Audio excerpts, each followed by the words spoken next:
In the pitch-black cave, the heavy breaths of beasts echoed occasionally. On the open ground in front of the cave, a few farmers armed with stone axes and pickaxes were edging forward under the harsh supervision of the Lord. Thwack! The Lord raised his whip, mercilessly striking a farmer. The whip was made from rattan vines, lined with small barbs. A frightening bloody scar appeared on the farmer's back with just one strike of the whip. Hiss! Fang Hao gasped sharply. The fiery pain brought him to immediate alertness. He turned around quickly. There, a man wielding a whip was staring at him with a wicked glare. "Get moving, and don't come out without the treasure chest, or I will flay you alive." Thwack! The man roared, slashing the whip in the air again. Before Fang Hao could react, an alert sounded in his ear. "Welcome to the game, Universal Lord. Recruit farmers, collect resources, train soldiers, expand your territory, and use anything you can to survive. Your territory is your sanctuary, developing it will increase your chances of survival. Treat your recruited farmers and soldiers kindly. If their loyalty decreases, they might slacken their work and even desert you. If you encounter others like you, congratulations. You've just caught a fat pig, unless, of course, you're weaker. Then you are the fat pig." Newbie Protection Countdown.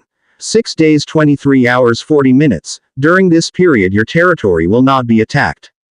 For more features, refer to the Book of Lords. Lastly, good luck. Upon hearing the complete prompts, Fang Hao's face drastically changed. He could accept the fact that he had traveled across dimensions. However, his current situation seemed dire. Dressed like a farmer, and the sinister man behind him, who looked more like a lord. Around his waist hung a brown, leather-bound book, which must be the Book of Lords mentioned in the prompts. "Damn it, I'm cannon fodder." Fang Hao cursed silently. The 5 villagers were moving at a measured pace. Farmer at the side pleaded tearfully. "Lord, we are just ordinary farmers, we can't steal the treasure chest." However, this plea did not invoke sympathy from the Lord. "Shut up. Just go in." The Lord cursed loudly. His expression was severe and impatient. The 5 villagers had no choice but to continue their way forward. Fang Hao stayed silent all along, and didn't look back. Apparently, the Lord was using the farmers as cannon fodder, betting on their luck to get resources and gain an early advantage. Worst scenario, he would simply sacrifice the farmers, which wouldn't affect him at all. The 5 persons moved forward step by step. Eventually, they entered the cave. The deeper they went into the cave, the darker it got. The breathing of the beast grew louder and clearer. The farmers became even more terrified. Their legs began to tremble, and they had to lean against the wall, dragging their feet forward. With slow and painful steps, they finally saw the cave's occupant when they reached the depths. It was a giant brown tiger. Black stripes, colossal size, much larger than any tiger Fang Hao had seen on television. At that moment, the tiger's sanguine eyes were firmly fixed on them. They radiated a deadly aura and held a grudge. Tiger, we're doomed. The farmers fell into panic. With their combat power, they stood no chance against a grown tiger. "It's injured," Fang Hao whispered. The cave was dim, and the smell of blood filled the air. Looking closely, one could see that the tiger was injured. And grievously so. Its abdomen was filled with dark, fresh blood. "Let's try to stick to the wall, grab the treasure chest and leave," suggested one of them timidly. Without retrieving the treasure chest, the Lord would certainly not let them go. They suppressed their fear and carefully tiptoed around the tiger towards the treasure chest in the cave. Hoping in their hearts, the tiger would ignore them due to its injury. They moved gingerly along the wall. The tiger's eyes were glued to them, following their steps and shifting with their movement. When the tiger noted that these humans were attempting to sneak past and go straight for the treasure chest, it roared in rage, dragging its bloodied body and entrails towards Fang Hao and his group. "Fight it, kill it, or we'll all die," Fang Hao yelled, swinging his stone axe. Suddenly, the cave was filled with the tormented cries of the farmers and the furious roars of the tiger. Several minutes later, bathed in blood, Fang Hao emerged from the cave, waving to a man gazing off into the distance. "Has the monster inside been killed?" The man called out from afar. Fang Hao nodded. A sudden, irrepressible look of joy crossed the man's face. That's great. That's wonderful. Muttering to himself, he ran towards the cave. Entering the cave, he saw the tiger and the bodies of 4 villagers. Without hesitation, he moved farther into the cave. When he saw the wooden treasure chest, a hint of confusion appeared on his face. Why is it already open? Just then, an intense sense of danger swept over him from behind. Thump. A sound like chopping wood echoed in the air. A stone axe, flung with considerable force, slashed across his neck from behind. The blade, carved from stone, wasn't sharp, but it still managed to tear apart his flesh, managing to hack halfway through his sturdy neck. You. The man's eyes were wide with astonished rage, and a look of incredibility. How was this possible? A villager sent by the system, how could he attack himself? Why would this happen? Fang Hao swung his axe a second time. Blood splattered. A head dropped instantly, rolling to one side. As a villager, you've killed the lord of the territory, your sin value plus 500. ... Fang Hao took a deep breath. He bent down to pick up the book from the other man's waist. The cover of the book was brown leather, with gorgeous golden designs embossed on it. At the center were 4 large characters, Book of Lords. As he touched the Book of Lords, a notification appeared again. An error in initial Lord data detected, data correction. Compensation issued, a 100-fold increase. Detected Lord sin value of 500, automatically assigned to the evil camp Undead. He was done for. Upon hearing the new prompt, Fang Hao's heart tightened. Because he had killed the Lord just now, he was automatically assigned to the evil camp. Wasn't he now an enemy of all? But, in the next instant, he calmed down. Even if he was assigned to the evil camp, he did not regret it. It was far better than being a mere villager under this man's rule. He continued to look at the Book of Lords. As he flipped through, each page was marked with a different title. Resources, Manufacture, Buildings, Channel. It was like touching a page of paper, but at the same time, like touching a tablet screen. Touching it yielded feedback. He flipped to the first page, Resources. The amount displayed was 0.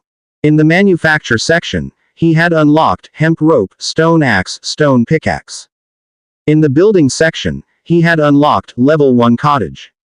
The next moment he opened it, Level 1 Cottage swiftly turned into Level 1 Graveyard. It must have been due to his allocation to the Undead camp.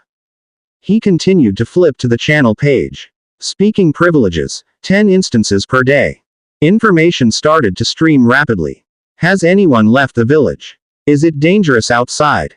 Someone save me. There's a wild boar near my village as large as a tiger. At this rate, I'll really be killed by a pig. Wow, that's so thrilling. I want the full story. How are your villagers? A few hyenas ran by the village gate a few minutes ago, and now no villager dares to go out to work. I'm doomed. There's a giant python outside my village. It's just swallowed 2 of my villagers. ... One message after another appeared. Between the lines, the danger of this world was reflected. And most people, it seemed, were trapped in their villages, too afraid to venture out. The lord that he had just killed was actually a ruthless character who had ventured out of the village with his villagers. He had even tried to infiltrate the tiger's lair to steal the treasure chest. Unfortunately, he had ended up dying in the cave. Closing the chat channel, Fang Hao went back to the dead tiger. He had hidden all the items from the chest beneath the gigantic carcass. Level 2 Warcraft Magic Striped Tiger, do you wish to slaughter it? Yes. Slaughter completed. You've obtained 600 meat, 45 beast skins, and 25 beast bones. With the Book of Lords, he had acquired the Lord's abilities. No need to personally dissect. A light enveloped the tiger's corpse and the next second it was completely dissected. Meat and furs, beast bones automatically separated, neatly placed to one side. The beast bone is not the corpse of the tiger, more like some kind of drop. The tiger's corpse had just left behind a complete white bone. The next second, like sand and stone that had been eroded by the wind for 100 years, finally turned into a powder. After the corpse of the tiger disappeared, it revealed the items hidden beneath. These were the items in the chests inside the cave, which were temporarily hidden under the tiger's corpse to lure and kill this leader. Tier 1 Warehouse Blueprint, Hemp Rope 5. The blueprint, transformed into light, drilled into the Book of Lords. It was recorded in the building page. Fang Hao picked up the stone axe and stone pickaxe by the dead farmer, bundled up the meat and fur with hemp rope, and walked out of the cave. The most pressing matter was to leave here and head for the territory. According to the system prompt he heard earlier, every leader has a territory, and the territory has a 7-day novice protection period. It could at least protect his safety. With the residual memory in his brain, he hurried towards the territory. Along the way, he did not dare to pause at all. Finally, he saw the thatched house protected by a transparent light curtain. Tier 1 Lord's Wooden House. Owned by Fang Hao. Territory Building. Tier 1 Underground Cemetery. Note: core building of the territory. Materials needed to upgrade: 800 wood, 500 stone, 280 thatch, 60 hemp rope. Not far from the simple house, there is also a semi-underground building.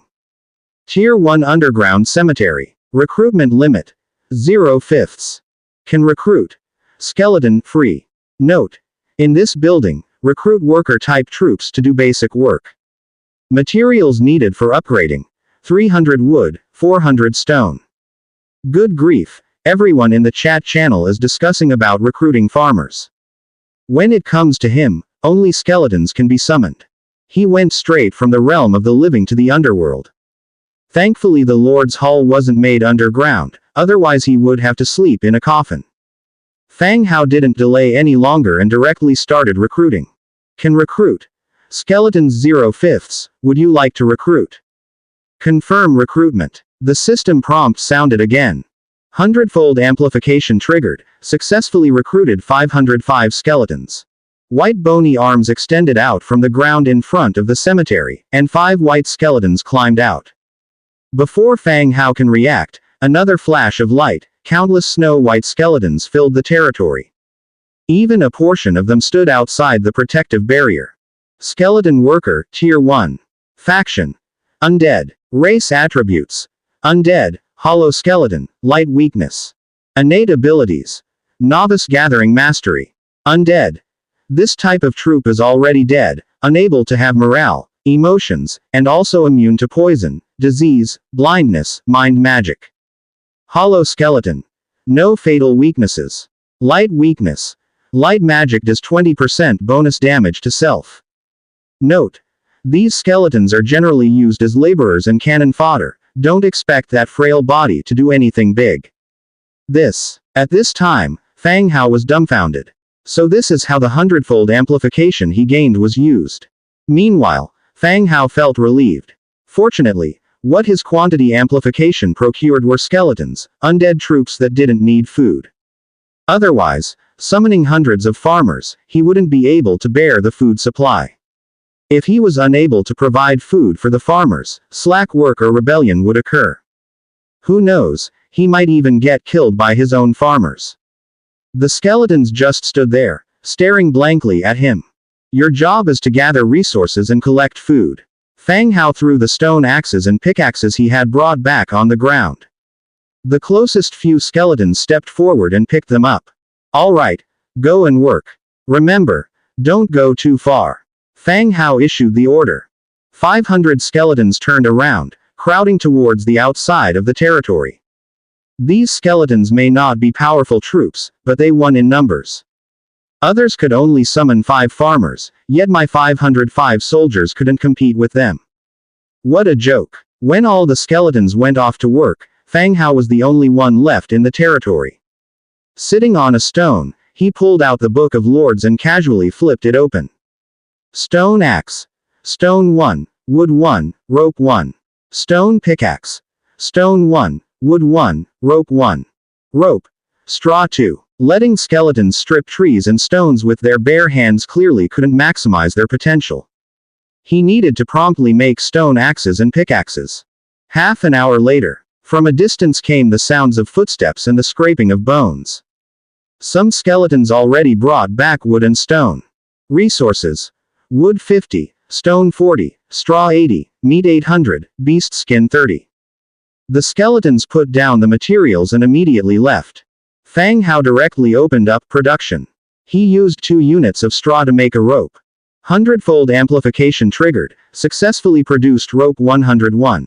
Damn, even that can be multiplied by 100, Fang Hao exclaimed.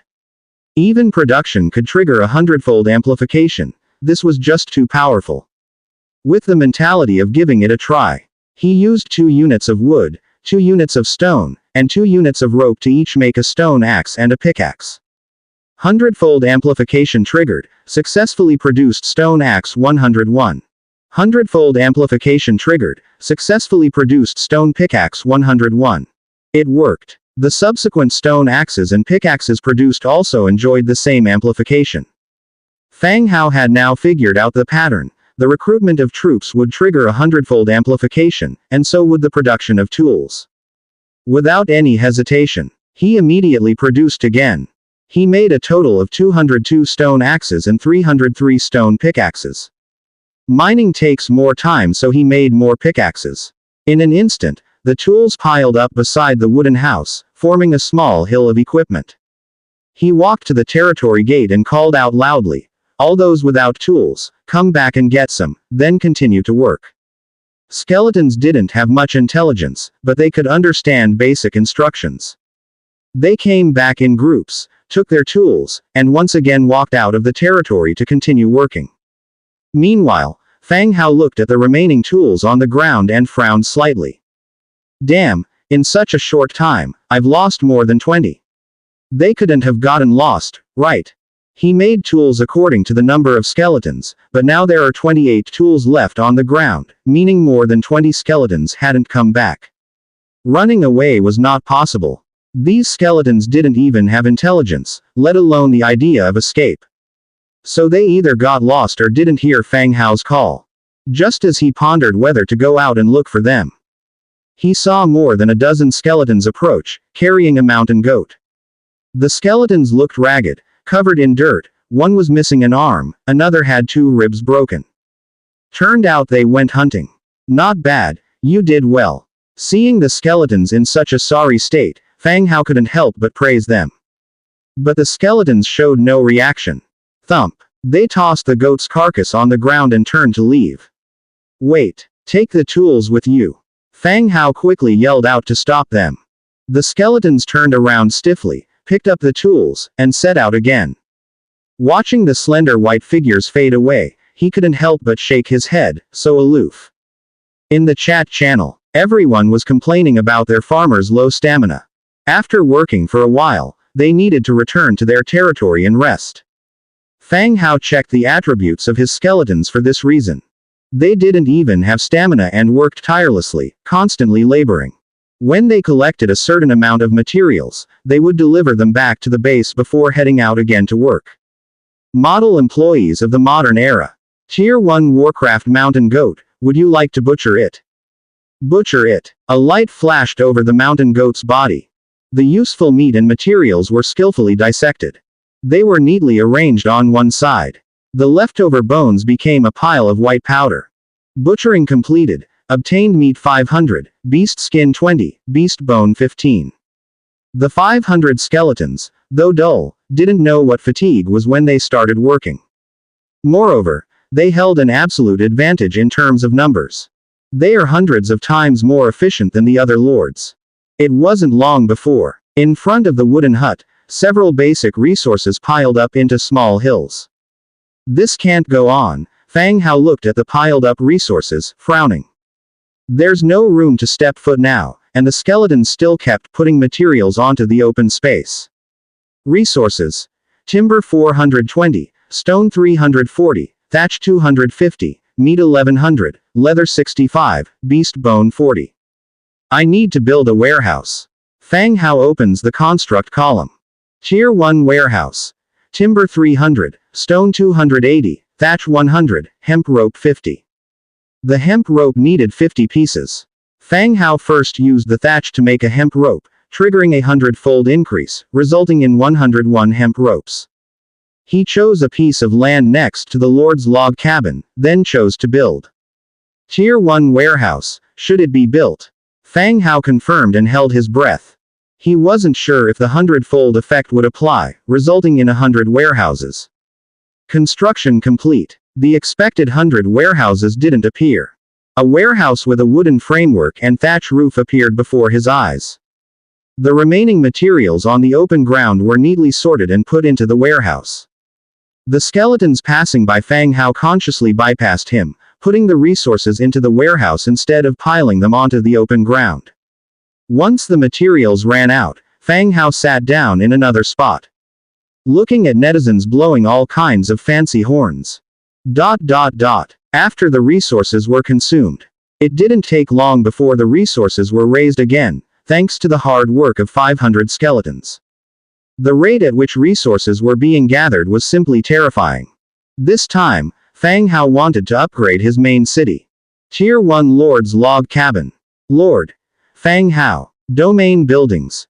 Tier 1 Underground Cemetery. Tier 1 Warehouse. Note: Core Domain Building. Upgrade material required. Timber 800, stone 300, thatch 100, hemp rope 20. Without much hesitation, he directly clicked upgrade. The resources in the warehouse disappeared, and the poor cabin was enveloped by a flood of light. The log cabin expanded a lot and became more sophisticated and stronger. Tier 2 Lord's Log Cabin. Lord Fang Hao. Domain Buildings. Tier 1 Underground Cemetery. Tier 1 Warehouse. Note: Core Domain Building. Upgrade material required. Timber 1200, stone 600, thatch 300, leather 120, hemp rope 50. World announcement. Congratulations to Lord Fang Hao for being the first in the world to upgrade his main city. Reward: plus 50 influence for all factions, plus 200 influence for your faction, plus 1 Lord skill for your faction, 1 special building blueprint, 1 equipment manufacturing blueprint, plus 200 warfire coins. The world announcement sounded 3 times in the ears of lords all around the world. The group of lords, who were once filled with anxiety due to hardship, boiled over in an instant. What's going on? It hasn't been that long but he's already accumulated enough resources. How is that possible? Damn it. Unfair. I'm still feeding my farmers vegetable soup to regain their strength, but he's already upgrading his main city. How did the guy above acquire food? I'm so hungry. Wild vegetables, just got them from the roadside. This guy must be cheating. Does anyone know how to report this? There must be a reward for reporting. This isn't a game, where would you find cheats? Everyone was shocked by this world announcement. Everyone was gathering resources, so how did Fang Hao gather enough so quickly? Everyone crossed over together, so why was he so quick? With the farmers gathering 20 units of wood per hour, to accumulate 800 was not something that could be done in a short amount of time. Not to mention the many external factors interfering, making resource gathering more difficult. Fang Hao shook his head and gave a bitter smile, closed the channel, and checked the rewards he received. Bone Manipulation Technique. Type: Passive Skill. Description: When commanding skeleton undead, mobility plus 5%, all attributes plus 2%. Obtained: Green Equipment Blueprint, Two-Handed Light Crossbow. Description: A handy and efficient light crossbow. Crafting materials required: Timber 5, Iron 2, Metal Parts 3. Obtained: Purple Special Building Blueprint, Rejuvenation Spring. Description: Life is conceived in nature, a spring source of life, reminiscent of the taste of mother's milk. Requirements for construction: 1,000 sturdy timber, 2,200 stone bricks, 22 natural gems, 12 traces of the forest, 10 traces of spring water, 8 essences of magic. Seeing the materials needed for the blueprint, Fang Hao was slightly stunned. What a big pile of messy stuff. Of course, the extra rewards still made him happy, even if the materials were currently insufficient and couldn't be built. In the future, when more resources are mined, he would gradually collect these materials. The blueprint turned into a beam of light and merged into the Book of Lords. In the production column, the double-handed crossbow was unlocked. In the construction column, the rejuvenation spring was unlocked. It's a pity that there isn't enough material right now, so he can only wait to produce when he has enough materials. Just as Fang Hao was studying the rewards, some resources were contributed. In order to expand the advantage, Fang Hao decided to upgrade the underground cemetery. Level 1 Underground Cemetery. Materials needed for upgrade: 300 lumber, 400 stone. After confirming the upgrade, the cemetery, which was built on a half underground, expanded a lot. And the attributes of the building also changed. Level 2 Underground Cemetery. Recruitment limit: 5/10. Can recruit skeletons free. Note: this building can recruit labor soldiers to do basic work. Materials needed for upgrade: 600 wood, 800 stone, 120 ropes, 2 shadow stones. The recruitment limit has increased from 5 to 10. This setup gave Fang Hao a pleasant surprise. The recruitment limit refers to the number of people who can be recruited using the building, not the total population. Otherwise, even if he built many buildings with 500 skeletons right now, it would be hard to break through the current population size. This recruitment limit allows Fang Hao to recruit another 5 skeletons. He chose to recruit immediately. Recruitment available: 0/5 skeleton. Do you want to recruit? Recruit. 100x multiplier triggered, successfully recruited 505 skeletons. Wow. Once again, a white bone skeleton appeared on the open ground in front of him. Fortunately, Fang Hao already adapted and didn't feel any discomfort. Fang Hao continued to use the 100x multiplier to make 202 stone axes and 303 stone picks. One for each person. Go out to collect. Howl. Before Fang Hao could finish his sentence, a wolf howl came from outside the territory, interrupting his words. Standing on a stone and looking into the distance, he saw more than 10 robust prairie wolves pounced excitedly on the working skeletons, gnawing and tearing at them non-stop. A few nearby skeletons began to attack, but without the number advantage, they were no match for the prairie wolves. They were torn apart, and bones scattered all over the ground. These beasts dared to bully my undead.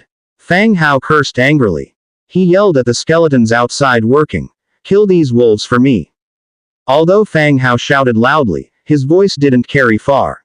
Even so, nearly 100 skeletons heard Fang Hao's orders. They turned together, looked at the prairie wolves.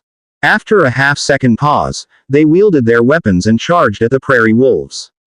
The undead are different from humans. They can't feel fear, even if the enemy is stronger than themselves. When the Lord issues an order, they will rush up regardless. For a moment, battles broke out between the groups of skeletons and wolves. The sound of bones breaking and the howls of prairie wolves echoed around them. Soon, more and more skeletons gathered around. 6 wolf carcasses were left behind by the prairie wolves, and the remaining ones broke through the encirclement and escaped.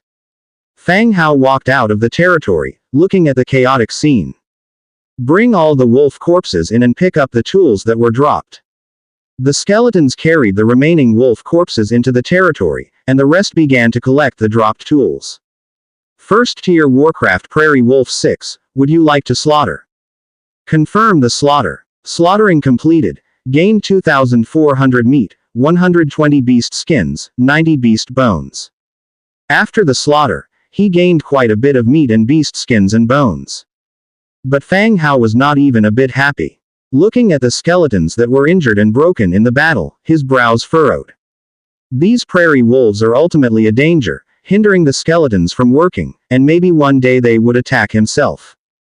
Now that the territory's protection is still there, it's the best time to eliminate this hidden danger.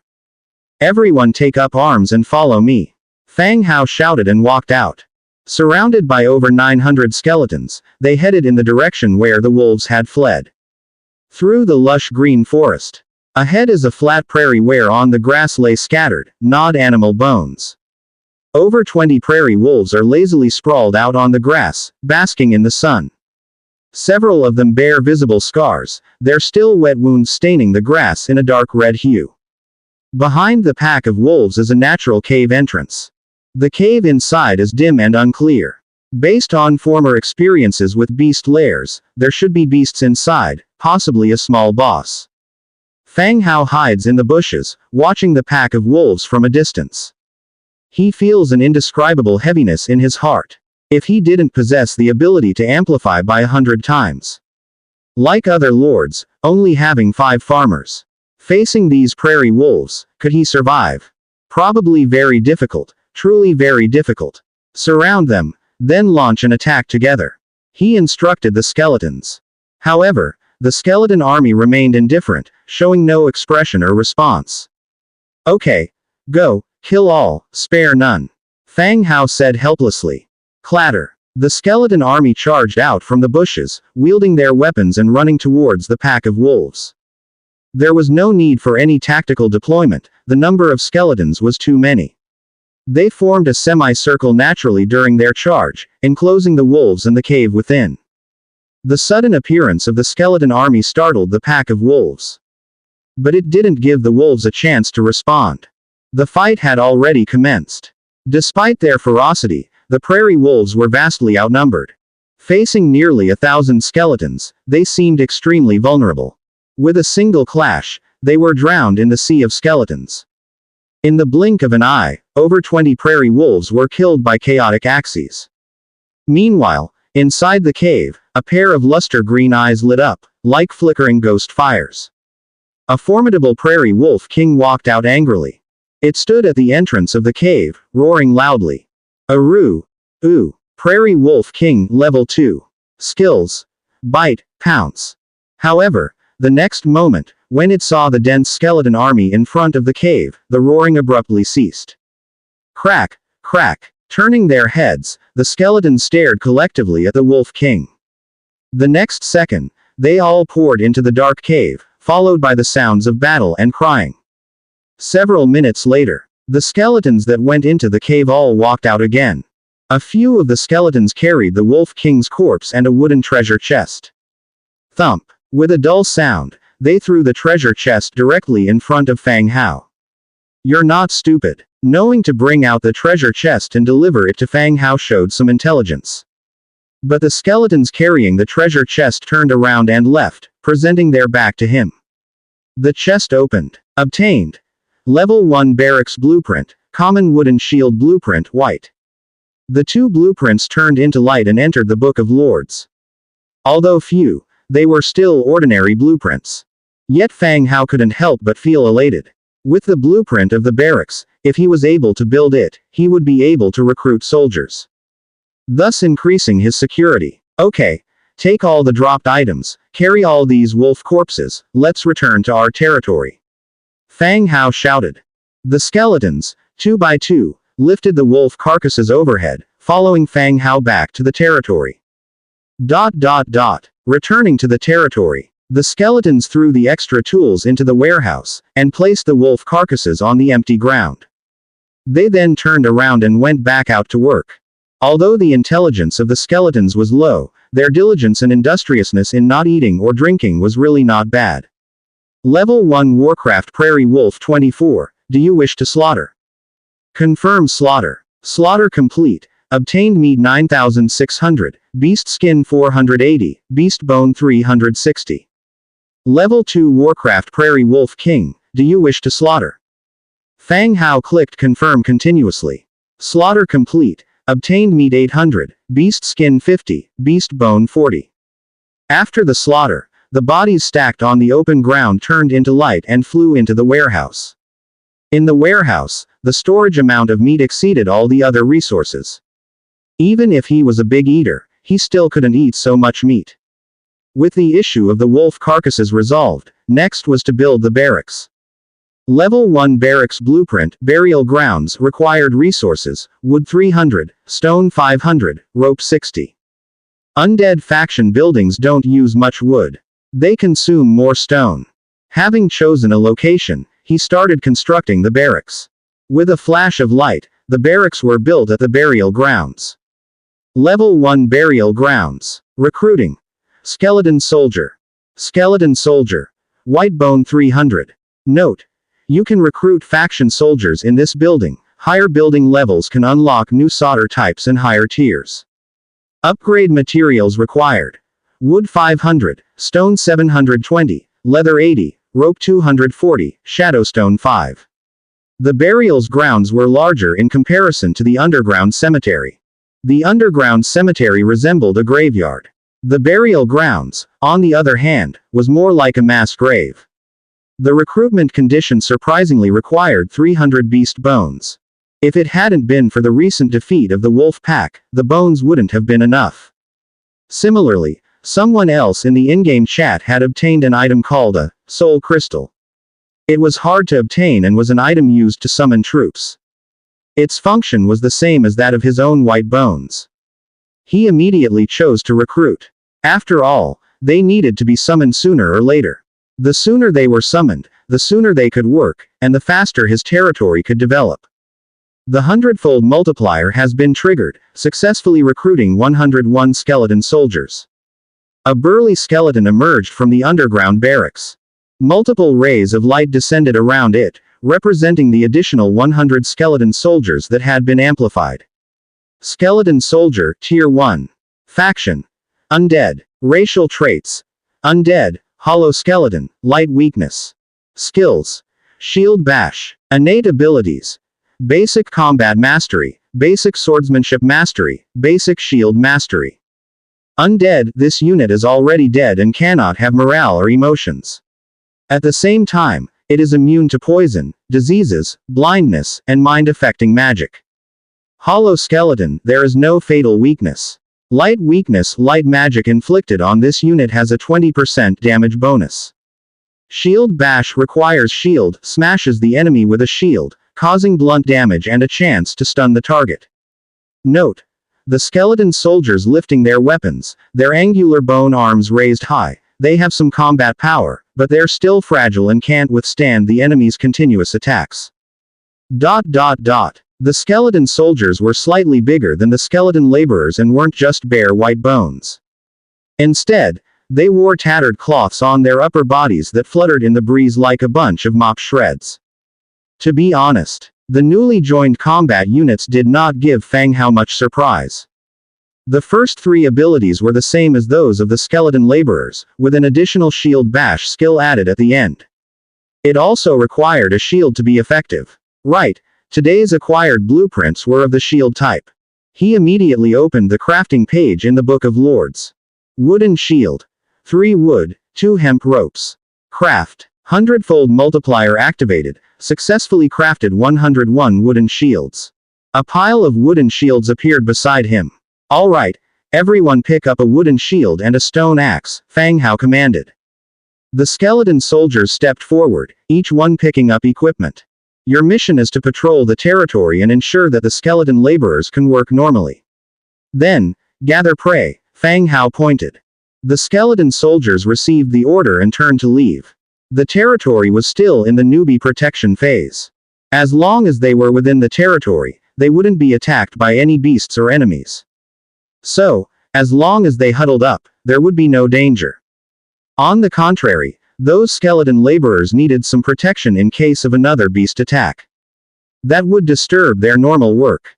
After issuing all the instructions, the sky gradually darkened. Hunger rumbles reminded him that he, after all, was still human. He hadn't eaten anything all day. There were flintstones inside the Lord's wooden house. He lit a fire, roughly chopped the meat into chunks with his stone axe, stuck them on wooden skewers, and roasted them over the fire. Immediately, the enticing smell of roasting meat filled the air. While waiting for the meat to cook thoroughly, he opened the chat channel out of boredom. Without a mobile phone, this became his only form of entertainment. Who has food? I'm so weak from hunger. Please, give me something to eat. I'm starving too, but I don't dare to go out. Who can help me? Who knows how to go back? I'll wire you 5 million instantly if I can go back. Wake up, person above. You better face the reality now. Exchanging supplies for food. The loyalty of my farmers is dropping. If I don't give them food, I'm afraid they will eat me. Anyone who has food, I'll exchange supplies for food. Online begging for food, I'm the campus belle from the film academy. Huh, you can exchange supplies. The food behind him was indeed a bit excessive. Rather than waiting for it to spoil, it would be better to exchange it for foods he needed. Action followed thought. After looking into it, he found out how to exchange items on the Book of Lords. Trader. Fang Hao. Registered item. Meat. Quantity. 1000 units. Requirement for 1 unit. 50 units of wood, 40 units of stone, 5 units of iron or any one of them. Note. If you have any special items, you can private message to increase food quantity. No sooner had he posted the information than the chat channel exploded. Holy crap, someone listed meat, and it's 1000 units. Boss is incredible. Boss, do you need a leg strap? Fang Hao. Is it the Fang Hao who first upgraded his main city? Wow, it really is him. Damn it, Fang Hao had such a lucky start. That's blatant extortion. A unit of meat costs so many supplies. Are you even human? Boss, I have a gold tooth. Does it count as a special resource? If you want it, I'll break it off right away and give it to you. Save your yellow teeth to ward off mosquitoes, the person above. Boss Fang Hao, I have a gold chain. Can I exchange it for 2 units of food with you? Save your gold chain to hang yourself. I got it, finally I can eat. Shit, how come it's gone so fast? I didn't get any. Boss, please put some more up, I didn't get any just now. The meat that Fang Hao put up for sale was visibly decreasing in amount, and the 1000 units of meat were sold out in less than 2 minutes. Then, a bunch of private messages came flooding into Fang Hao's inbox. Bro, I didn't get any just now, I have some wood, can we trade? I'm starving to death, bro, saving a life is more meritorious than building a 7-tier pagoda. Brother Fang Hao, I'm so hungry, I've taken some very private photos, can I trade them for some food with you? Fang Hao outright ignored those who were hoping to freeload. It's indeed dangerous to hunt outside the territory. But the amount of exchange material he set was absolutely not much. Even you could say, everyone could afford to exchange. Just that there were too many people who had crossed over and the initial territories didn't have direct methods to get food. Food thus became the scarcest resource. On the contrary, water was not in short supply. Many territories had sources of water nearby, and a river or a freshwater lake was enough for you to sell. No matter how much water you sell, you can't possibly sell out a river, right? So water resources were not expensive, many people had them for sale. Wood and stone can be slowly gathered, they're always available. But without food, things can get pretty tough. Fang Hao thought for a moment, and put another 500 units of meat up for sale, still at the same exchange rate. The channel was once again buzzing. Fuck, buy it quickly. He really put more up, how does the boss have so much meat? He isn't cheating, is he? How many times do I have to say, this is reality, not a game? Boss, take me under your wing, your little bro is willing to work like a dog. As handsome Fang Hao short of a girlfriend. When you're out, having one more friend can give you a hand at a crucial moment, and I can give you a few hands. Fuck, the one above is onto something. Watching the various salty comments roll endlessly in the channel, Fang Hao finally realized how scarce meat was. The vast majority of people currently weren't able to leave their territories and hunt wild beasts. Those who did manage to leave and luckily slayed a beast, got food. But they only killed one. They might not be willing to sell it, but would want to keep it for themselves and their farmers. On the other hand, Fang Hao had just put up 1,500 units of meat. This proved he still had a lot of stock. The newly put up 500 units of meat also sold out very quickly. 2 transactions in total made him gain 60,000 units of wood, 11,920 units of stone, and 20 units of iron. This number actually surprised Fang Hao a bit. The exchange material once again filled up the warehouse, and all the empty space in the territory. Only a small path remained in the middle, for himself and Skeleton to pass normally. Ding! A private message sounded. Bro, see how much meat this can trade for. I don't have much resources, need to give some more help in the early stage. Then, a blueprint was sent over. Simple leather armor blueprint common. Type. Equipment. Materials. Beast skin 2, hemp rope 2. Equipment blueprint. Some people are too lucky, having equipment blueprints at this time. Even though it's common, it's exactly what's needed in the early stages. Why don't you use it yourself? Fang Hao asked curiously. Soon, the other party replied with some helplessness. No way, I've used all the materials to upgrade the building, I and the farmers need food, so I have to sell it for now. Okay, for a common quality, I'll give you 50 units of meat, Fang Hao replied. Thanks, bro, I'll start the trade immediately. The other party expressed his thanks repeatedly. It should be said, Fang Hao did not take advantage of people's distress. In times of food shortage, even if Fang Hao offered 10 units, the other party would have to exchange. Both lords and farmers need to eat. But Fang Hao still offered 50 units, quite generous by any standard. Quickly, an equipment blueprint appeared in the designated trade column. Fang Hao also put up the promised 50 units of meat. As soon as he got the blueprint, he immediately collected it in the Book of Lords. A charred smell came from the roast meat on the grill, and Fang Hao had to close the channel to finish his meal. If he kept roasting the meat, it would have turned into charcoal. After a satisfying meal, Fang Hao decided to make the leather armor first. There might not be any danger at night. He reopened the Book of Lords, simple leather armor, 2 beast skins, 2 hemp ropes. Make it. Hundredfold amplification triggered, successfully created 101 simple leather armor. Simple leather armor, white. Category: chest armor. Defense: level 1 defense. Note: a simple leather armor made of leather and hemp rope can provide a certain level of defense. Not bad. Of course, he couldn't ask for too much. He donned one himself, and distributed the rest to his skeleton soldiers. Each skeletal soldier, now clad in leather armor, started to look more like the part. As he finished all these tasks, dusk had fallen. Fang Hao brought a few stacks of straw from the warehouse and spread them out in the Lord's log cabin. He closed the door and fell into a deep sleep. The night passed without incident. Though he slept deeply, he woke up with his back and waist aching.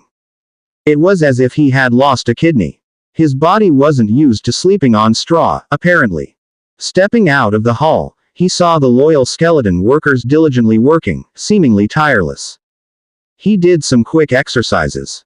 He relit the extinguished bonfire from yesterday, continued roasting meat, and had it for breakfast. While turning the roast, he put up 2,000 units of meat for exchange, maintaining the same requirements as yesterday. Fang Hao has put stuff up for exchange, hurry and grab it. Fang Hao, could you share how you got so much food?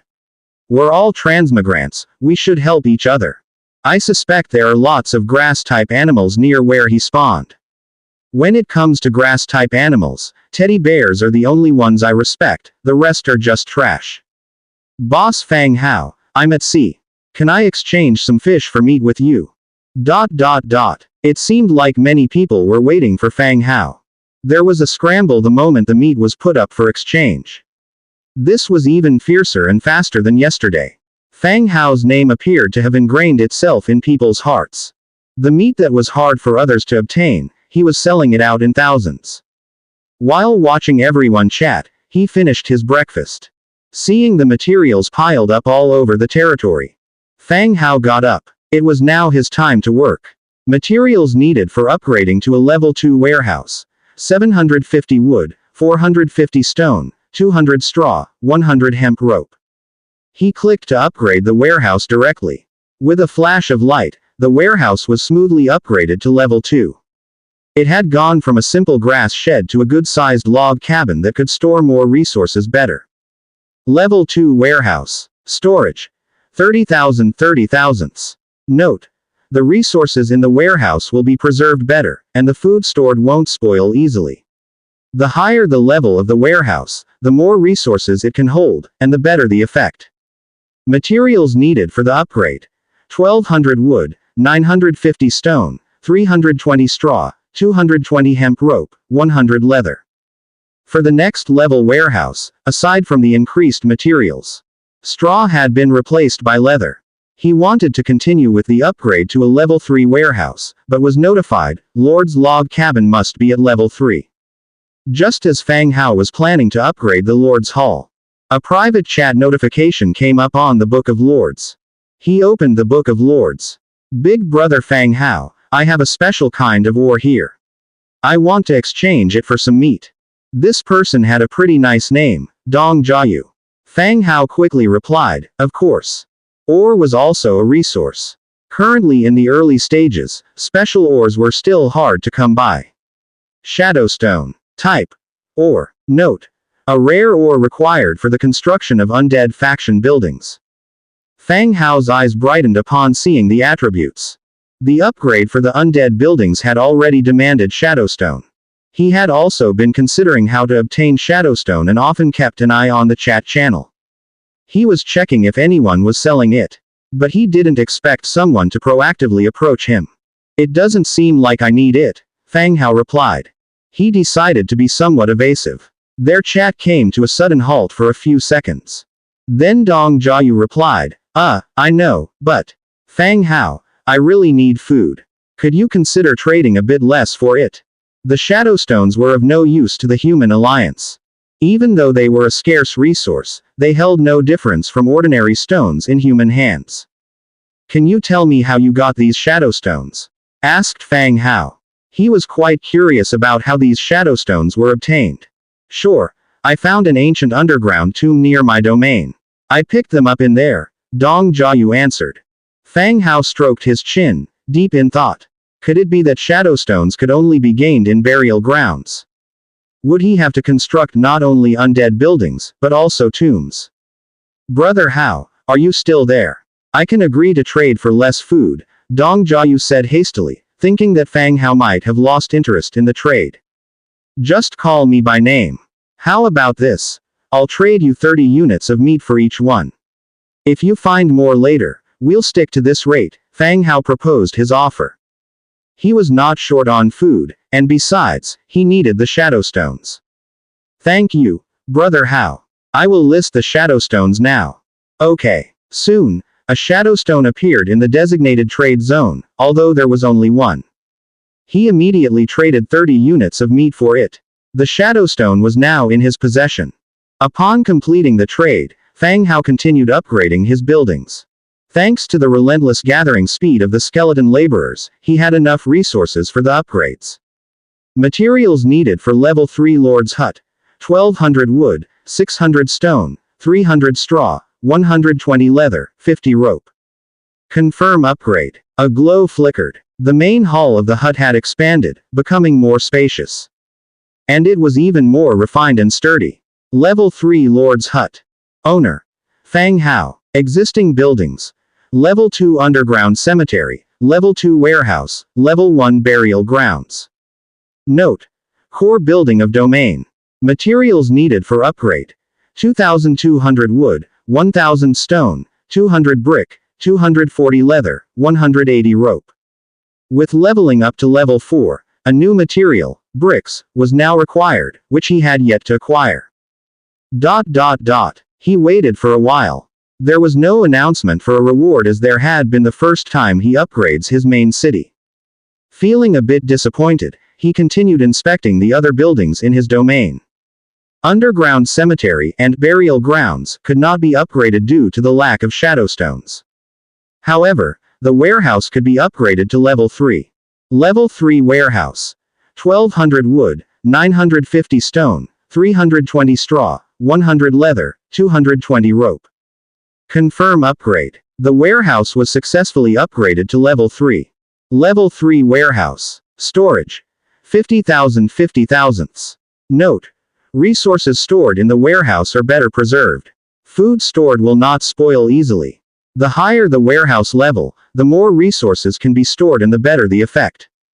Materials needed for upgrade: 2,000 wood, 1,500 stone, 400 brick, 300 leather, 220 rope. The total storage capacity had increased to 50,000. But the total amount of resources in his domain was still exceeding the warehouse capacity. With the warehouse filled, resources were also piled up all over the open ground.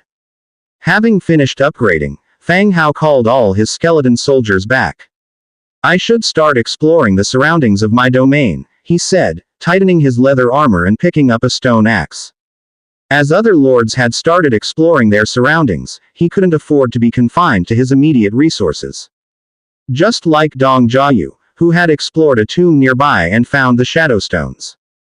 What a pity. Other than Fang Hao, none of the skeletons within his territory possessed the ability to explore and draw maps. He had to do the exploring by himself. Of course, compared to other lords, his forces obviously had an advantage. This made his task less dangerous. Looking at the skeleton soldiers gathered around him, he said, "Follow me. Your task is to protect me." The skeleton soldiers didn't respond, standing still holding their wooden shields and stone axes. "Let's go." Fang Hao took the lead, stepping out of the protective shield. The forest in front of his territory had a large space cleared. The skeleton workers were still tirelessly continuing. He led a group of skeleton soldiers through the dense forest, and saw a grassland with a clear stream flowing slowly. Fang Hao took out a piece of wood and marked the location of the stream. This place was closer to where he fetched water from, and no danger was observed. It was just that he hadn't brought any containers, otherwise he could fill them up and let the skeletons carry them back to the territory. Following the stream upstream, Fang Hao's face suddenly changed. He took 2 steps forward and squatted down to examine the marks on the ground. Wheel tracks. The soil near the stream was soft, bearing noticeable marks of wheel pressure. "A lord, or another party," Fang Hao murmured, observing the tracks. Then, he urged the skeleton soldiers to follow the direction of the tracks. A sudden appearance of a new neighbor near his territory. It aroused curiosity but also concerns regarding potential danger. Very soon, Fang Hao encountered the owner of these wheel tracks. It was a humanoid creature, with a large dog head and hunched body. On the cart were bloody animal corpses. Null Rock Thrower, Level 2. Skills. Sling. The Null Rock Thrower wasn't very tall, about 1.2 to 1.3 meters. Its skin was gray-white, quite similar to a bald dog's. The group of hundreds of skeletons led by Fang Hao had attracted its attention. After a momentary shock, it let out a ear-splitting howl, swung its sling, and launched an attack. Boom, boom, boom. The sling, although primitive, exerted quite a powerful force. Whirring out, it hit the wooden shields, generating large thuds. The first row of charging skeleton soldiers were pushed and jolted around. "Attack! Kill them!" Fang Hao ordered. Clatter, clatter. Hundreds of skeleton soldiers, holding their wooden shields, began to run and charge at the gnolls. The difference in numbers was substantial. Even though the sling was powerful, the skeleton soldiers, wooden shields and leather armor provided substantial protection. They couldn't inflict significant damage. The closely packed army of white skeleton soldiers quickly closed in. There were only about 20 gnolls. When the skeleton soldiers got in close combat, they weren't able to resist effectively. Wielding small daggers, they let out loud cries and futilely waved their weapons, unable to contend with the group of skeleton soldiers. Screams echoed, and they all fell beneath the shield bash and chaotic axe. After everything calmed down, Fang Hao stepped forward. He looked at the dead bodies on the ground, and several cut-off skeleton bodies. "Clean up the battlefield," Fang Hao instructed. The skeletons began to collect the equipment dropped by the Null Rock Throwers. He, on the other hand, had his gaze set to the corpses of the dead gnolls. There were white bones resembling vertebrae by their corpses. Wriggling spine. Type. Consumables. Description. A ritual item of the Undead clan, used for recruiting undead troops. Upon seeing this, the origin and use of the wriggling spine were already known. It was mentioned in the chat channel. The construction of a barracks was not for unrestricted recruitment of troops. The human camp would drop a consumable item known as the Soul Crystal, a necessary material for recruiting troops. Just like Fang Hao summoning skeleton soldiers, he needed 300 beast bones. But beast bones were slaughter materials, which could be used for recruiting undead troops. They were not the primary recruitment item for the undead camp, but rather a temporary substitute. The wriggling spine was the primary recruitment material for the undead clan, serving the same function as the Soul Crystal. The skeleton soldiers had swiftly cleaned up the battlefield. The supplies had already been gathered. Harvest. 21 iron daggers, 8 wriggling spines, 1 flatbed cart, 2 unicorn corpses, and 1 giant antlered deer corpse. There were more than 20 gnolls, but only 8 wriggling spines had dropped. It seemed, there was a certain drop rate, not every corpse had one. Fang Hao had not made the next move, instead, he was deep in thought. There was clearly a gnoll stronghold, or perhaps a camp nearby. Otherwise, the gnoll hunting team would not have appeared. Scouting out their location and military strength had become crucial. Fang Hao himself took an iron dagger and strapped it to his waist. Iron dagger, white. Category: dagger. Attribute: Tier 1 damage. Description: attaching an iron piece to a wooden handle to make a weapon. Is this the product of brain work? You guys switch your weapons. Fang Hao picked out 20 uninjured soldiers, replacing their stone axes. The quality of the stone axes were also white, but the functions were not the same. Although the stone axes had damage, they did not reach Tier 1 damage. Their primary function was to cut wood. For combat, they did not cause as much damage as the iron daggers. When the soldiers heard Fang Hao's order, 20 of them immediately came up and changed their weapons. All right, follow me, Fang Hao continued. It was not time to go back yet. They needed to investigate the location and numbers of the gnoll camp. Rather than wait for the enemy to attack him, he preferred to determine the situation, preparing to take the initiative to attack. Identifying their location was not difficult. Besides the cart tracks left on the ground, there was a path that had opened up in the dense forest. Through the deepest part of the forest, they saw a defensive wall made of logs and a towering lookout tower. There was no significant difference from a human village. Many gnolls were coming and going, cutting wood, quarrying stones, and gathering various basic resources. If there was no protective shield, Fang Hao would think this was also a human territory owned by a special race. Regrettably, it was not. There were other gnoll hunting teams returning. In addition to the bodies of wild beasts on the flatbed carts, there were also humans. Fang Hao roughly estimated that there were about 500 to 600 people in the camp. In addition to a large number of stone throwers, there were also the gnoll warriors with iron swords and the valiant gnolls with iron axes. Let's go back, Fang Hao said, leading the soldiers slowly back. This camp must be eliminated eventually, but not at present. They needed to gather enough manpower to launch an attack. Back at the edge of the forest, along with the previously confiscated flatbed cart and food, they returned to the territory. Upon returning to the territory, the sun was just overhead. You guys continue patrolling, Fang Hao said. After pushing the flatbed cart into the protective shield, the skeleton soldiers returned to their posts, patrolling and protecting the worker skeletons from wild animal attacks. Of course, if there were wild animals, that would also be a good thing, as it could increase the food reserve. Tier 1 Warcraft Unicorns 2, Tier 1 Spotted Deer, Slaughter. Slaughter completed. Gain 1200 meat, 90 beast skins, 60 beast bones. Apart from the acquisition of wriggling spine, the cart and food also turned out to be a good harvest today. The most important thing was the discovery a nearby gnoll camp. Thinking of the sizable number of gnolls who were so close to his territory, he felt an unconscious tension arise in his heart. This was not a game. This was reality. People died every day for various reasons. He was not a person who hesitated. He immediately went to the front of the barracks. Level 1 Burial Grounds. Recruitable. Skeleton Soldiers. Skeleton Soldier. Wriggling Spine 1. Note: you can recruit troops of the corresponding faction at this building. Upgrading the building level can unlock new soldier types and higher tier troops.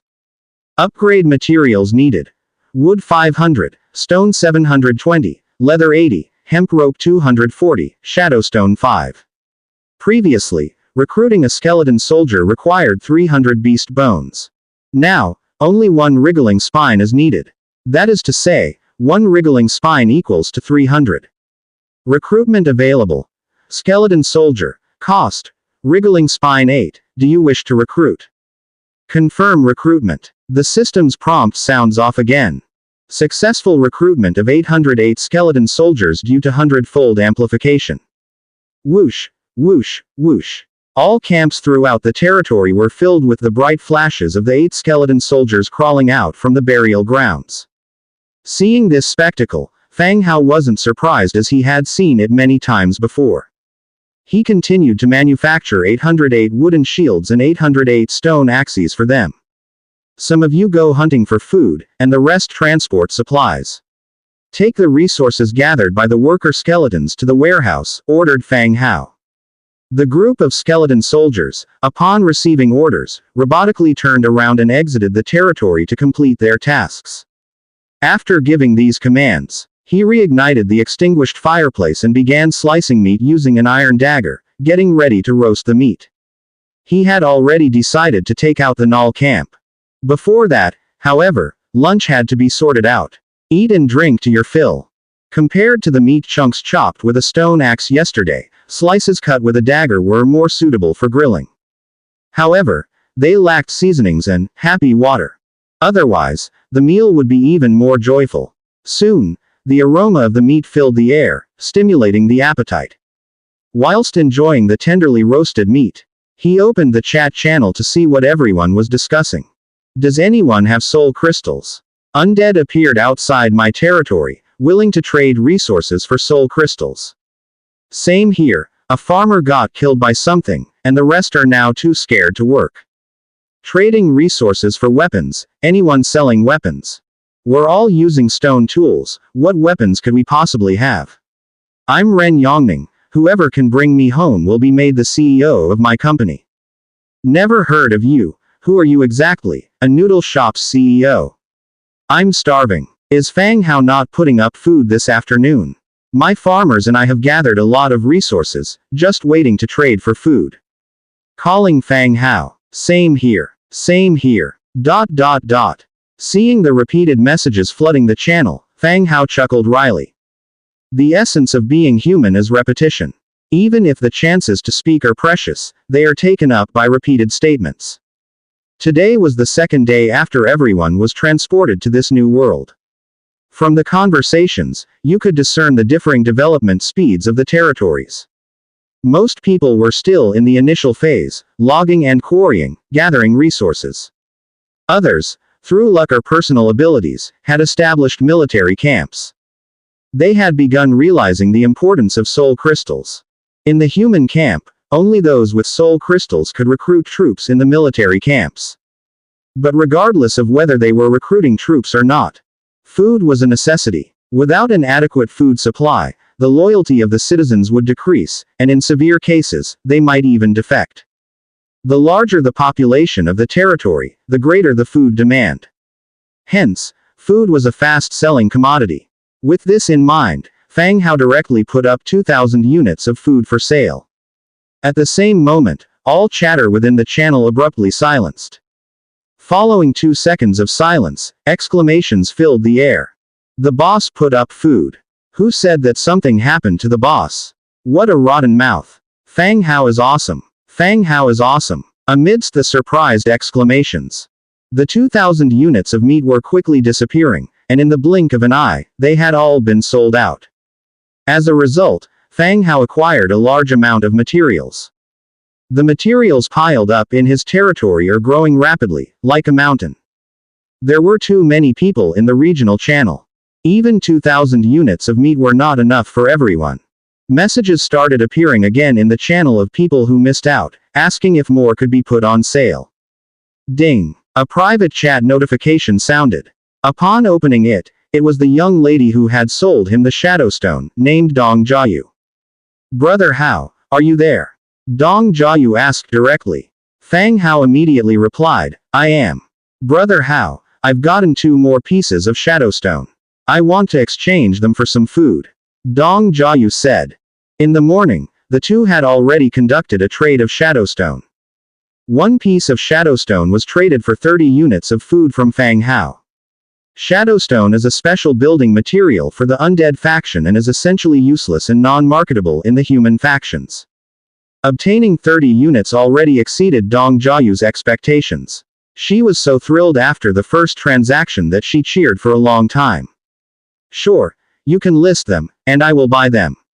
Fang Hao said. Okay, thank you, Brother Hao. Dong Jiayu agreed and immediately initiated the assigned trade of 2 shadow stones. Fang Hao, in return, promptly paid 60 units of meat and made the purchase. Upon completion of the trade, both parties were pleased. Fang Hao acquired the faction-specific material, and Dong Jiayu received 60 units of meat which could last her several days. Moreover, she could potentially exchange these for other resources. If there's one resource that currently acts as a medium of exchange, it would definitely be meat. Having taken care of everything, Fang Hao quickly stuffed the remaining grilled meat into his mouth. After satisfying his hunger, he promptly arrived at the underground cemetery. Level 2 Underground Cemetery. Recruitment cap. 10 out of 10. Recruitable. Skeleton, free. Note. Can recruit labor troops at this building to do basic work. Materials needed for upgrade. Wood 600, stone 800, hemp 120, shadowstone 2. Previously, he didn't upgrade. Because he lacked shadowstone, in addition to that which he had just traded from Dong Jiayu. He now had exactly 3 shadowstones in his possession, satisfying the upgrade material requirements. Upgrade. With a flash of light, the underground cemetery was successfully upgraded. Level 3 Underground Cemetery. Recruitment cap. 10/20. Recruitable. Skeleton, free. Note. Can recruit labor troops at this building to do basic work. Materials needed for upgrade. Wood 1200, stone 1600, leather 100, hemp 240, shadowstone 5. After the upgrade, the recruitment cap has increased from 10 to 20. Fang Hao immediately began recruitment. Recruitable. Skeleton 10, do you wish to recruit? Confirm recruitment. The system's prompt once again sounded. Hundredfold amplification triggered, successfully recruited 10 skeletons. A dense light brightened up, and 10 skeletons crowded around. He then created 10 sets of stone axes and stone picks, distributing them to the newly recruited skeletons. Next, he began to create leather armor and wooden shields. Hundredfold amplification triggered, successfully crafted 3030 simple leather armors. Hundredfold amplification triggered, successfully crafted 20 wooden shields. Currently, the number of labor skeletons are around 2,000, of which several were lost in the beast attack. The number of skeleton soldiers is 900, being the main armed force within the territory. He called all the working skeletons outside to gather. Regardless of whether they were skeleton soldiers or labor skeletons, all were uniformly equipped with simple leather armor and wooden shields. As for weapons, apart from the 20 skeleton soldiers who were equipped with iron daggers, the rest were uniformly equipped with stone axes. The null base must be taken down as soon as possible. Whether it's about eliminating hidden threats or strengthening ourselves, the sooner it is done, the more beneficial it is. Fang Hao stood on a large stone, looking at the vast ocean of skeletons below. Bones and dogs, historically incompatible, tonight I shall lead you all to annihilate the nulls, and regain the dignity of us undead. Fang Hao raised his arm and shouted, his expression high-spirited. But around him was still silent. The skeletons dumbfoundedly stared at him, like an array of terracotta soldiers, with no movement at all. Well, I just want to tell you that this battle is not just for me. Fang Hao jumped down from the large stone, mumbling, sooner or later, you'll depress me. Other lords could chat with their peasants. He, on the other hand, had to live with a bunch of skeletons every day. Just on the second day, he already felt a bit autistic. Even his self-proclaimed title has become, as undead. He's going to stress himself to death, sooner or later. Alright, let's go. Fang Hao called out. The procession set off majestically, with the weapon-wielding skeletons surrounding Fang Hao in the middle, offering him adequate protection. Even if danger arose, attacking him wouldn't be easy. The procession continued to advance towards the null base. In the morning's survey, Fang Hao had roughed out a map. Not to mention it's also close by and not hard to find, they could soon see the still bustling null base from a distance. Squat down, everyone squat down. Fang Hao half squatted, letting the bushes conceal everyone from sight. Seeing this, the skeletons mimicked him, squatting down and moving forward, concealing their bodies as much as possible. This wasn't intended as a stealth attack, but rather, since their side lacks long-range troop types, to reduce the distance of attack as much as possible. To reduce casualties on the way to the attack, Fang Hao led the skeleton army to quickly approach their destination. Despite sneaking while squatting, the rustling of the large patches of bushes and grass made quite the noise. In an instant, it caught the attention of the nearby Null woodcutters. With wide-open eyes, they curiously looked towards the direction where Fang Hao and his men were. "Charge! Take down the base!" Fang Hao issued the command. Whoosh, whoosh, whoosh. Upon receiving the command, the skeletons instantly burst out of the bushes and killed in the direction of the base. Ooh! A horn was blown in the Null base. Facing the attack of the skeleton army, the village gate began to close slowly. Regardless of the Nulls outside the gate shouting, the gate was not opened. In the end, the Nulls were caught up by the charging skeletons and the chaotic axe ruthlessly turned them into mud. Facing the attack of the skeleton sea, an instant counter-defense was made inside the camp. Null slingers ascended the wooden defense walls and began to swing their slings and throw. The power of the slings was impressive. When it hit the wooden shields and simple leather armors, it could absorb some of the damage. But when it hit the skeleton frame of the labor skeletons, fractures would appear on the hit part, and in worse cases, they would break directly. Fang Hao watched from afar. He was resentful that his troops did not have long-range weapons. Fortunately, he still had an absolute advantage in numbers. At this moment, the skeleton army had already reached the foot of the wall. Like human pyramids, relying on each other's bodies, they successfully climbed up the 3-meter-high wooden defense wall. Seeing this reminded Fang Hao of a scene from a movie he had seen. It was extremely similar to a scene from World War Z. Nulls are not a powerful race. In past battles, they leveraged their numerical advantage and some simple tactics. Their combat strategies were also quite simple. But now, facing an undead army that outnumbered them, they were clearly outmatched. The skeletons piled up against the walls of the village and struck down the gates with fierce blows. The wave of skeletons flooded into the camp like a rampaging torrent, initiating a brutal melee. The Null soldiers within the camp did not coordinate with each other. Each one fought their guild's target. Soon, under the relentless assault of the relentless skeletons, the Nulls were overwhelmed. When the camp once again fell silent, the still, unmoving skeletons waited for orders. It was only then that Fang Hao walked over from a distance. Looking at the chaotic battlefield, he commanded, "Clean up the battlefield. Gather all the equipment and resources." The skeletons, no longer stationary, began to collect the fallen gear from the ground. Logically, there should be a boss in the camp. Perhaps a village or a clan leader. But now, after being pulverized, it became rather difficult to distinguish who were the leaders and who were the followers. In the face of death, all creatures are equal. As the skeletons busied themselves with cleaning up the battlefield, Fang Hao, leading a dozen skeletal soldiers, entered the largest wooden hut of the tribe. This was likely the clan leader's room, or some sort of meeting hall. The furniture was styled in a savage fashion. "We'll take this bear skin rug back. Move the table and chairs out, we'll take them along later," Fang Hao directed from inside the hall. The skeletons began to move, hauling everything outside. All the items would be packed and taken along soon. No helping it, resources were lacking in his territory. The only furniture was a pile of hay, which served as his bed. There was another room behind the hall. Upon opening the door, he saw a large bed in the room, draped with a fur blanket. In the corner of the bedroom, there was a black chest with a metallic sheen. Yay! Fang Hao made a fist in celebration. He now had a bed. As for it being previously used by the Nulls, he didn't mind. Given their current situation, he couldn't afford to be picky. He could just clean up the fur blanket once they got back. At least, no longer would he have to sleep on a pile of hay. Once again, he turned his attention towards the chest. The chest in front of him was different from the wooden chests from before.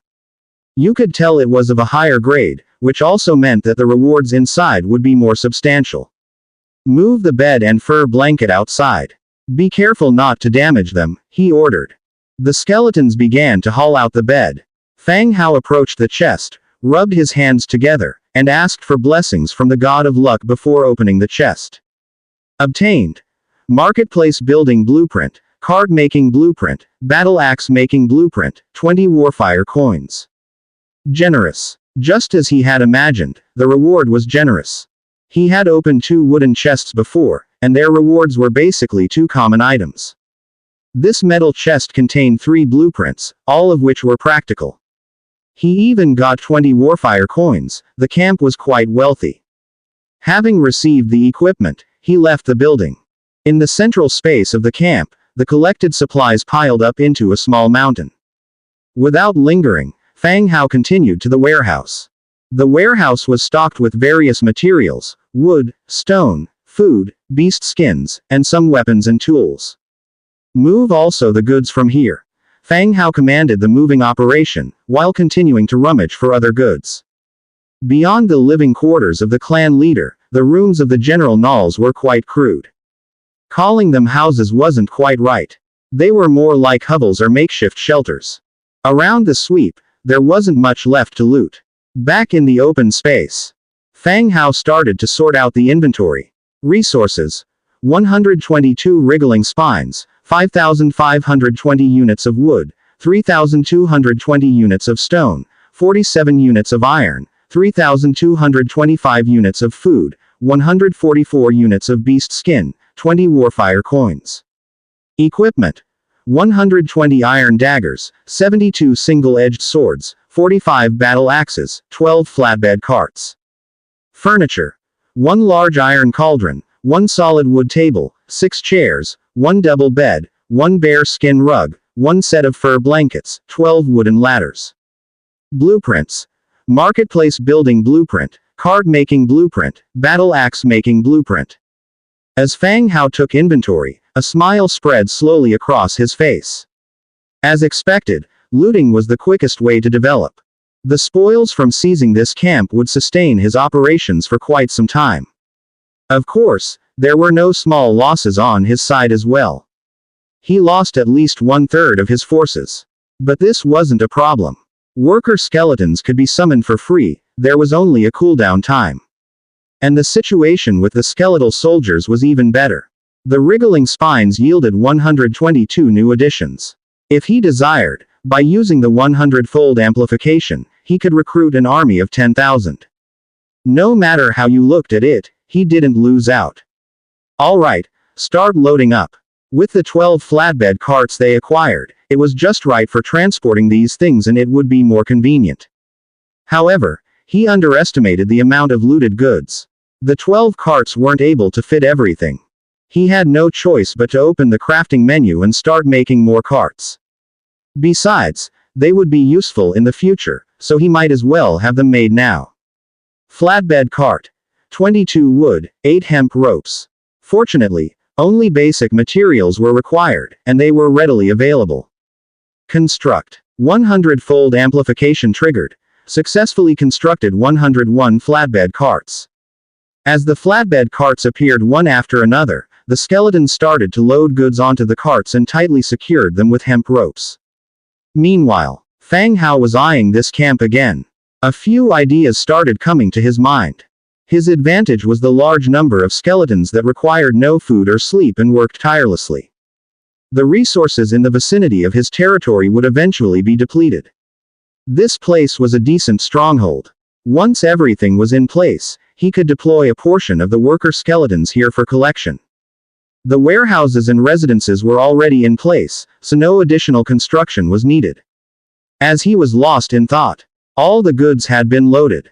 After boarding up the village gate, the majority of the forces left the Gnoll camp and headed back to their own territory. Due to the carts and the cargo, they couldn't cut through the forest like they did when they arrived, so they had to take the main road back. Lying on the flatbed cart, resting on the fur blankets, he opened the Book of Lords to pass the time. This damn stone axe is a piece of crap. It's so slow at cutting trees, and it breaks after a few swings. Stop complaining. This is how it is now. Just gather more and upgrade your buildings quickly. You can also trade the surplus with Boss Hao for some food. Such bad luck, I have a river near my territory. I made a net and I could catch a couple of fish every day, but today, when I went to check, I was nearly scared to death. What happened? A net full of bones. I hauled in the net and it was full of skeleton bones. Some skeletons still had stone axes in their arms. It scared the hell out of me, damn it. That's eerie. You aren't near an unmarked grave or something, are you? I don't know. I dug out the fish and buried the bones. I also kowtowed a few times. I dare not eat the fish, so I put them up for sale. The guy above, I bought your fish, you bastard scammed me. How did I scam you? The fish are fine, still wriggling. Why didn't you eat them then? I was worried they might be poisonous. Damn you, you wait and see. Watching the two bicker amusingly, Fang Hao also took note of this newcomer's ID. Zhong Bin. There was a stream near the Null encampment. From that recent battle, many of his skeletons had perished, and some of their bones had been swept away by the stream. That must have been why Zhong Bin saw a ton of bones in his fishing net. It also indicated that their territories were not far apart. Of course, even if he didn't bury the bones, they would eventually disappear over time. After all, this world had become digitized. The army returned to camp in high spirits. No need for manual sorting. All different types of resources were sorted automatically and neatly stored in their respective places. He ordered his skeletons to move the bed into the Lord's wooden cabin. The fur rugs and bedding were sent to the nearby river to be cleaned. He then opened up the manufacturing tab and summoned the iron axe blueprint that he had just acquired. Iron axe. 2 iron, 2 wood. The requirements for making an iron axe were not high, but iron is a relatively scarce resource. Luckily, he had acquired a small amount from wiping out the Null camp. The inventory showed 59 iron units. Enough to craft an iron axe. Production started immediately. 100x amplification triggered. Successfully crafted 808 iron axes. 100x amplification triggered. Successfully crafted 505 stone pickaxes. Manual laboring skeletons had suffered some losses in the battle. There were a bit more than 1,400 left. Because the Undead's building requirements needed more stone than wood, he allocated more manpower to stone mining. With the original remaining tools, along with the newly crafted stone pickaxes, 900 labor skeletons were assigned to mine stone. 500 equipped with iron axes were assigned to continue chopping wood. The remaining iron axes were distributed to skeleton soldiers, replacing their stone axes.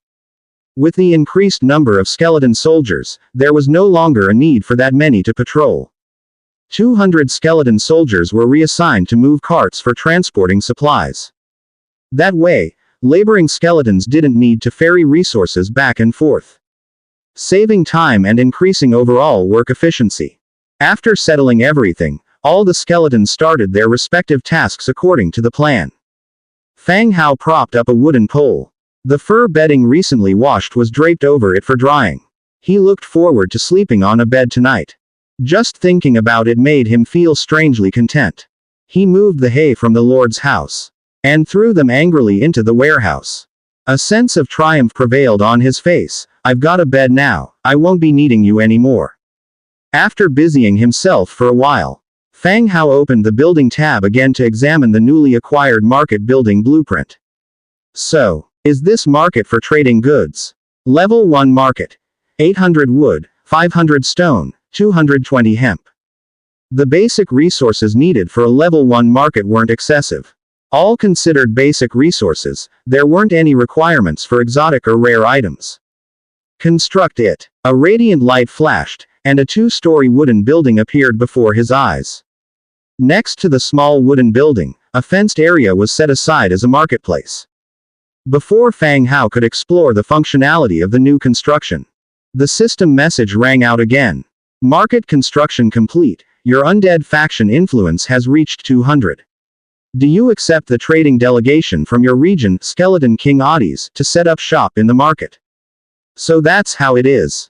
Trade between lords can be executed through the Book of Lords. Similar to trading items in the game, irrespective of the distance, the traded items teleport directly into your storage once the trade is completed. Currently, only the regional channel has been opened. Still, it is incredibly convenient and doesn't require any fees. The appearance of the market allows the Earth Lords who had traveled through time to trade with the native forces. Not only did you have to construct a market, but a certain level of influence was also required. Fang Hao, being the first to upgrade his main city, was awarded a faction influence of 200. Which just meets the requirement for the Undead faction's trading delegation to set up shop. Except, there were no second thoughts. A trading delegation meant no danger. You accepted the request from the Skeleton King, Adi's trading delegation to set up shop. The skeleton delegation's arrival countdown begins, 11 hours 59 minutes 59 seconds. Following that, a desolate tombstone suddenly appeared in the fenced area within the market. It emitted a faint green light. The tombstone displayed a synchronized countdown. Damn, are they going to crawl out from there? It gave off an impression. Like this delegation of skeletons isn't walking here. Instead, they are going to crawl up directly from this tomb in front of him. Of course, he was just making a facetious remark and wasn't burdened by it. After all, he had seen so many skeletons crawl out of tombs, and he wasn't afraid of it nor did he feel any sense of burden from it. Not bothering with his own market having a ticking countdown. Fang Hao began to prepare dinner. Although he'd gotten a cooking pot from the Null encampment, Fang Hao had no desire to use it. From the food scraps left by the Nulls, he could tell these creatures also treated humans as food. Who knows how many people might have been cooked in that pot. Meat is meat, after all. He decided to continue eating roasted meat. He still lit the fire and continued preparing roasted meat. At the same time, he opened the regional channel, looking forward to a friendly chat with others to kill time. Damn it, I've had enough. These stone axes are like paper match, they break after just a few uses. Yes, it's so troublesome having to remake them every time they break. Ah, what's the use of complaining? Better to save your energy and chop more wood. Stone tools were not as durable as iron ones. Iron tools withstood more use and rarely broke, while stone tools were consumable. After chopping 2 or 3 trees, they would break and need to be remade. Others don't have the luxury of Fang Hao's 100x amplification. It's very troublesome to craft one by one. Just as everyone was expressing their discontent, a message popped up. Selling iron axes. 1 iron axe for 8 iron or 50 units of meat. As soon as the message was sent, the chat room went abuzz. Gosh, that's a total rip-off 50 units of meat. Is this a golden axe or what? Wouldn't it be faster just to rob people? It's a tool for gathering resources, everyone will have it sooner or later. Why are you setting such a high price? This is obviously taking advantage of everyone.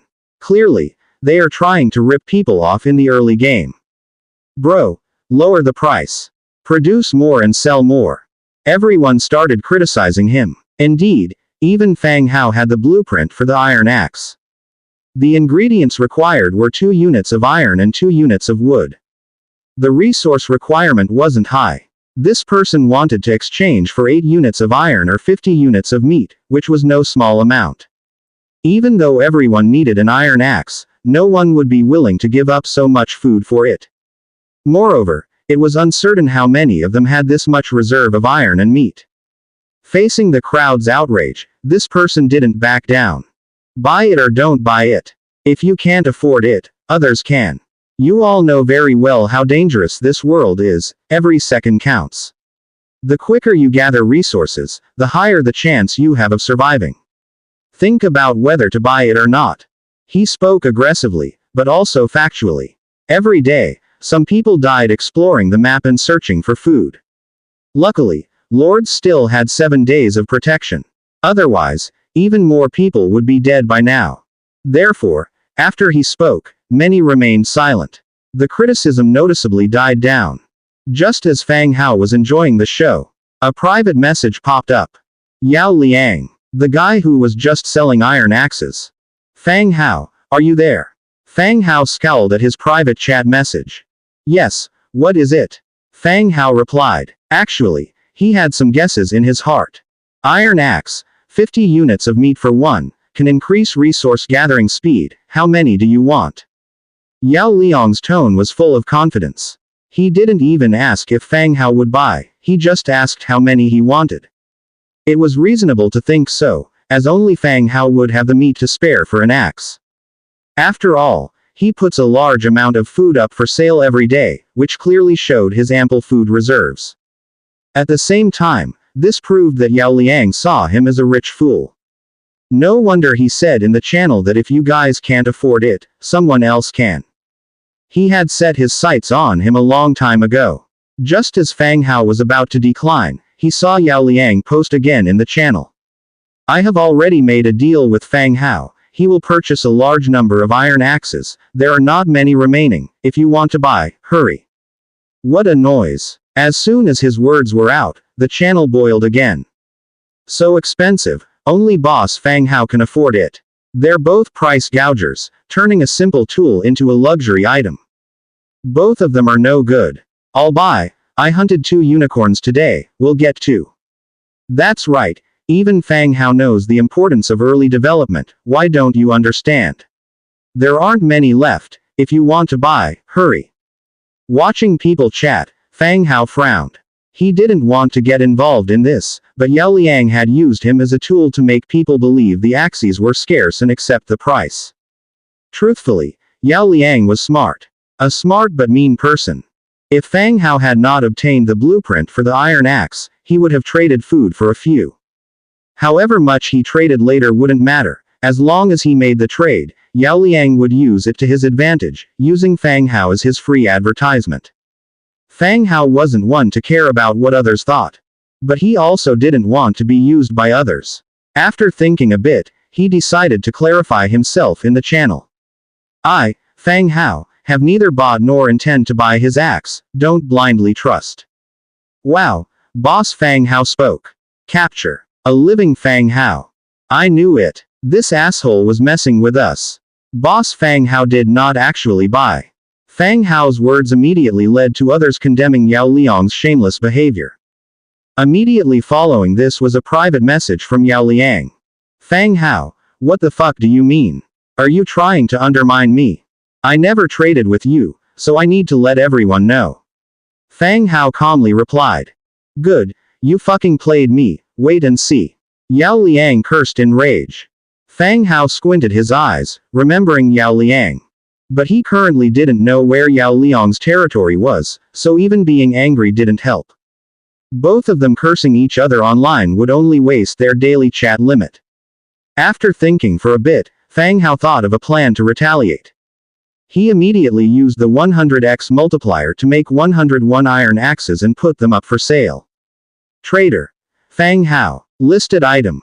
Iron axe. Quantity. 100. Required for 1 unit. 4 units of iron. Note. If you have a blueprint or special materials, you can negotiate price in private chat. Compared to Yao Liang's 8 units of iron, Fang Hao's 4 units seemed very reasonable. And Yao Liang sent another private message. Motherfucker, you wait. At this moment, Yao Liang was furious. Fang Hao had undermined him and made him lose face in the channel. Then he sold iron axes for 4 units after. Those who just bought from Yao Liang were now chasing after him for refunds. There's no law in this world. Even though they didn't know each other's territories, Yao Liang dared not offend so many people. Under pressure, he had no choice but to refund the others. Fang Hao ignored the enraged Yao Liang. In this world, strength is the most important. With the expansion of territories, those who survive will inevitably meet, and by then it wouldn't be about who can curse better. After listing the trade, the stock of iron axes slowly reduced. Private chat rung again. Boss Fang Hao, I have a blueprint, I want to trade it for your iron axes. The blueprint was sent over. Wooden bucket blueprint white. Materials for production. 5 wood, 2 hemp rope. I'll give you 2 iron axes for it, replied Fang Hao. Alright, thank you very much. Once the two completed the trade, the blueprint was immediately added to the Book of Lords. Fang Hao immediately started crafting. Triggered hundredfold amplification, received 101 wooden barrels. Just then, a skeleton returned with some supplies. Go fill these barrels with water, said Fang Hao. The skeleton immediately lifted the wooden barrels and set off. At the same time, several private messages came in. All of them wanted to trade blueprints for iron axes. Received white blueprint, wooden bench, 5 wood, 2 hemp rope.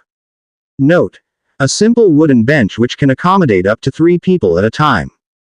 Received white blueprint, drying rack, 3 wood, 2 hemp rope. Note: used for air drying raw meat, handy for long-term storage. Received white blueprint, simple single bed, 7 wood, 6 hemp rope, 3 leather. Note: a simple and practical single bed, you can rest assured on it without worrying of falling off. I have a double bed made of solid wood. Fang Hao muttered quietly. Previously there was no bed, and he could only sleep on grass. He always woke up aching all over. Just after getting a big double bed, now he had received a blueprint for a single bed. Why does it always happen this way? Either nothing happens or everything happens all at once. Apart from the blueprints, Dong Jiayu contacted him too. Exchanged Shadowstone for 10 iron axes. After all, the food they exchanged last time was enough for her and the farmers in her territory for quite some time. Next, Fang Hao put 2,000 units of meat for sale and then returned to the Lord's log house to rest. Next morning, Fang Hao came out of the log house and had a big stretch. Sleeping in a bed is really comfortable. The morning sun cast a warm glow over his face, dew shimmered on the grass next to it. The breeze carried a faint scent of plants as it passed. Honestly, the air here is much better than the world he left behind. Picking up a plank placed aside, he etched 3 on it, signifying it was his 3rd day in this world. He lit up the fire to prepare breakfast, while also not forgetting to list more food for others to buy. As he waited for the meat to be cooked, Fang Hao began crafting the drying rack. He only received the blueprint for the drying rack last night. There was nothing to dry late at night, so he waited until the day to craft it. 100-fold amplification triggered, received 101 drying racks. 100 drying racks appeared on the ground. He called over a passing skeleton. From now on, you are in charge of drying food. The skeleton put down the iron axe it was carrying, went to the warehouse, picked up a piece of meat, and hung it on the drying rack. These skeletons are peculiar. Even though they are not very intelligent, they are capable of carrying out basic tasks given by Fang Hao. They work efficiently and adeptly. Just like executing a program, they neatly hung 3 pieces of meat on each drying rack to dry. Watching the skeleton busy at work, Fang Hao took the last piece of grilled meat and popped it into his mouth. After swallowing it, he put out the fire. A notification suddenly rang out. Skeleton caravan has arrived at your territory, it's up to the Lord to inspect it. The market that was built yesterday. The indicated time of arrival was 12 hours. After the night passed, it was already time. You guys, follow me. To be on the safe side, Fang Hao called a few skeleton soldiers along with him. There's likely no danger, but just in case. A few skeleton soldiers immediately walked over, holding axes and shields and following behind Fang Hao. Upon reaching the market, Fang Hao saw that a tombstone that had been built was now completed. A magnificent-looking skeleton sat beside the tombstone. The skeleton merchant was dressed in rich attire, leaning against a wooden staff in his right hand, and wore a gemstone ring on his scrawny bone finger. His hollow eye sockets shone with a blue light, like that of a ghost fire. Upon seeing that Fang Hao was a human, the blue light in his eye sockets flickered with surprise. But soon it calmed down. He spoke softly, the god of Undead accepts the faith of all believers. Seeing Fang Hao approach, he immediately stood up and said, My lord, Ruer is willing to serve you. Fang Hao was taken aback. Holy shit, this skeleton can talk. Even though Fang Hao did not speak, he was surprised in his heart. The skeletons following him were all silent, none of them could talk. Not only could the skeleton in front of him talk, but it also had feelings. He didn't even have flesh on his neck, so how was he speaking? It's not scientifically possible. No, he himself had traveled through time, science clearly did not apply here. In spite of his surprise, Fang Hao remembered to respond to the other party. Hello Mr. Ruer, I welcome your arrival. Fang Hao greeted with a smile. It's my honor. Skeleton Ruer bowed gracefully. His manners and actions were like those of a well-mannered nobleman, creating a stark contrast against his skeleton form. Mr. Ruer, where are the goods? I'd like to take a look at the caravan's goods first. Fang Hao said. Of course. Ruer tapped his cane on the ground, and a dark tunnel opened up in the adjacent graveyard, and shelves made of bones rose. 6 items were arranged on the shelves. Iron sword blueprint, white level, selling price, 5 warfire coins. Leather helmet blueprint, white level, selling price, 3 warfire coins. Metal parts blueprint, white level, selling price, 2 warfire coins. Viscera jar, green level, selling price, 50 warfire coins. Lord's skill. God's presence undead, selling price, 120 warfire coins. Blank map, selling price, 2 warfire coins. Caravan stopping time, 4 hours and 26 minutes. The purpose of the first 3 blueprints was obvious. Fang Hao understood their functions. However, he was unsure about the use of the remaining items. Viscera jar, green level. Item type. Tool. Description. The Viscera jar is an ancient container of the Undead clan with mysterious energy. It can plunder the viscera of powerful creatures to strengthen the army and worship the gods. Seeing the description, Fang Hao understood the function of the Viscera jar. In modern society, similar things had been mentioned on television. The pharaohs of ancient Egypt, after being mummified, stored their organs in a type of container. The situation seemed similar. God's presence undead. Type. Active skill. Description. Allows the Lord to inhabit the body of the undead under his command and control it in battle. The lower the level of consciousness of the controlled body, the higher the compatibility. On seeing this skill, Fang Hao's eyes instantly lit up. This skill is quite good. The most significant feature of the fighters under his command is their lack of intelligence and exceptionally low consciousness. So, he would definitely have high compatibility. Moreover, with this skill, his safety could also be guaranteed. For dangerous places, he could rely on this skill. Suppressing the feelings of joy in his heart, he continued to inspect the final item, the blank map. Blank map. Type. Single page. Description. The explored terrain will be recorded on the map, which can be viewed by the Book of Lords.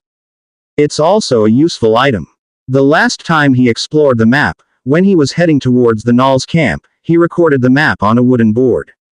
It was inaccurate and very vague. This kind of wooden map, 1 or 2 days later, he could still recall the image and find the recorded points. If it was a long time later, he wouldn't be able to find any places even if he looked at the hand-drawn map. If there was a blank map that could record at any time, then it would be much more convenient. Fang Hao carefully read the product introductions. The skeleton merchant was also observing Fang Hao's territory. A village-level territory. Yet it contained both undead and human buildings. It truly was a magical place. Of course, a territory of this level also has limited consumption ability. The goods provided by the caravan directly relate to the territory's level. The current offerings were only of lower-grade goods. How about it? Do you need anything? The hoarse voice of Skeleton Ruer was heard. Fang Hao averted his gaze and said, I'll take everything. The warfire coins in his hand were not many. The system had rewarded him once. He had gained some more from wiping out the Null camp. It was just enough to buy all the items. Thank you for your generosity, Ruer said. Then he took all the items from the shelves and handed them to Fang Hao. 3 white blueprints were directly recorded into the Book of Lords and they could be viewed under the Manufacture page. The blank map also merged into the Book of Lords. When he opened it again, a 5th page had appeared. Resources, Manufacture, Building, Channel, and the newly added map. The map was shrouded with mist, only the territory range could be visible. Lord's skill. God's presence. Meet the learning conditions. Do you want to learn? Confirm. The God's presence skill book turned into light entering into Fang Hao's body. Last was the Viscera jar. On the earthenware jar, intricate gold patterns were painted. The jar's lid was a metallic skull the size of a fist. It looked strange. Mr. Ruer, when will the goods be replenished next time? Fang Hao asked. Although all his warfire coins were spent this time, they greatly assisted him. Money in hand was useless, only by spending it to enhance his strength could he survive more securely. Therefore, Fang Hao was already looking forward to the next batch of goods. The caravan will arrive with new goods in your territory after 7 days. Ruer answered. For a lord like Fang Hao, who was so decisive and generous, Ruer was also satisfied. Fang Hao nodded, keeping the number, 7 days, in mind. So, the time for the store to refresh goods is 7 days. By the way, if I have goods, can I sell it here? Suddenly Fang Hao had a thought. If he could sell items with his 100 times amplification skill, couldn't he earn money in return? Not yet. Only when your territory has a registered caravan can you sell items to the market. Ruer had an answer. Oh, all right. Fang Hao was helpless. This is to prevent exploiting a bug. After a brief chat, skeleton merchant Ruer, after a slight bow, walked into the crack of the tomb. At the same time, a 7-day countdown appeared above the tomb. The skeleton merchant left, leaving him alone once again. It was hard to find someone who could converse, and they left in just a moment. If he'd known, he would have purchased the items one by one, and chatted more with the skeleton. At least he could have asked if they had a family. How skeletons recognize female skeletons, how to reproduce offspring. Show some concern, to strengthen connections. Now that the person left, if he wanted to chat, he had to wait until after 7 days. Next, Fang Hao went to the burial grounds barracks and planned to recruit soldiers. In yesterday's fight, he acquired 122 wriggling spines, just enough for a full recruitment. Skeleton soldiers don't consume food and won't produce any burden. Naturally, the more the better. Recruit immediately. 122 spines disappeared, a notice immediately appeared in response. 100 times amplification triggered, 12,322 skeleton soldiers recruited. Instantly, the images of skeletons filled the territory. Just as he was about to assign tasks to the newly produced skeleton soldiers, a private chat suddenly rang. It was from Dong Jiayu, who he had traded with in the past. Brother Hao, are you there? I want to discuss something with you. I am. Go ahead. Fang Hao initially thought that she had more shadow stones to exchange with him. It seemed that it should be something else by now. I've explored to the 3rd layer of the tomb, and undead creatures have appeared here. I want to advance some iron axes from you for weapons. Dong Jiayu was fortunate. Her territory was situated near a mountain range. The nearby timber and stone resources were abundant, so she had no worries about mining. In reality, Dong Jiayu's grandfather owned a martial arts studio and she had learned some martial arts with him since childhood. Therefore, on the 2nd day of crossing into this world, she left her territory and began exploring her surroundings. She found an ancient tomb in a valley. Soon, she discovered some blueprints and shadowstones from the tomb. She kept the blueprints for the development of her territory, and sold the shadowstones to Fang Hao to acquire resources. Among the lords who came over with her, she was progressing quite well. But today, while leading militiamen to explore the 2nd layer of the ancient tomb, many undead creatures suddenly appeared. Not only did 2 militiamen die, she was also injured. She had no choice but to retreat to her territory and reconsider her strategies. The ancient tomb was the basis of her lead, and despite the danger, she had to continue exploring it. After much thought, she decided to come to Fang Hao, hoping to advance some weapons and equipment. Dong Jiayu was not aware that Fang Hao had iron weapons. She just thought that iron axes would be more lethal than stone ones, and wanted to advance some iron axes. You want to advance some iron axes for fighting? Fang Hao asked in surprise. Ah, is that all right? Dong Jiayu was somewhat uncertain because every resource now was extremely important, affecting one's own development and survival. She hurriedly added, let's consider it as an advance reward for the shadowstones, okay? Fang Hao asked again, what are the types of soldiers you have? What weapons and equipment are they using? He was not familiar with the information about human soldiers. Just ordinary militiamen, there aren't any special troops yet, Dong Jiayu replied. She thought that Fang Hao would know about the militiamen. After all, everyone was a cross-world traveler from Earth and belonged to the human camp. They naturally knew about the soldiers recruited by humans. How many people do you have? 3. Previously, she had several Tier 1 militiamen. 2 of them died in the previous battle, leaving only 3. Including her, there were 4. Fang Hao didn't hesitate much.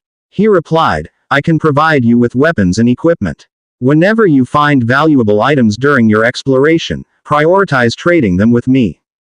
Great, thank you, Brother Hao. Thank you for your trust. Jia Yu quickly expressed her gratitude. This was not just a trade, but also showed Fang Hao's trust in her. This kind of trust was especially precious in a place like this. Okay, list a unit of wood or something so that I can trade the items to you, Fang Hao said. The system only allowed trading, not gifting. However, there were many workarounds.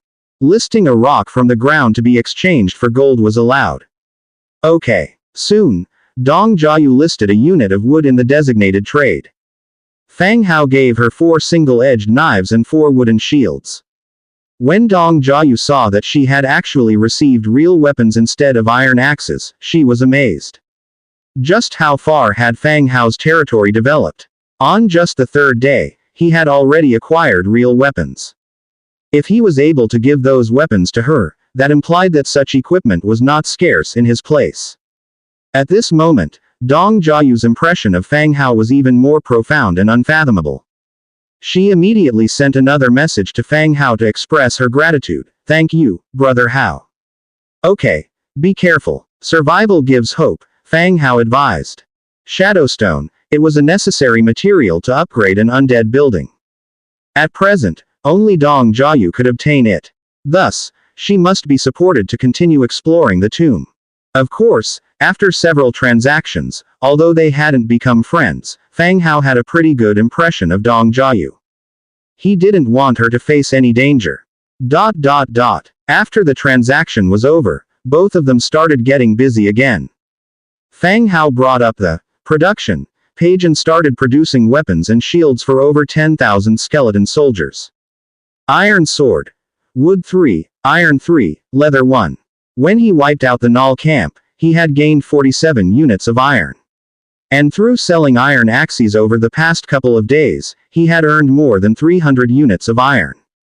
It may not be much, but with the Hundredfold amplification, there's enough to equip this team.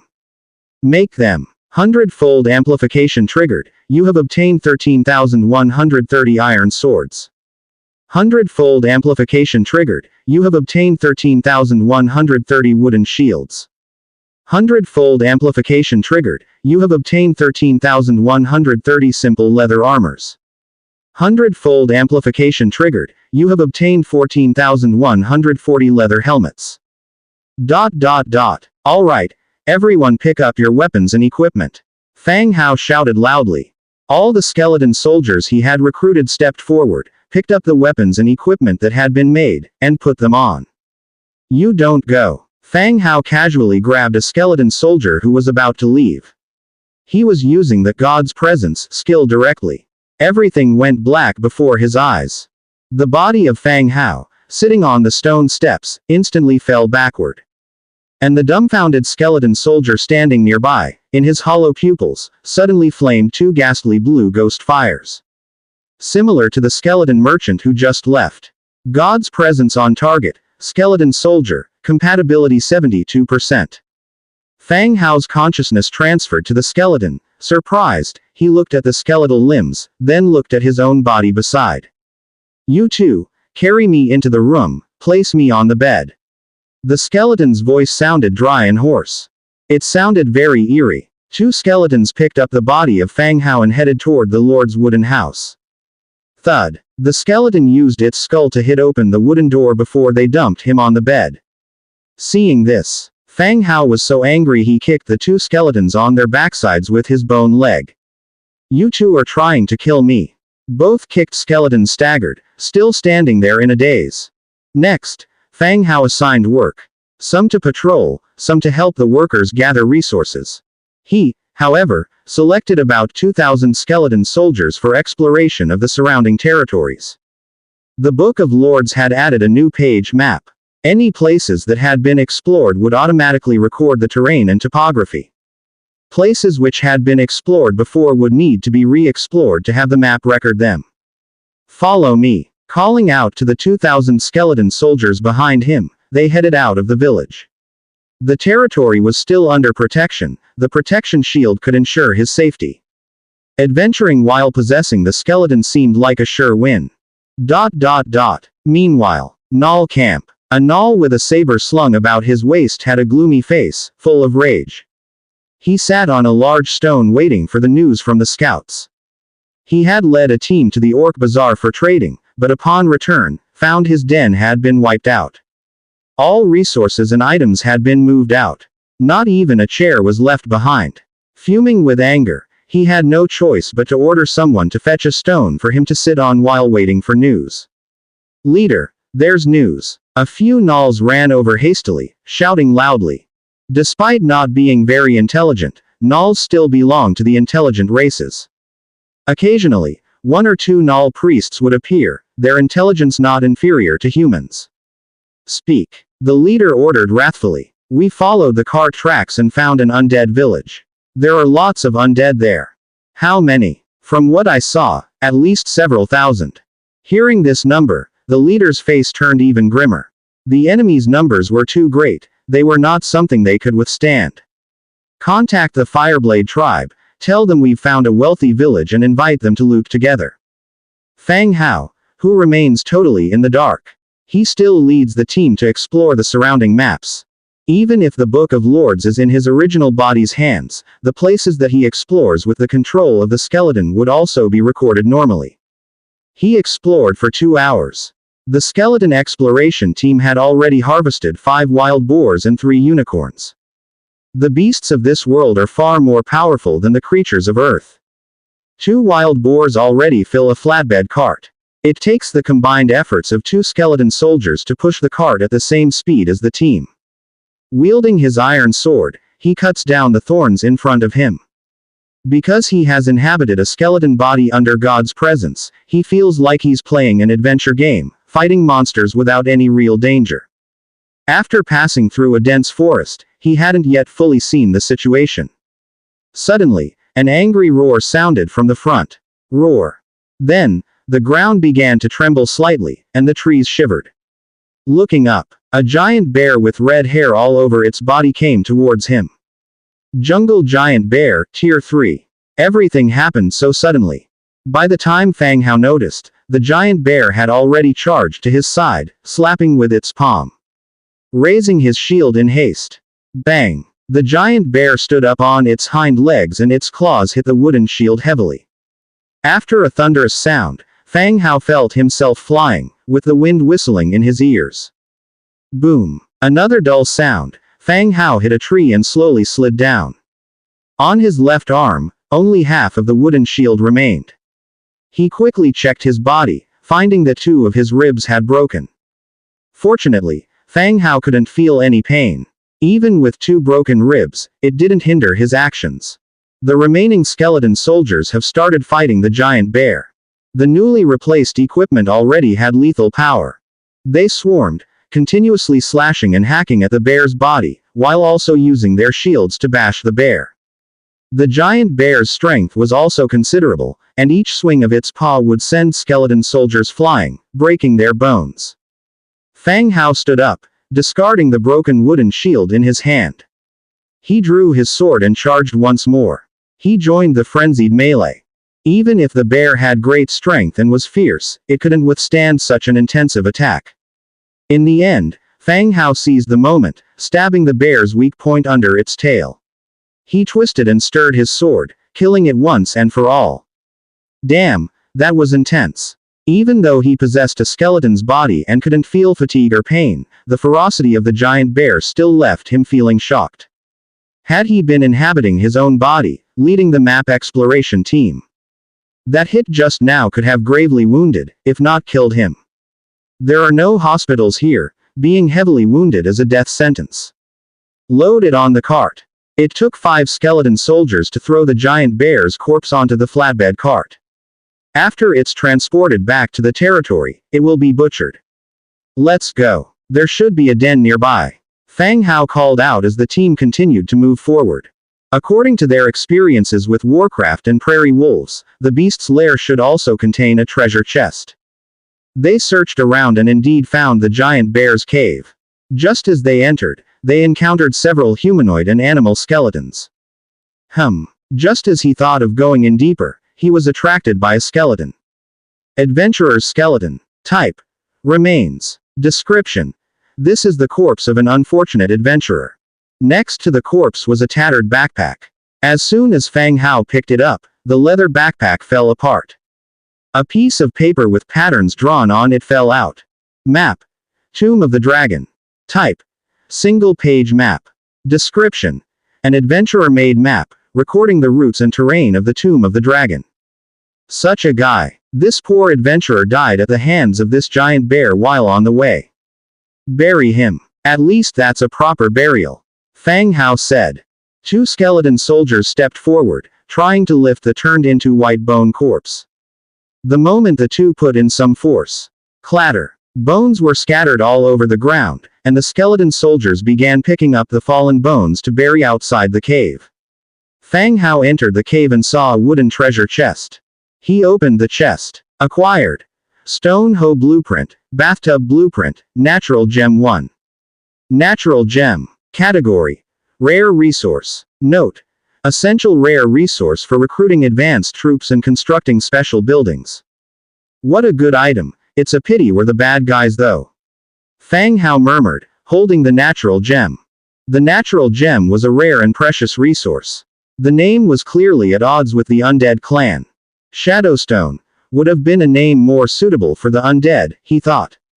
All useful resources were quickly packed and stored away. They began the return journey. The loaded team returned to the territory.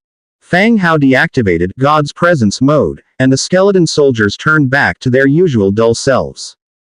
Going to the warehouse, picking up a new shield, instinctively joining the patrol team as if nothing had happened. After his soul returned to his body, Fang Hao sat up on his bed, touched the top of his head. There was a bump. It was caused by the skeleton hitting his head against the door when they were carrying him. Next time, he thought to himself, he should lay down properly to avoid becoming injured. He left the room. He went over to the loot. Tier 1 Iron Boar 5, do you wish to slaughter? Slaughter. Slaughter completed. Acquired 2,500 meat, 100 beast skin, 75 beast bone. Tier 1 Unicorn 3, do you wish to slaughter? Slaughter completed. Acquired 1,500 meat, 60 beast skin, 45 beast bone. Tier 3 Jungle Giant Bear, do you wish to slaughter? Slaughter completed. Acquired 900 meat, 55 beast skin, 30 beast bone. Throughout the hunt, Fang Hao slowly added to the diminishing meat storage again. The hunting abilities of the skeleton soldiers were quite weak.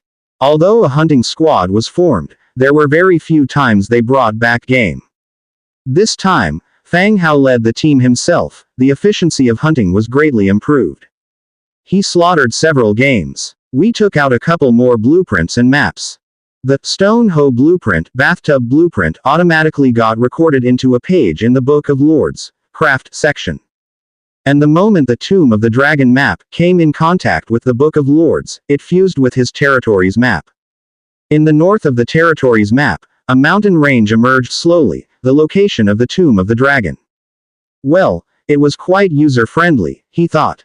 However, the Tomb of the Dragon was quite far from his territory.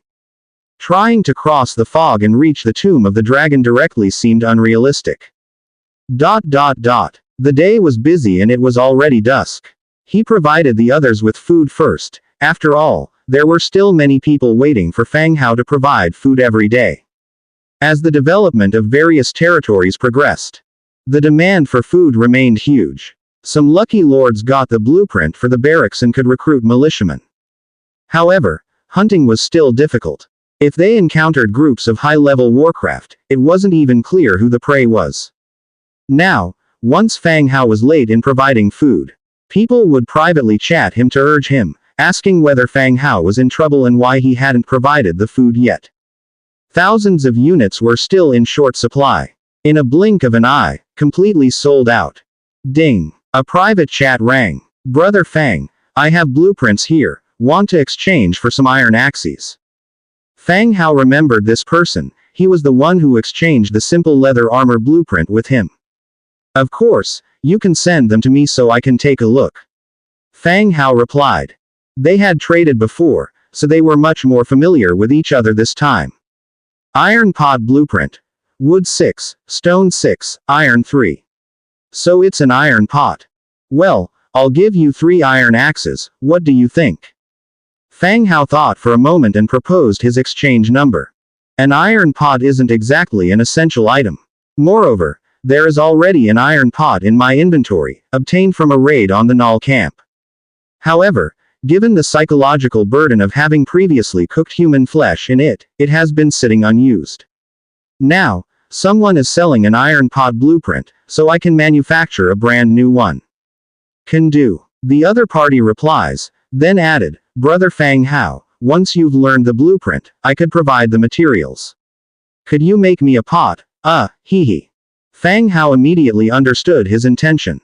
Pretty smart idea. At the current level of the domain, 1 iron pot is enough. He sells the blueprint to me in return for 3 iron axes, then asks Fang Hao to make him another pot. He's taking no loss at all. Of course, sell me more blueprints next time. Fang Hao generously says. He wasn't particularly bothered about it. With a hundredfold increase, it's impossible for any deal to constitute a loss. One set of materials can create 100 products, it's the blueprint that is hard to come by, not the materials. Thank you, brother, I'll list it right away. Soon, an iron pot blueprint appeared in the designated transaction list. After giving the other party 3 iron axes, Fang Hao received the iron pot blueprint. Iron pot. Wood 6, stone 6, iron 3. Craft. Triggered hundredfold increase, received 101 iron pots. A flash of light occurred. 101 iron pots appeared on the open space in front of me. The new iron pots are different from the ones seized from the nulls. The newly crafted pots were one piece, with a wooden pile below and an iron pot on top. He chose one and gave it to the other party, fulfilling their agreement. He kept 3 pots for himself and put the rest, along with the remaining null iron pots, up for sale. Trader. Fang Hao. Registered item. Iron pot. Quantity. 98. Required for 1. 5 units of iron ore. Note. If there are special resources, blueprints or items, we can have a private chat. ... Finished off all the work. Fang Hao summoned a skeleton, you will be in charge of boiling water. The skeleton proceeded as instructed, bringing the stone materials to the warehouse to start boiling the water. There were 101 buckets of stored water in the domain, no need to fetch it from a distance anymore. Fang Hao continued to open the Book of Lords and navigated to the Manufacture page. He selected a Bath Bucket. Bath Bucket. Wood 5, Hemp Rope 3. Manufacture. Triggered hundredfold increase, received 101 bath buckets. The iron pots had not all been sold yet when a large number of bath buckets appeared again. He would offer the extra buckets for sale, but not at present. Prolifically selling a large number of items could attract attention from potential buyers. There's no rush, he could sell them in broad daylight the next day. Guided the skeleton to move the buckets to the open space next door. Water was boiling now. After adjusting the water temperature, he quickly took a bath. Having taken a bath, he felt rejuvenated, full of spirit, and relaxed. Stepping out of the bath, he spread his arms wide, waiting for his body to air dry. The feeling of complete relaxation while basking in breezes felt pleasantly good. Next, he started preparing dinner, boiling a pot of meat soup. He idly switched on the area channel to pass time. Hey, have any of you used Brother Fang Hao's pots yet? Any special situations? Nothing at all. Why? I foraged for some mushrooms and wild veggies and made a pot of soup. I didn't even add any meat, so why is there oil floating in it, and that meaty aroma? It's like I've boiled a pot full of meat. Stop bragging, man. Is it real or fake? I also made mushroom soup, but it's clear as water. It is true. I just tasted it, and it does taste like meat soup. Damn, brother, you found a treasure. Isn't this a daily meat soup? I suspect your pot has a hidden attribute. Would you sell it? I'd buy it at high price. In an instant, the channel was filled with discussions about iron pots. The iron pots listed for sale were rapidly selling out. Some people need a pot. Others buy it, hoping to get an iron pot capable of brewing a vegetable broth. Fang Hao did not expect such a thing to happen. The pot for cooking green vegetables, which produces oil, should be the iron pot from the Null camp. After all, years of cooking meat in it can leave some traces of grease. Having arranged everything, he went to bed to rest. The next day, early in the morning, he stepped out of the Lord's wooden house.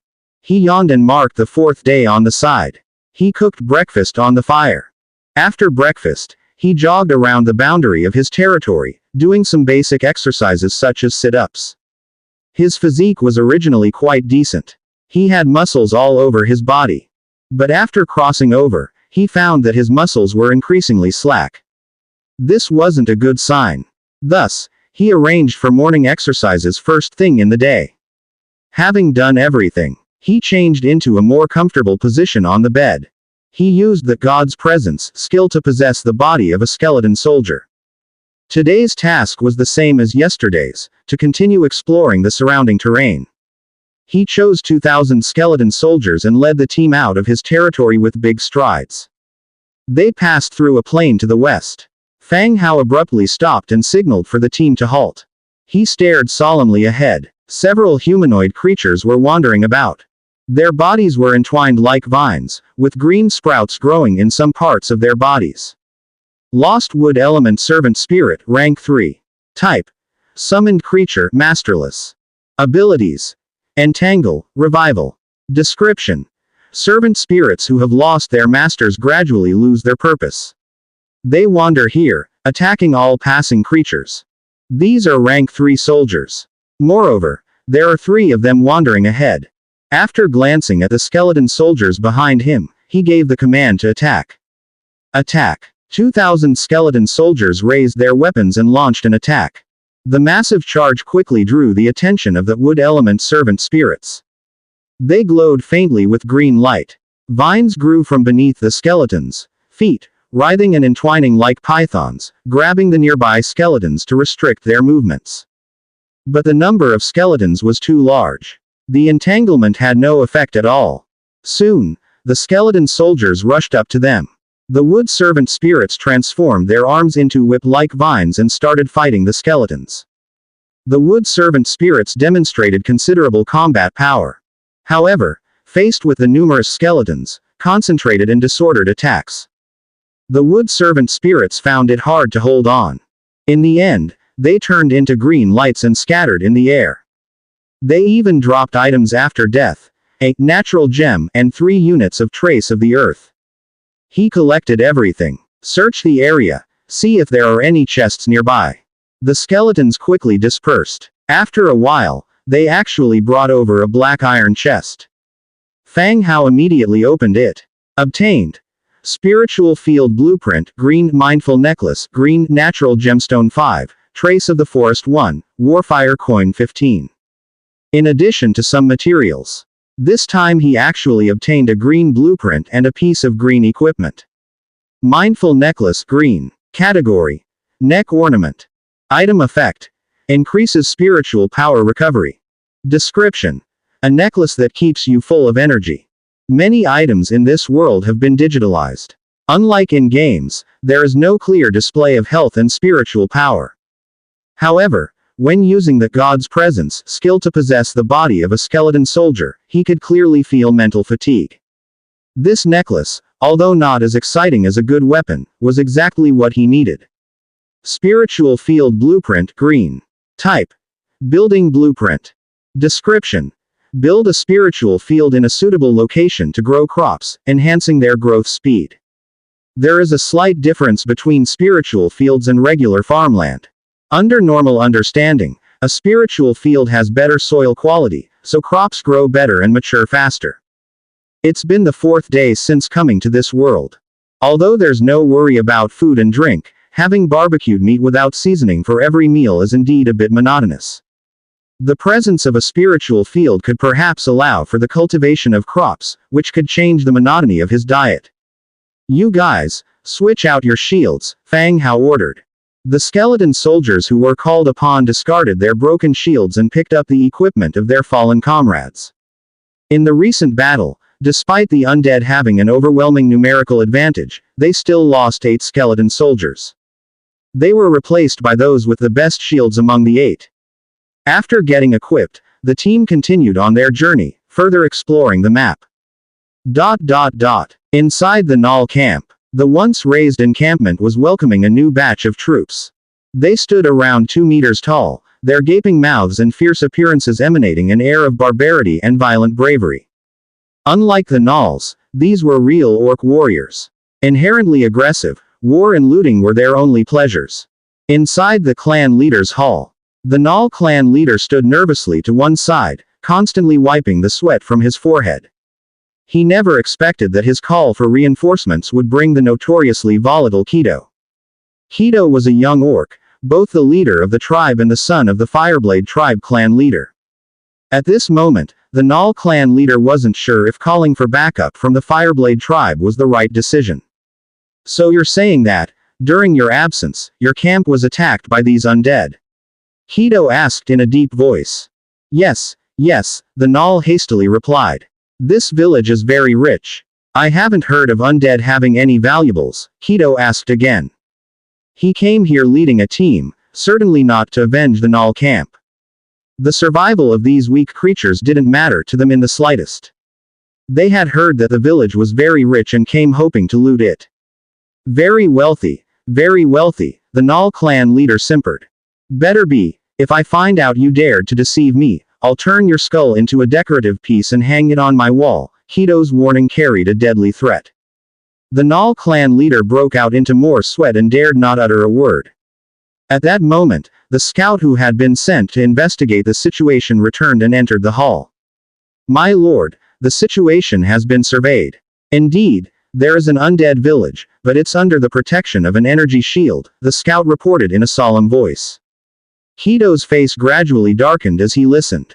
After the scout left, he roared out in rage, "You dare deceive me? I'll cut off your head to use as a chamber pot." The Fireblade tribe were familiar with energy shields. The energy shield perfectly protected the village, and no matter how powerful their machinery was, they could not break through it. This signified that they made a wasted trip. Even if the village's defenses were low, they couldn't get in. The Null clan leader jumped at Keto's roar. He didn't know the function of the energy shield and had only thought of calling the Fireblade tribe for revenge.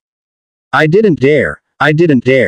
Just as Keto was about to grab his battle axe and behead the Null, a voice interrupted their conversation. Commander Keto, I have a way to take the village, a voice proposed. All eyes in the room suddenly turned to this speaker. This was a human, wearing a Nike sports jacket over a piece of leather armor, with a brown book dangling from his waist.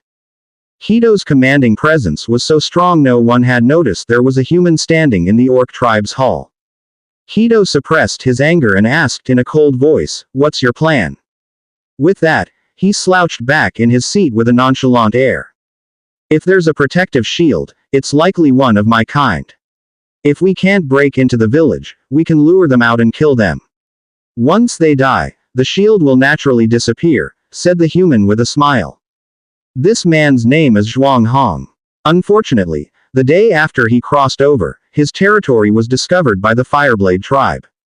Though his domain had a protective shield, and the orcs could not break in, they still blockaded the entrance, hindering the development of the domain. The farmers couldn't leave, and resources couldn't be gathered. Zhuang Hong proved to have some wit about him. He negotiated with the orcs and made the village a vassal of the tribe. There was no need for military development. All they had to do was continually collect resources for the Fireblade tribe. He came today with Keto, and when he heard the sound of an energy shield, he guessed it was another lord. And this lord will be the gift he presents to Keto. Are you confident? After hearing Zhuang Hong's plan, Keto's eyes light up. Orcs aren't good or particularly fond of strategic scheming, but they could acknowledge that this plan might work. We can give it a try, said Zhuang Hong. Good, as long as you succeed, I'll speak to my father to give you more power. Thank you, said Zhuang Hong with joy in his heart, hurriedly expressing his gratitude. As dusk approached, Fang Hao led his team back into his territory. In addition to exploring nearby maps, they also hunted a large number of beasts, increasing the reserve of meat and beast skins. After all, every day there's a great crowd roaring to be fed, waiting for him to serve up food. Cancelled the God's presence status and slaughtered all the beasts. Slaughter completed. Gained 7,500 meat, 450 beast skins, 300 beast bones. On the fourth day of crossing over, the demand for meat still existed. He could tolerate a little more hardship, eat a little less. But farmers and soldiers also needed to be provided with food to replenish energy and increase loyalty. Imported the spiritual field blueprint into the Book of Lords. Materials required for a level 1 spiritual field: 1,500 wood, 800 stone, 300 hemp ropes, 5 natural gems, 1 trace of the earth. The requirements for a green quality blueprint were high. Among them, natural gems and the trace of the earth were rare resources that were hard to come by. Luckily, the warehouse had these materials. With the Book of Lords in hand, he chose to build on a flat open space outside the village. A wooden fence enclosed a piece of empty ground. The wild grass disappeared and the soil was loose, not as hard as before. He stood on the outside, measured the distance with his stride. It was approximately a 10 meter by 10 meter square field. However, they had no crop seeds yet. Returned to his territory. He sat down on a bench in front of a wooden hut, concocting soup while opening the area channel. A lot of information scrolled on the surface. Does anyone know how to bandage a wound? I've been bitten by a wolf. What should I do? Could I get rabies? Dinner's ready. I'm sitting at the kids' table. Seriously, guys, I really got bitten. The wound is deep. Don't mess around. Immediately rinse the wound with water, then squeeze out the contaminated blood. Can I use river water? It's best to use clean water so as not to infect the wound. Okay, thank you, brother. Then, Fang Hao's private chat soon followed up. He opened it and saw it was the Lord who just asked for advice on how to treat a wound. As brother Fang Hao there. Lifesaver can I exchange a pot with you? I'd like to boil some water. There is a fixed number of times each person can speak every day. Even though some people use their attempts to chat and joke around, most lords are quite restrained. If there isn't anything important to discuss, they won't waste words in the chat channel. This lord is probably quite desperate. He's almost used up all his chat opportunities. Sure, you can shelve it, and I'll give it to you. Fang Hao isn't a good person, but he's not a cold-hearted one either. He wouldn't play the saintly figure by doing charity, but if someone else was in trouble, he wouldn't stand idly by, laughing at their misfortunes. Therefore, Fang Hao didn't demand anything in return, planning to give the lord a pot. Thank you, boss. Then, the other party promptly shelved the item in a private chat. Exchanging a bone arrow blueprint for an iron pot. Bone arrow. Type: arrow. Damage: level 1 damage. Description: an arrow made from sharpened bones, very fragile. The bone arrowhead will shatter upon hitting the target. It turns out the other party didn't expect to get something for nothing. It's just that the effect of this bone arrow is somewhat negligible. This is the lowest level type of arrow, similar to the stone axe among weapons. Fang Hao didn't say much and directly clicked to confirm the exchange. The iron pot he put up for trade disappeared, and he got a bone arrow blueprint in return. He entered the blueprint and filed it under the manufacturing tab. At the same time, he remembered that double-handed light crossbow blueprint he received earlier. Ever since the skeleton merchant appeared and he exchanged the metal part blueprint, he had met the production conditions. However, there hadn't been any battles so far and the occasional beasts that showed up could easily be dealt with by his skeleton soldiers. On second thoughts, the double-handed light crossbow weapon was perfect for the single-minded skeleton workers. The attack power didn't rely on the combat power of the skeleton laborers, but on the destructive power of the crossbow itself. In any case, leave it for later. It's not needed at the moment. While having dinner, he listed 5,000 units of food for the people on the channel. After thinking for a while, he posted in the channel. Who has seeds for crops? If you have some, you can quote me in a private chat.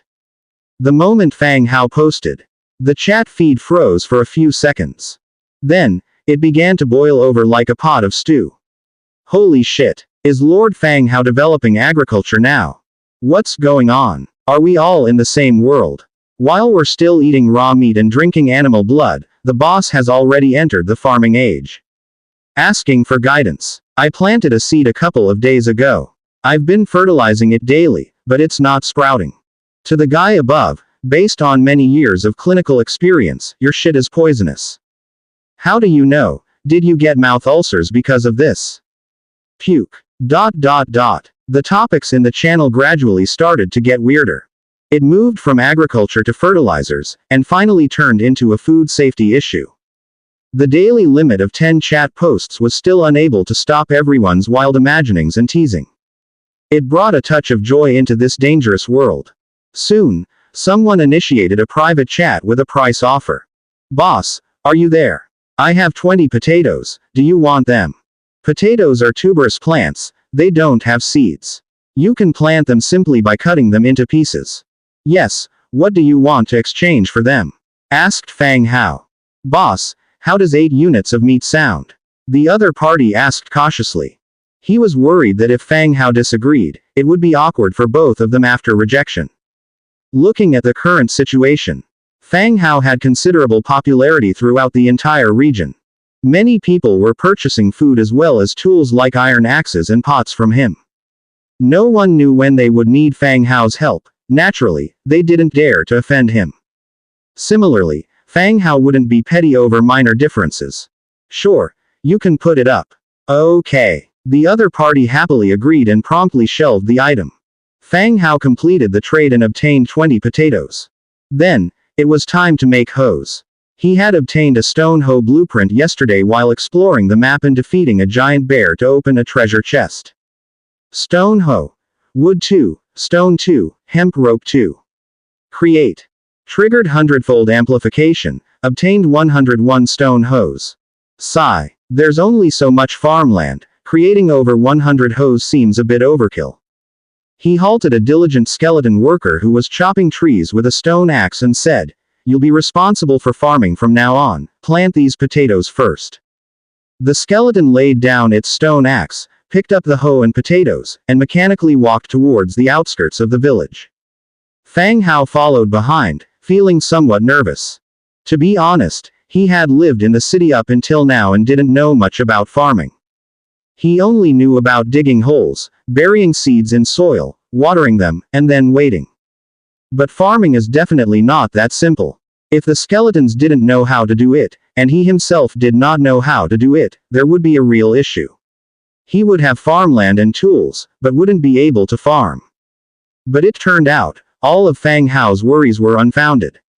The skeleton arrived at the spiritual field and skillfully tilled the ground, cutting the potatoes into pieces and planting them one by one.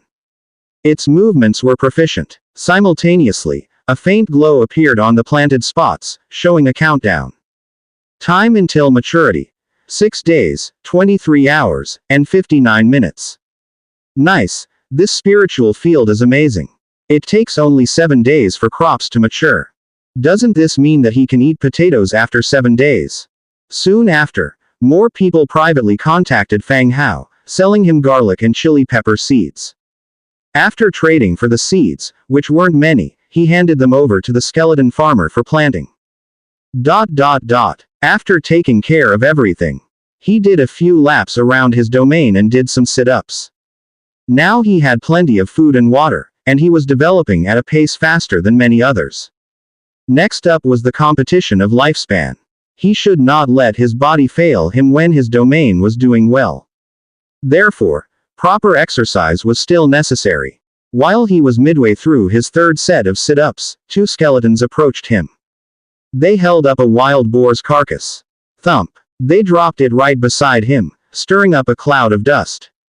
Fang Hao, who was in the middle of doing a push-up, got a face full of dust. Are you sick? Can't you see there's a person here? Bellowed Fang Hao. The skeletons paid no heed and just walked off. Meanwhile, Fang Hao's attention was drawn to the wild boar's carcass. There were several fatal wounds on the boar, but what caught his attention was a smooth piece of beast skin tied to its tail. It read, "Brother, I'm a lord nearby. Let's meet and chat, we can help each other out, I'll be waiting for you in front of the forest to the east." The words were in Chinese, and you could tell that the other party wasn't merely imitating, they were actually proficient in using these characters. It seems like another lord nearby had discovered his territory. Fearing an attack from the skeletons, they decided to get this message to him in this way. Looking at the time, he felt even more puzzled. Normally, there would be some distance between domains, definitely not too close. Otherwise, it wouldn't be the fourth day before the other party discovered his domain. At this moment, it was getting dark. After he finished his dinner and exercises, he would be going to sleep. And yet, the other lord chose this time to ask for a meeting. Even if he agreed to meet, how would the other party return? The night was much more dangerous than the day. It could be deduced that the other lord had a place to stay nearby, to the east and near his territory. Without thinking, Fang Hao instinctively thought of the Null camp. Continuing to study the wild boar corpse. There is still a chance to look over the body before it gets butchered. Once it's butchered, meat and materials are separated automatically, and the parts that can't be eaten will vanish on their own. The wound is deep, indicating that the person who killed the wild boar was very strong. Yet, a human lord should not possess such strength. It must be the work of his soldiers. Among the splinters of the boar's broken tusk, a red hair has been found. This hair is thicker and stiffer than a human's, looking similar to the boar's fur. Could he be of a special faction, or have special soldiers? Fang Hao frowned and muttered, but a sense of unease lingered in his heart. It doesn't feel like a simple mutual aid agreement. Night falls. Before the trees to the east, a torchlight illuminates the area. Zhuang Hong is holding a torch, waiting for the arrival of the lord from afar. There are more than just him in the forest. Nearby in the shrubs, nearly 2,000 Beast Clan warriors are hidden. Zhuang Hong, it seems your plan didn't work. Orc Keto spoke from the side. Zhuang Hong had proposed a plan, to lure the lord, who is under protection, out and kill him. The low-ranking skeletons are completely incapable of communication. They killed a wild boar, had Zhuang Hong write a letter to meet, and delivered it to the hands of the opposing lord. Agreeing to meet here, but the sky is getting dark, and the opposing lord has not yet shown up. Let's wait a little longer, he should come. Zhuang Hong insisted, undeterred. If his plan were to fail, with Keto's temperament, he would surely punish him. Even the simple whipping punishment of the orcs would be too much for him to bear. Just then, as the two were talking, a group of people walked out from the territory in the distance. Under the bright moonlight, they could see the figure of the other party. They're here, you all hide. Zhuang Hong urged. Keto also noticed the people coming from afar, waved his hand, and had all the orcs hide. Once the other party is killed, the protection will disappear. Soon, under Zhuang Hong's gaze, a man, completely wrapped in clothes, approached. Behind him were two skeletons dressed in leather, wielding swords and shields. Zhuang Hong squinted, surprised at the opposing iron sword, but also greedy for it. Brother, you finally made it. Zhuang Hong greeted warmly. Fang Hao looked at Zhuang Hong and spoke in a low voice. How should I address you? His voice was hoarse and low, sounding very uncomfortable. Zhuang Hong, what about you, brother? Zhuang Hong stepped forward to greet. Who I am isn't important, where are the people you've hidden? You can have them come out now. Fang Hao spoke directly. There was still a little uncertainty in his heart before. Seeing Zhuang Hong standing alone here, he was certain of the other party's ill intention. Who would dare to stand here alone? Even Fang Hao wouldn't dare to stand here in the night, just to wait for someone purely. What do you mean? Stop pretending. I'm already here, there's no need for you to keep up the act. Fang Hao continued. Whoosh. Just then, a gust of wind was heard. A cold light flew out from the bushes next to them. Crack. Bang. With a crisp sound, an iron knife pierced through Fang Hao's body and nailed him to the tree behind him. At the same moment, a large group of orcs rushed out, slaughtering the 2 skeleton soldiers with their knives. HMPH. A smart fool, he guessed there was an ambush, but still dared to come. Hito sneered as he walked out from the bushes. The Null clan leader courteously took the hatchet that was nailed to the trunk and respectfully handed it to Kito. He didn't forget to flatter, "Lord Kito, you're amazing, killing him with one move." "Shut up with your nonsense." Kito snapped angrily. The Null clan leader smiled obsequiously, yes, I shouldn't talk nonsense." Kito, who was initially immersed in the joy of victory, suddenly became serious. The protective dome around the distant territory hadn't disappeared, the skeletons working outside also began to retreat. They stopped their work and returned to the territory. "What's going on?" Kito's voice dropped a few degrees colder. The Null who had been chattering non-stop shrank back, shutting his mouth, and silently retreated to one side. Zhuang Hong, expression solemn, walked up, uncovered the corpse and carefully examined the body pierced by a battle sword. Upon seeing the face, Zhuang Hong's complexion took a drastic turn. "Lord Kito, look." Kito and the orcs around him looked over. This was no human clan lord, but just like the other 2 skeleton foot soldiers, it was a skeletal figure, stuffed with straw to make it look plump. "We've been fooled. Let's go. We'll head back to camp, and arrange for guards to stand by the entrance tomorrow," Kito ordered. It was unknown how they had used skeletons to probe. But clearly, they hadn't lost their lives. They started to gather their forces and hid inside a protective shield, leaving the orcs helpless against them. They could only go back to camp and wait for other opportunities tomorrow. The beasts lit their torches and began to retreat in large groups. And behind them, a small skeleton followed the light of their torches from a distance. Late at night, Fang Hao sat up from his bed.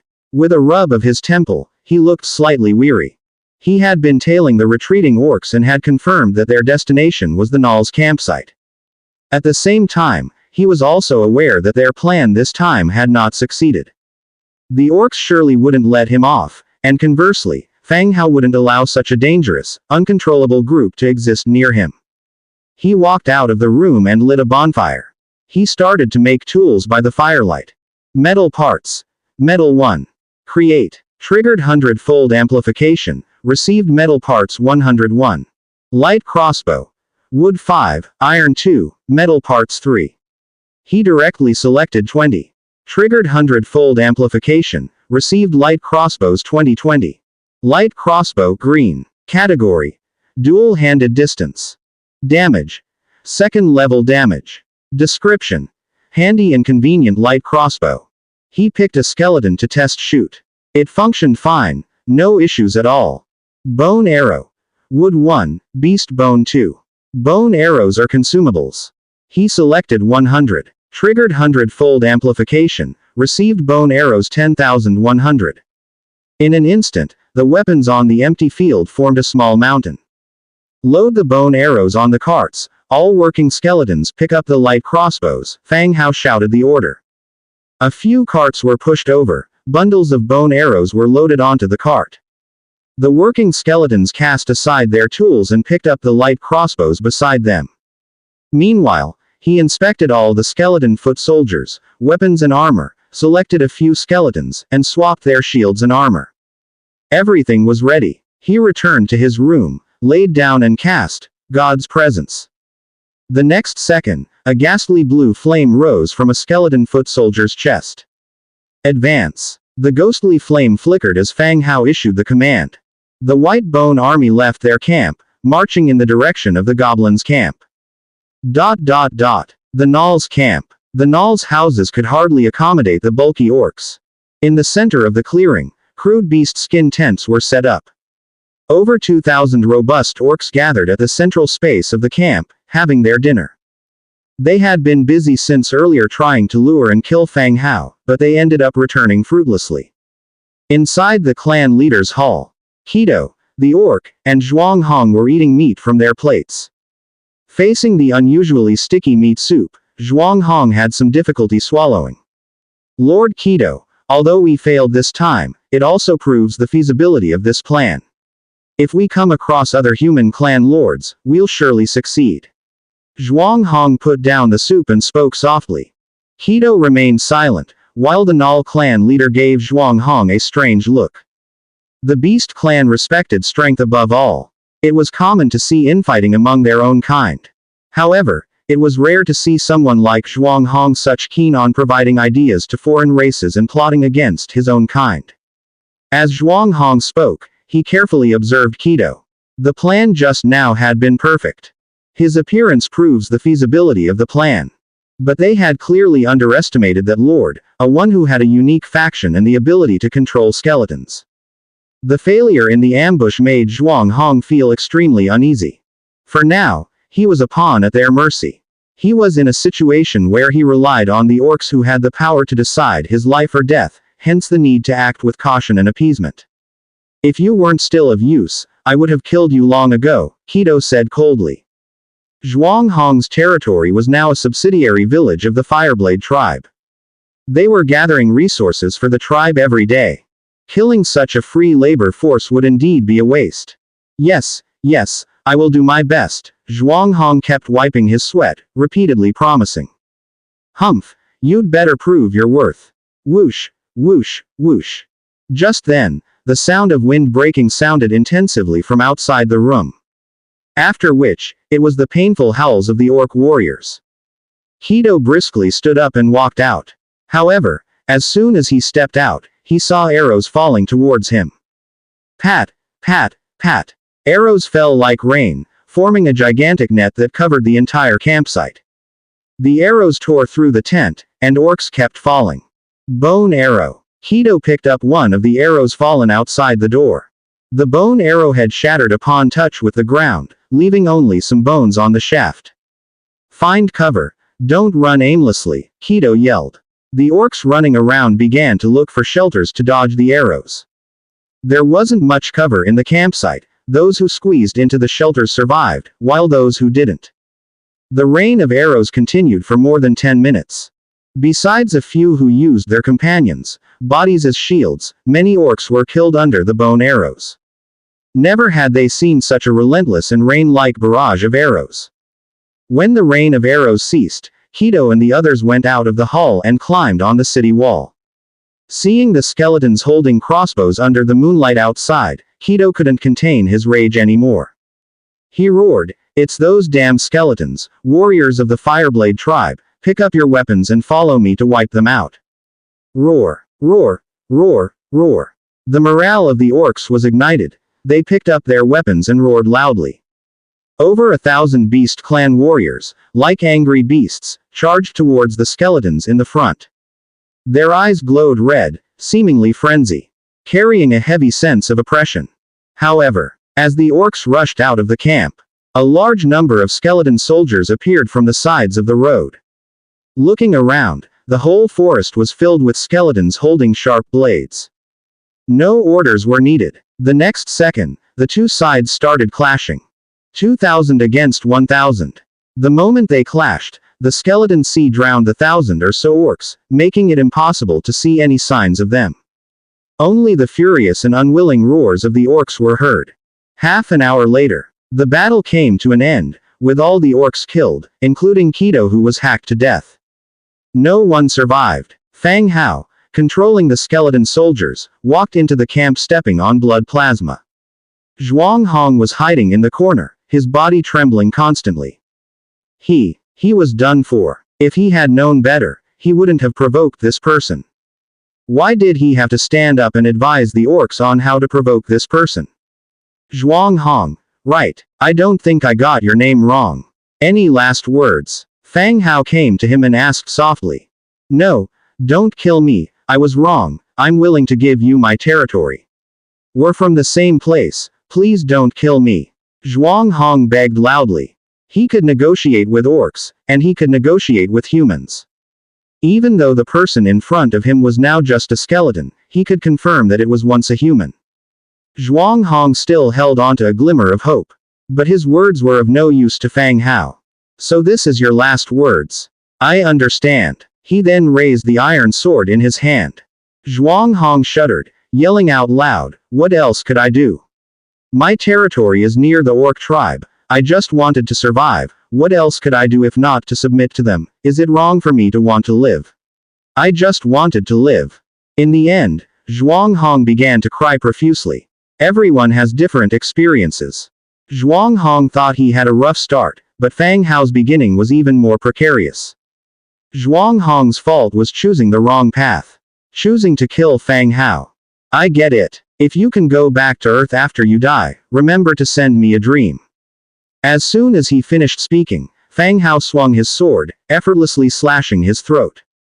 Blood splattered everywhere. Zhuang Hong's face was filled with terror, his hands desperately clutching at his throat, trying to stay alive.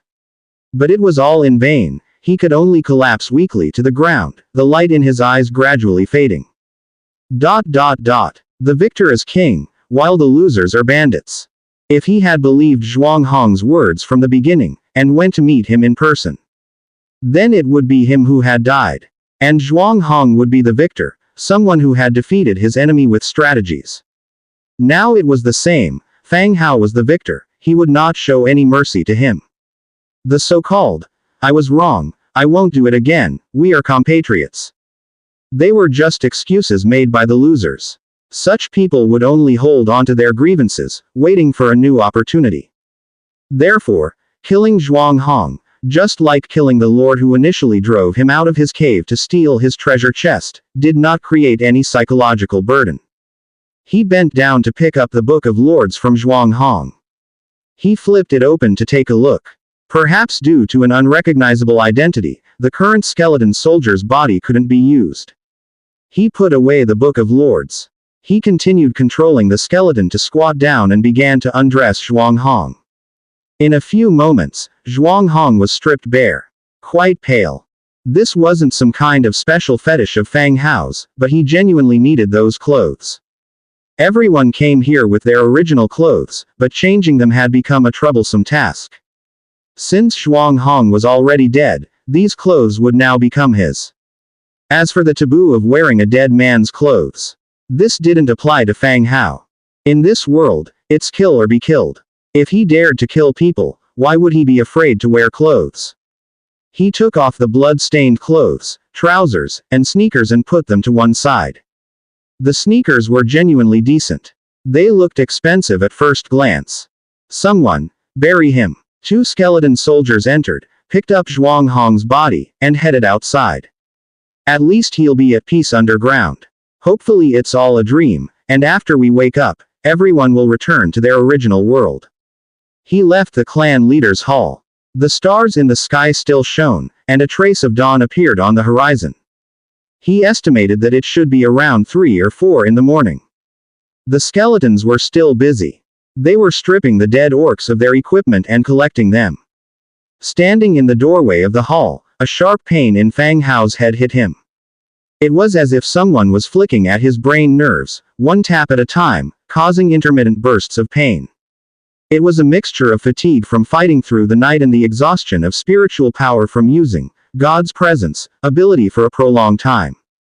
He gave some instructions to the skeletons and immediately deactivated the God's presence ability. Returning back to himself, after drinking a mouthful of water, he fell into a deep sleep. When he woke up again, the sun was high in the sky. He had slept straight through to noon. The rumbling in his stomach, protesting against the hunger, reminded him that it was time to eat. The surroundings of his territory were quiet. All of his skeleton soldiers were still at the Null camp and had not returned yet. Inside his territory, mountains of resources were stacked. He lit a fire and made some barbecue. He opened the Book of Lords and found the chat constantly updating. There were several private messages as well. "Boss, you're not in trouble, are you? I've prepared a lot of resources, waiting to trade them for food with you. Boss Fang Hao, why haven't you put the food on the market today? Boss, if something happens to you, let me know the location of your territory. I want a share of the legacy." There were many similar messages, including ones from those who had traded blueprints with him before. They were all asking if something had happened to Fang Hao, otherwise why hadn't he put the food on the market at this time? Fang Hao yawned twice. He put the food on the market, proof that he was alive and well. In the chat channel, people were still making idle talk. Let me tell you, today I pulled up a net full of skeletons again, a lot more than last time. That's scary. You should switch to a different river, this one must be poisonous. No wonder no one is buying the fish you sell. Is your river the river Styx? You keep fishing up skeleton bones. Are there any piranhas in the river? No. Listen to me. I found several sets of leather armor and helmets among the skeletons. They're great for equipping my soldiers. Wow, how lucky. I'm so envious. I don't have soldiers or leather armor. How many sets did you find? Are you willing to sell them? I can trade resources. Not selling. I'm walking upstream along the river, waiting to find more. Then I'll sell them to you. This must be that Zhong Bin again. The last time there was a battle with the Null camp, he said that he had fished up a bunch of skeletons in his net. At that time, Fang Hao had the feeling that this guy's territory was downstream from the Null camp, along the nearby creek. Another battle had taken place last night. Now, he said he had fished out more skeletons, along with leather armor and helmets. It became clearer that his territory was not far from the Null camp. Watching the others chat and joke, Fang Hao finished his barbecue. After a few mouthfuls, he went back to his room, selected his troops, and used the God's Presence skill. The next second, Fang Hao appeared in the Null camp. The skeleton soldiers had finished cleaning up the battlefield. Without new orders, they stood stiffly in place, like terracotta warriors. After a glance around, Fang Hao went to the stack of resources in the center. Resource type: Wriggling Spine 1742 pieces, Iron 120 units, Beast Skin 80 units, Warfire Coin 50 pieces. Equipment type: Orc Machete 2012 pieces, Orc Leather Armor 842 pieces, Orc Leather Helmet 655 pieces, Orc Leather Boots 1055 pairs, Orc Iron Armor 32 pieces, Orc Iron Helmet 11 pieces, Flatbed Cart 12 units. Miscellaneous: 4 baskets of fruit, 42 units of salt, Manam Market Map. Truth be told, only war can bring rapid development to Fang Hao. To support war with war, under the boost of a hundredfold increase, every battle leads to a burst in the number of soldiers. This time another 1742 wriggling spines were obtained. Under the hundredfold increase, the number of soldiers would reach a horrifying level. Massive amounts of orc equipment could also enhance the combat power of the skeletons. As for the fruits and salt, no need to elaborate. Just some improvements in the diet. Manam Market. Category: Single Blueprint. Description: A peaceful market established by orcs, where all fights and looting are prohibited. This was similar to the previous Dragon Tomb map that he had obtained. On the single piece of map, was a route leading to the orc market. This suddenly reminded him of his own market. In 5 days' time, the skeleton merchant would bring new merchandise to his territory. And he had not yet prepared enough Warfire coins. Maybe he could try out this orc market to get some Warfire coins. Next to the pile of supplies was a set of equipment neatly displayed. Bloodthirsty helmet, bloodthirsty chest armor, bloodthirsty gauntlets, bloodthirsty boots. Bloodthirsty set purple. Category: Body Defense. Defense. Level 5 Defense. Set effect: Berserker. For every enemy eliminated or assisted in elimination, strength increases by 1% for 8 seconds. This effect can stack up to 50 times. Description: The sound of the armor rubbing together is like thick, fresh blood being spilled on the ground. Fang Hao had some impression of this equipment. That was Keto's equipment, and it seems that it is still a rare set. The chest armor was a metal plate wrapped tightly in a layer of black leather, with intricate patterns carved on the leather. The bloodthirsty set was a treasure of the Fireblade tribe, previously worn by the orc clan leader, Fireblade. This time, Keto went on the expedition as one of the most favored sons of the Fireblade chief. He was allowed to wear this bloodthirsty set for safety. But who could have expected that they all underestimated this undead village without even a city wall? Keto ended up staying here for good, picking up the bloodthirsty gloves and flipping them over. A mangled orc finger fell out of the glove. Needless to imagine, the equipment was too difficult to remove and the skeleton's movements were rather rigid. They simply yanked it off along with the finger.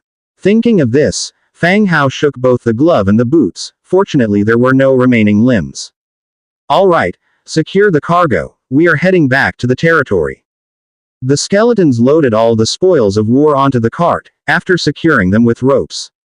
The large group set off again, majestically returning to their territory. After a few hours of journey, the group finally returned to their territory.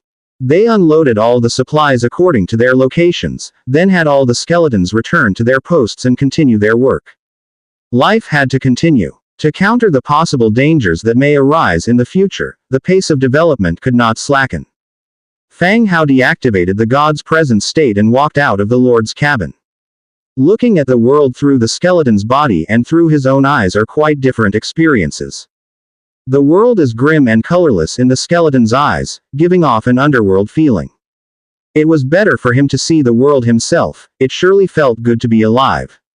This time, although the fight was involuntary, the gains were quite substantial. Not only did he acquire a large quantity of orc equipment, but also over 1,000 wriggling spines. As a novice protection coming to an end, these spines could be of help to increase the safety of the territory after he starts to enlisting soldiers. Skeleton soldiers do not need food, unlike other lords.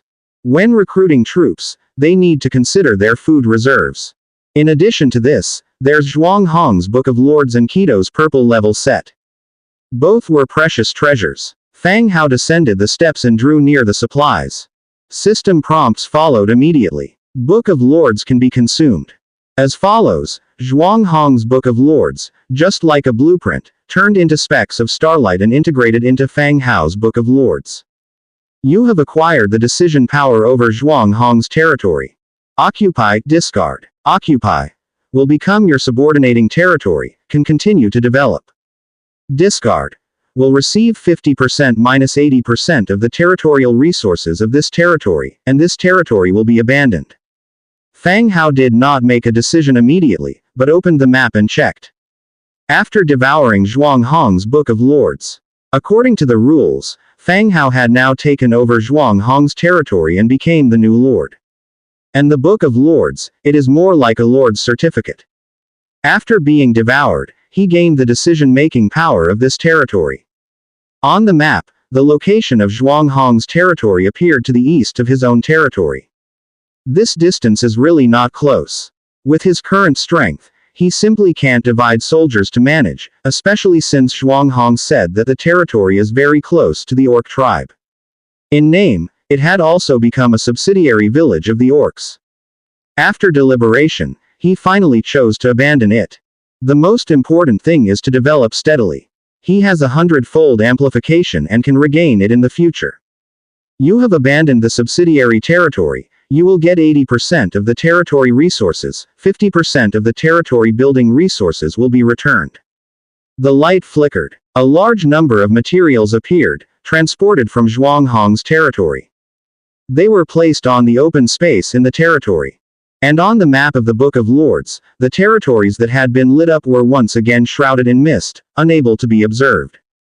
The Lord has risen to level 2, marching speed plus 1%, resource gathering plus 2%, the number of daily speeches in the regional channel plus 10. Unlock new blueprints. Torch production blueprint, ranch building blueprint, logging yard building blueprint. Fang Hao didn't know if he was the first person to kill other lords and devour the Book of Lords. But what can be confirmed is that most people still do not know that the Book of Lords can be devoured and upgraded. In addition to obtaining the opponent's resources, the Book of Lords can also be upgraded, thereby unlocking more features and permissions. The increase in marching speed and gathering speed is no less tempting than top-notch equipment. If this rule is made public, it may intensify conflicts among lords. Even the lords who do not want to participate in the battle are wary of others' covetousness. The newly unlocked blueprints on the Book of Lords. It's also a considerable gain. Zhuang Hong, as a subsidiary territory of the orcs. In order to better mine resources for the orcs, the tribe also provided some aid. It includes blueprints for facilities like ranches and logging yards. Zhuang Hong did not disappoint the orcs. He did indeed mine a large amount of resources for them every day. Now it has been directly abandoned by Fang Hao, and the blueprint has been integrated into Fang Hao's Book of Lords. When checking the Book of Lords, the regional channel was still continuously scrolling the information. And one of them has to do with Zhang Bin, who always catches skeletons in the net. Bro, sell me a few sets of leather armor, you can't use that many. Yeah, Mr. Zhang Bin, sell the extra ones to us. Little brother Zhang Bin, there are many wild beasts outside my village. If you give me 2 sets, I will reward you well when I meet you, okay? Bin is awesome, can you accept me as your little follower? Fang Hao looked at the people in the channel shouting, awesome boss. His mind went blank for a moment. Going up along the chat record, he finally found the reason for this. It turned out that Zhang Bin got several pieces of leather armor from the skeleton washed up by the net. So, he simply followed the river upstream with his militia. He got quite a harvest, and got more than 10 pieces of leather armor and helmet. He boasted about it in the channel, which led to that scene. A bunch of people were shouting that the boss is awesome. In addition, due to Fang Hao's silence these 2 days, some people have already drawn an equality line between Zhang Bin and Fang Hao, thinking that Zhang Bin is the second new boss. They even think that he has surpassed Fang Hao. Seeing all this, Fang Hao could only smile bitterly and shake his head. These folks were really not ambitious. It's just a few pieces of ordinary armor. Is it necessary to flood the channel? Moreover, these ordinary equipment were dropped by his skeleton and washed away by the river. If these people knew that he had hundreds of orc armors and a set of purple equipment, will they flood the channel? Highly shouting that he is awesome. Wait, it seems like they have shouted it several times before. At this moment, private chat rang out. It was from Dong Jiayu. She had disappeared for 2 days. Fang Hao even suspected that she was in danger. Brother Hao, are you still alive? What kind of speech is that? Fang Hao was flipping through the chat, so he responded very quickly. Brother Hao, I got a couple more shadow stones. Do you still want them? Shadow stones are useless for others but Fang Hao. Fang Hao is willing to exchange it for resources. Yes, how many do you have? Fang Hao responded quickly. His territory was developing well, but he hadn't found a way to get shadow stones. And Dong Jiayu became his only way to get shadow stones. I have 5 here, I'll trade them with you. Speaking, she directly posted the specific transaction. What do you want in exchange? More grain. Fang Hao asked. Last time I borrowed weapons in advance, it's okay. Shadow stones are useless to me, and I also managed to harvest some. Dong Jiayu replied again. Last time, she had borrowed several weapons from Fang Hao in advance. This time's transaction is considered to be a repayment for those weapons. Fang Hao smiled slightly, didn't refuse, and continued to ask, so it sounds like those weapons were a bit useful, things are going smoothly. As he said, he put 150 units of meat in the Shadowstone exchange column. He didn't take advantage of Dong Jiayu either. I'm totally depending on these weapons. Then, Dong Jiayu clarified about her experience exploring the ancient tomb. The ancient tomb was divided into individual burial chambers.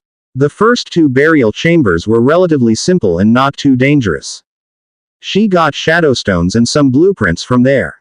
But the tomb rooms to come weren't as easy, as some undead skeletons emerged. Thanks to the weapons Fang Hao had supplied, she probably wouldn't have been able to continue exploring further. That's good, be careful. Surviving to develop steadily is the key. Fang Hao's tone was like that of an elderly father. In Dong Jiayu's ancient tomb, only ordinary undead skeletons had appeared so far.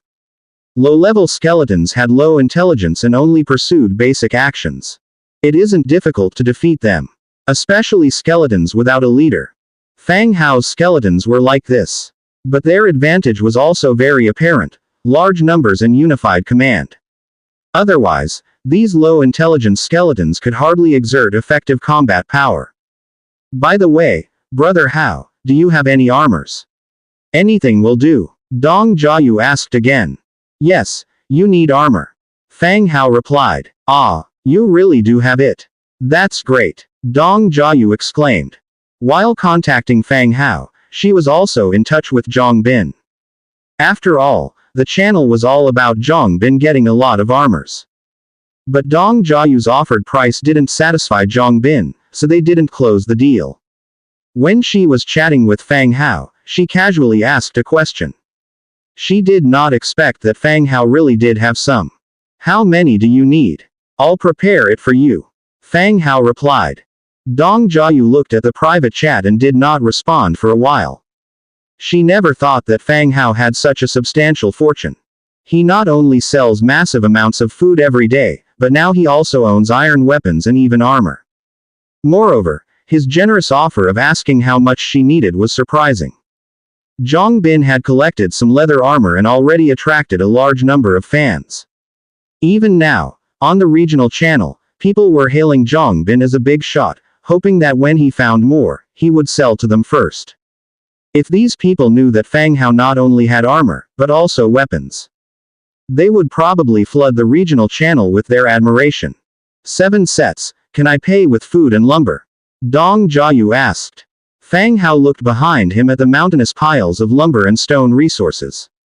He replied, I will lend you first. You can repay me with good items after you finish exploring. He was not short of basic materials. If he wanted to, Fang Hao could use the hundredfold magnification to produce weapons and armor in exchange for these materials. But there really was no need. There were just too many resources within his territory. He had already enclosed a vacant lot behind the Lord's cabin with wooden fences. It was used specifically for storing these basic resources.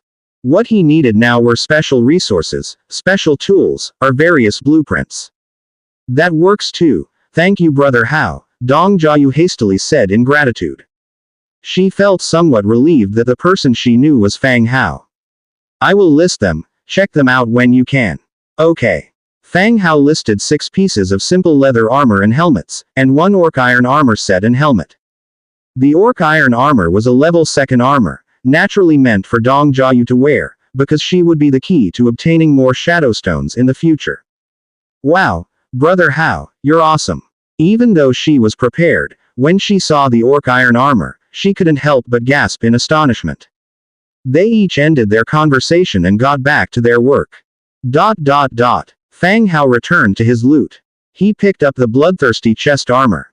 The bloodthirsty chest armor is internally made of metal plate armor, and the exterior is wrapped with a layer of red leather ornated with embossed patterns.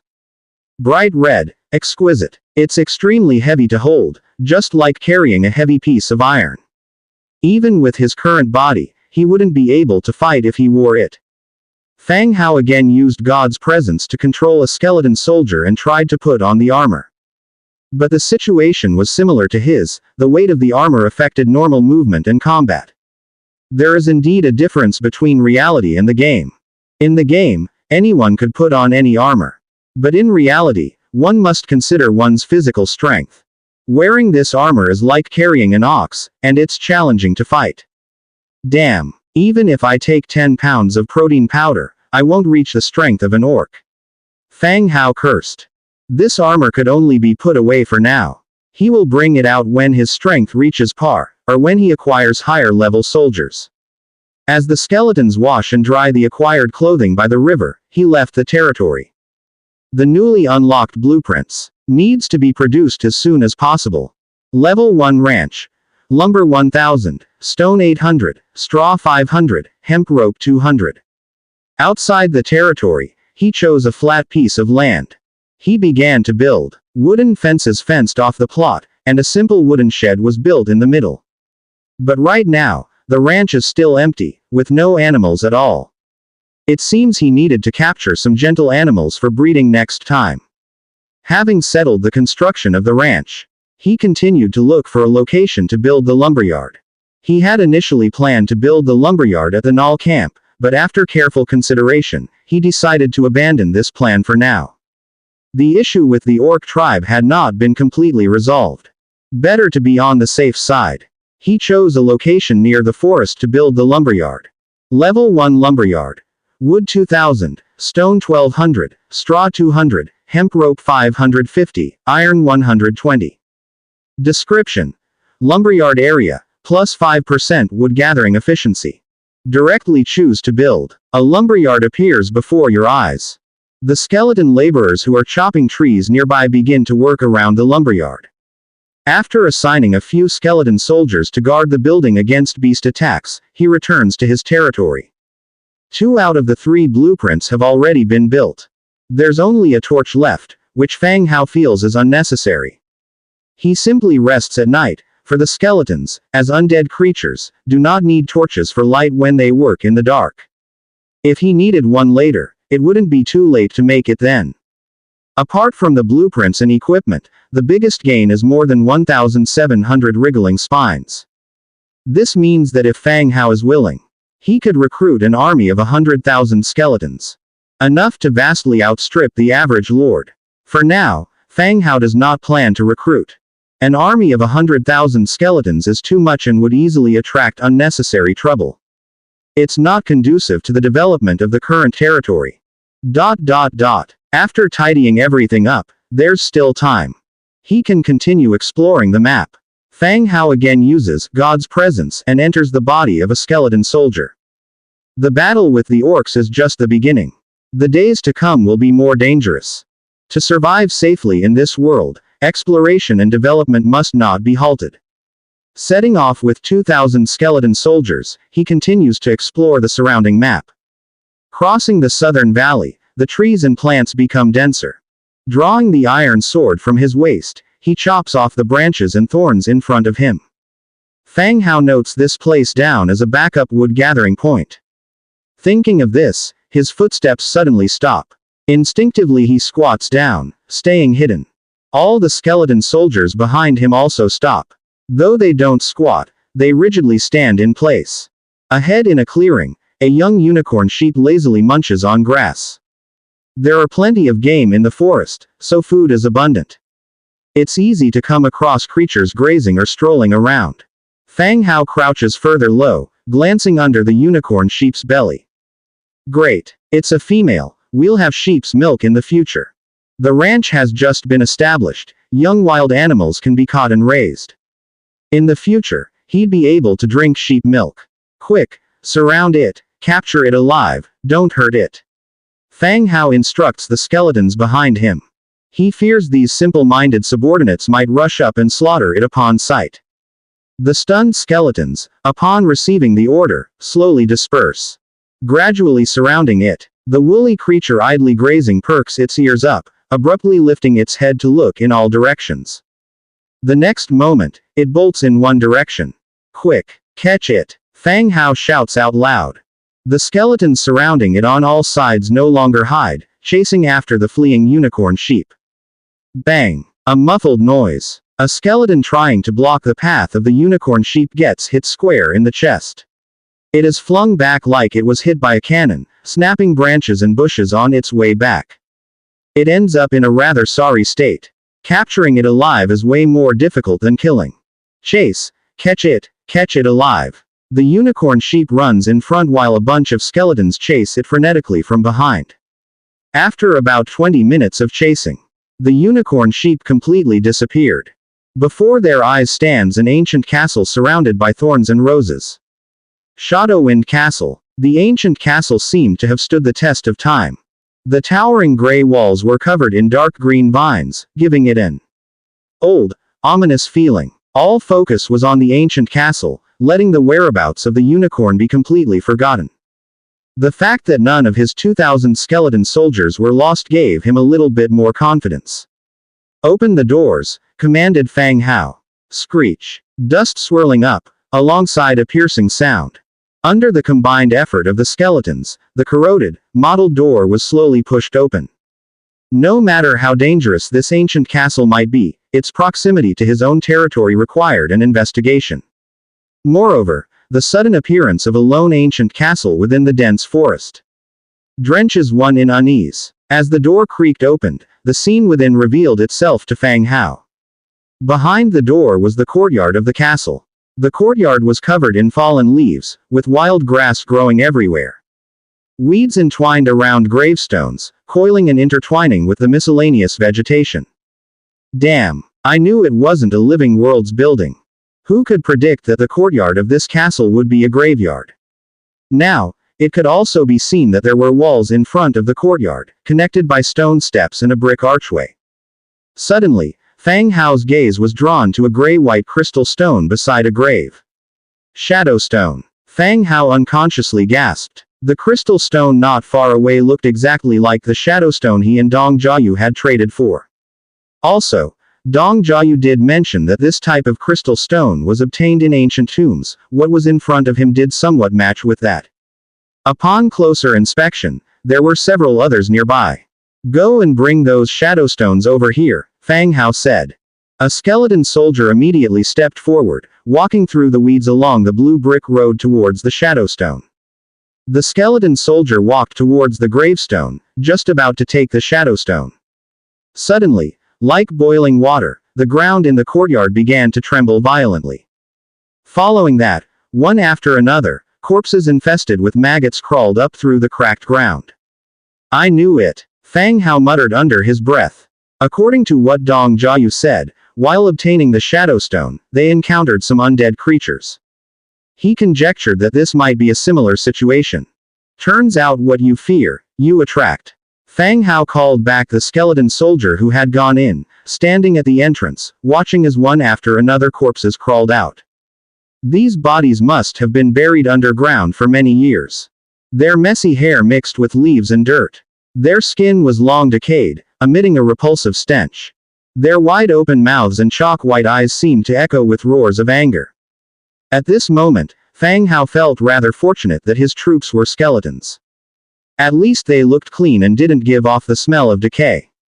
Rotten corpse, Tier 1. Description: cannon fodder within the Eternal Night Legion, their bodies are brittle and fragile. Individually, they possess very low combat abilities, so they attack in groups, proving that they pose a significant threat. Eternal Night. The name does have an impressive ring to it. As Fang Hao pondered, the number of rotten corpses had already increased to more than 100. Watching as they raised their weapons and headed towards him, Fang Hao tentatively said, "We're all dead here, why don't we all sit and chat?" The rotten corpses didn't respond, but instead sped up towards him. "Charge, kill them," Fang Hao ordered. The skeleton soldiers charged forward. Fang Hao also struck down at a rotten corpse that had rushed in front of him with his sword. Thud. The rotten corpse didn't dodge or evade and let Fang Hao's sword strike its forehead, splitting open a crack. Even with its skull cracked, it showed no reaction. Its machete struck downward, slashing towards Fang Hao. Fang Hao dodged and smashed his shield into its skull, executing the shield strike skill. Bang! With a dull thud, the rotten corpse stumbled and fell to the ground, momentarily stunned. Fang Hao saw his opportunity and hacked at its neck several times with his iron sword, severing the head. Dead, once and for all. The battles involving other skeletons were also nearing an end as Fang Hao's usual fighting style was to overwhelm the enemy with numbers. The number of skeleton foot soldiers was naturally large. They were equipped with iron swords, wooden shields and various other full sets of armor. How could these newly risen rotten corpses compare? After an onslaught, all the rotten corpses were annihilated. Clean up the battlefield and collect the shadow stones and equipment, Fang Hao loudly commanded. The skeletons immediately began to act, collecting shadow stones and stripping equipment from the bodies of the rotten corpses. Soon, the loot was gathered. 5 shadow stones, 1 death trace, 122 broken single-bladed knives. Inner castle key. Gaining 5 shadow stones made Fang Hao elated. They were important materials for undead clan buildings, their value was even more important than the equipment gained. The exact use of death trace was not clear, but it was also a special material and very rare. In successive battles, Fang Hao's side always overwhelmed the enemy with sheer numbers. At the same time, Fang Hao also realized his own deficiencies. It was the low-level status of his soldiers. A level 2 soldier can often fight against 4 to 5 level 1s without suffering a defeat. So, the level of the soldier is particularly important in a battle. The only way to upgrade troops is to improve their building standard. Broken single-bladed knife. Category: weapon. Damage: level 1 damage. Description: corroded broken single-bladed knife, watch out for tetanus. Well then. Fang Hao suddenly felt relieved, thankful that he and his skeleton soldiers were not human. Otherwise, if he was a human lord leading human soldiers, and they were subject to this small amount of damage with the added risk of bacterial attack, who could sustain it? In this environment, how many people understood medical treatment? If they got sick, were infected, I'm afraid few people could make it through. Key: Shadowwind Castle. Category: equipment. Description: the key to the second floor of Shadowwind Castle, where the Eternal Night's servants have slept for a long time, await your next game. A game. Everyone here is sly, it's not certain who's playing who. Fang Hao was not scared in the slightest. If they consider this a game, then why shouldn't he consider this place as a mission? Isn't possessing skeleton soldiers just like controlling characters to kill monsters in games? He should be more qualified to use the word game. Gather up. Prepare to move to the next zone, Fang Hao shouted. The skeleton soldiers gathered around him.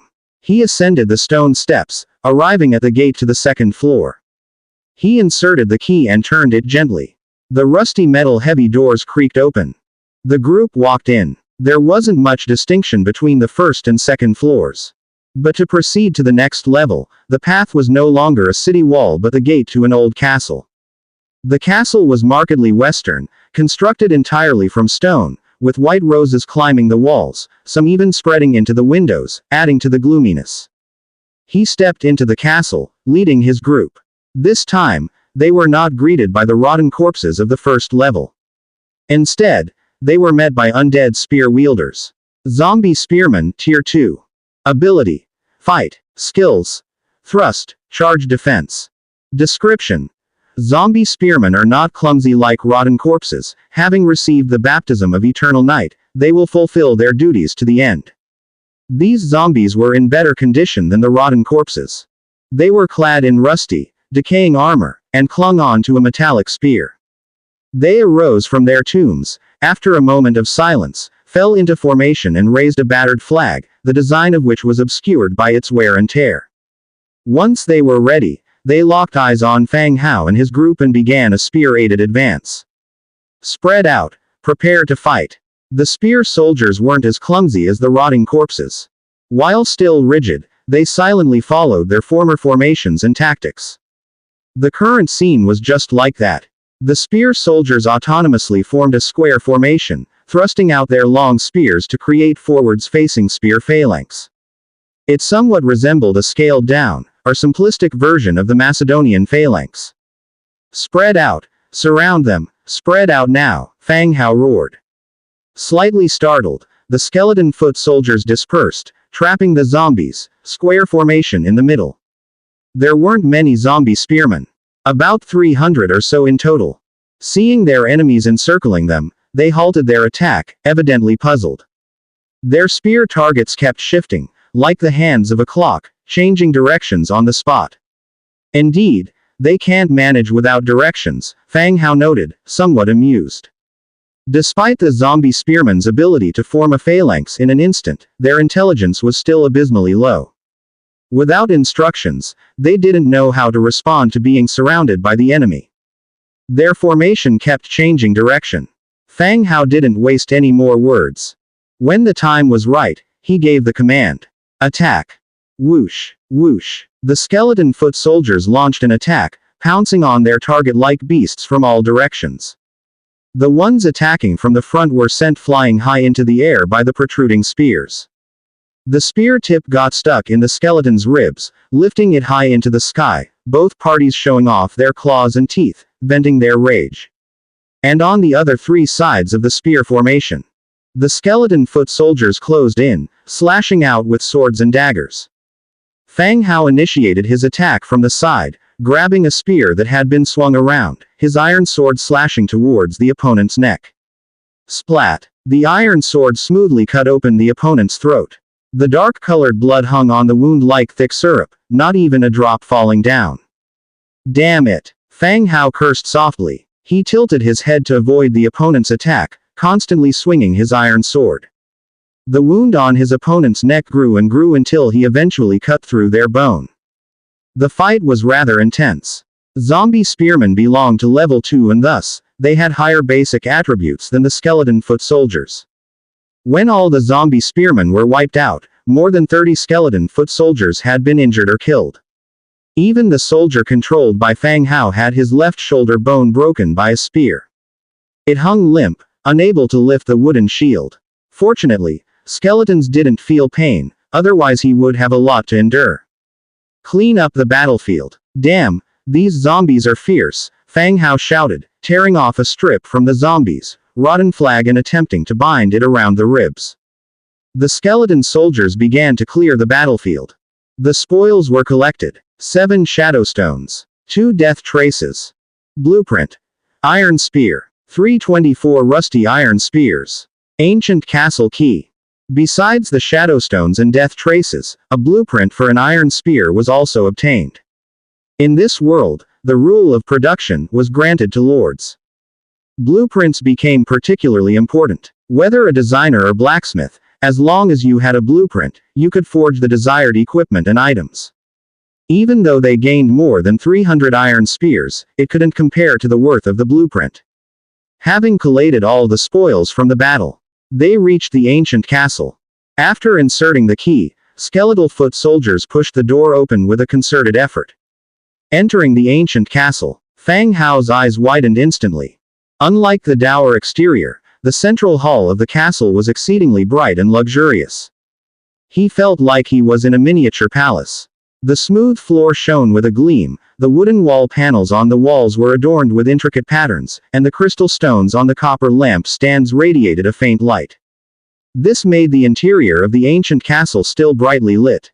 Inside the castle was a red carpet. Extending along the carpet every few steps, stood a stone pillar. The stone pillars were carved with lifelike patterns. And atop each stone pillar, sat a creature like a giant bat. With eyes closed and immobile, they were like sculptures.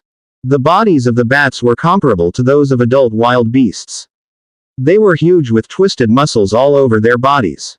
Through the gaps in the flesh wings, one could see their enormous claws and sharp, curved nails. There was no need for any natural alertness nor any understanding of these creatures. Having experienced 2 rounds of battles outside, it was clear that these were new monsters. However, these bat-like creatures kept their eyes closed, completely unmoving, making it hard for Fang Hao to tell if they were sleeping or dead. "Go scout," Fang Hao said. The skeleton soldiers in front walked forward, along the red carpet. After only a few steps, suddenly, a giant bat on a stone pillar opened its eyes sharply, let out a howl, and sprang down from the stone pillar. With its wide wings unfolding and aided by the gliding speed, it grabbed the advancing skeleton soldier into the air. Before the skeleton soldier could react, he was torn to shreds by the giant claws. Scattered bones fell from the sky, strewn all over the ground. Bloodthirsty wolf bats, level 5. Ability. Combat. Skills. Flight, bloodlust. Description. When the bloodthirsty wolf bats bare their sharp fangs, it means they have lost all reason. They will tear flesh, bone marrow, and sat their desires in the most cruel manner. When the wolf bats swoop down and get close, Fang Hao could clearly see their attributes. Seeing that it was a level 5 combatant, his heart skipped a beat. How did the level of these creatures suddenly increase so much? With the first wolfbat tearing the skeleton soldiers to pieces, the other bloodthirsty wolfbats opened their eyes one after another. When their rage-filled, bloodthirsty red eyes turned towards Fang Hao and the others who had intruded. They began to howl continuously, leapt down from the stone pillars, and pounced. "Fight! Kill these creatures!" Fang Hao roared. Upon receiving the order, the skeletons swung their iron swords to initiate an attack. The space in the castle hall was limited, only a portion of the skeleton soldiers could squeeze in. The rest were blocked outside the castle, unable to enter, nor able to use their numerical advantage. Boom, boom, boom, boom. There were a total of 6 bloodthirsty wolfbats. They swooped down and plunged directly into the horde of skeletons, tearing open the defensive armor with giant claws and biting the skulls of the skeletons with their large mouths. Once the bloodthirsty wolf bats were injured, they would fly into the air, waiting for their wounds to slowly dry up. Then they would continue to charge down and battle with the skeletons. Close in, don't scatter. Fang Hao continued to command. The scattered skeletons began to converge towards Fang Hao, using the wall behind them as a defensive point, to avoid being dispersed once again. But Fang Hao's command also attracted the attention of the wolfbats. The nearest wolfbat dropped the skeleton it was holding and charged straight towards Fang Hao. Fang Hao dared not make a head-to-head confrontation. His body instantly fell to one side to evade the attack. Bang! The wolfbat knocked several skeletons flying, and its own body crashed into the wall behind it. The huge recoil caused the wolfbat to succumb to a brief dizziness. It shook its head, its body wobbly. Idiot! Kill it for me! Fang Hao cursed and attacked at once. The nearby skeleton soldiers lunged at the same time, swinging their iron swords. Wounds began to appear on the body of the wolfbat, and bright red blood flowed out. With a wail of agony, it took to the air with its bleeding body. Fang Hao cursed his luck silently. It survived such an attack, what a tenacious life force. Looking at the situation on the field, the loss of the skeleton soldiers had already reached hundreds. Continuing to fight would only increase the casualties. Get out and close the door on them. The skeletons retreated back to the outside of the castle without looking back, closing the huge doors of the castle before the other side could react. A few of you block the main door, I'm going to get reinforcements. Having removed the god's present status, Fang Hao rose from the bed. After having a sip of cold water, he walked out of the Lord's cabin directly. Outside, the worker skeletons were still busily doing their work, and the skeleton soldiers were patrolling and hunting. He opened the Book of Lords and turned to the production section. Bone arrow. 1 wood, 2 beast bones. He set the quantity to 100 and chose to make them. 100 time amplification triggered, successfully made 10,100 bone arrows. Bundles of bone arrows appeared, piled to a side. Prepare 10 carts, load the double-handed light crossbows from the warehouse and bring the null daggers. Fang Hao ordered loudly. A few skeletons nearby immediately put down their work and went to the warehouse to load the carts. Fang Hao had been thinking about countermeasures after the recent battle. Considering the higher rank and better physical abilities of the bloodthirsty wolfbats, they far exceeded the skeleton soldiers. But most importantly, they flew. The skeleton soldiers, swords and shields could only strike when the wolfbats landed to attack. However, the wolfbats were too quick, it was difficult for the skeleton soldiers to follow their speed. So, Fang Hao decided to change tactics. If they couldn't catch up, then they would abandon their swords and shields. He made more than 10,000 bone arrows which, while limited in their attack, could potentially whittle down the enemies. Soon, the carts loaded with 2,000 double-handed light crossbows and over 200 null daggers were pushed over. These double-handed light crossbows were crafted when dealing with the orc troops. They had been carefully preserved in the warehouse. This saved Fang Hao from wasting materials to craft more. Once again, Fang Hao sent skeletons to look for over 200 elongated wooden poles. He tied null daggers to the tops of the poles with sturdy hemp ropes, making them into makeshift spears. This was somewhat awkward. Fang Hao had already obtained the blueprint for iron spears. But the blueprint was at Shadowwind Castle, and making them would require the Book of Lords. In other words, he could only make them after the Book of Lords had recorded the blueprint when the skeletons from the Shadowwind Castle returned. Fang Hao didn't want to delay until the evening, so he skipped one of the steps. He simply mounted the daggers on long wooden poles, serving as makeshift spears. Soon, 200 spear daggers were made. Load the bone arrows and the spears onto the carts. Fang Hao said as he moved back to his room. Once again, he used God's presence and possessed a skeleton soldier standing outside the door.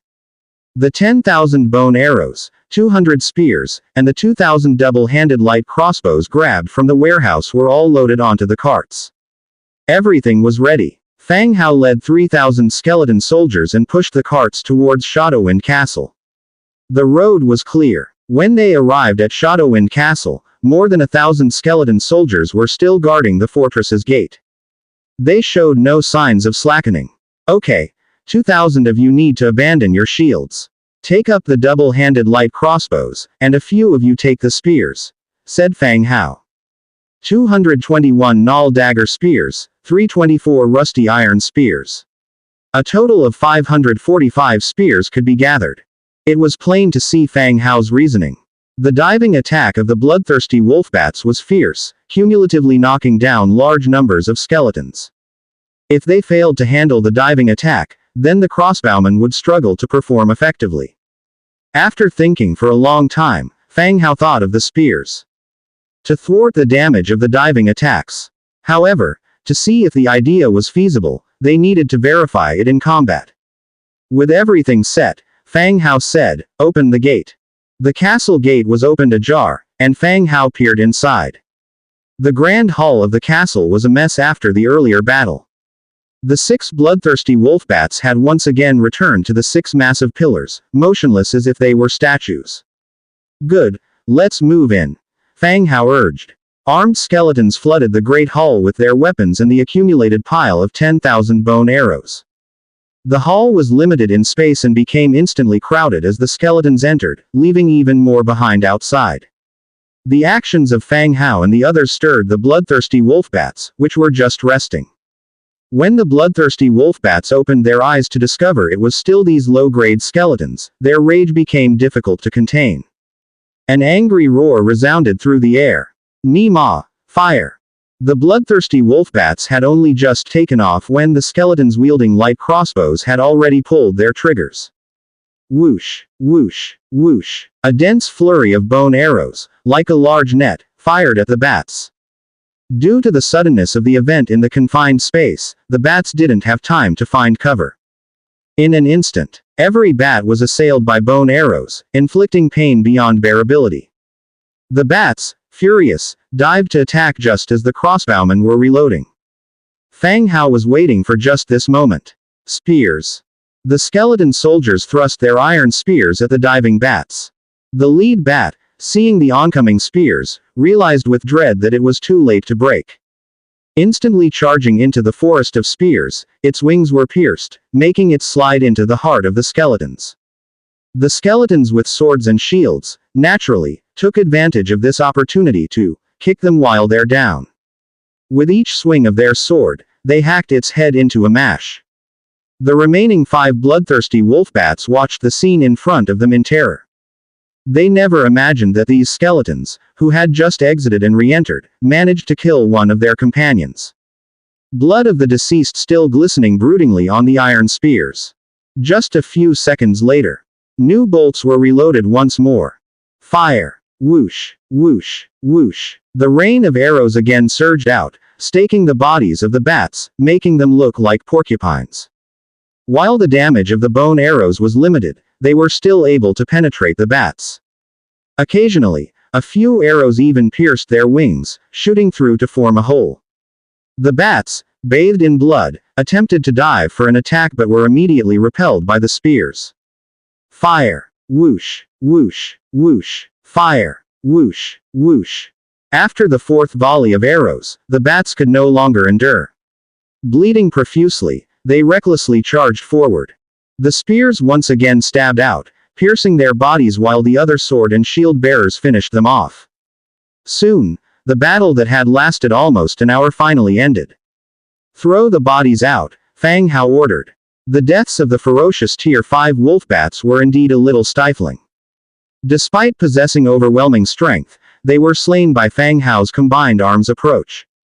The massive bodies of the 6 wolfbats were dragged outside, leaving trails of fresh blood along the way. ... Once again, the hall lapsed into silence.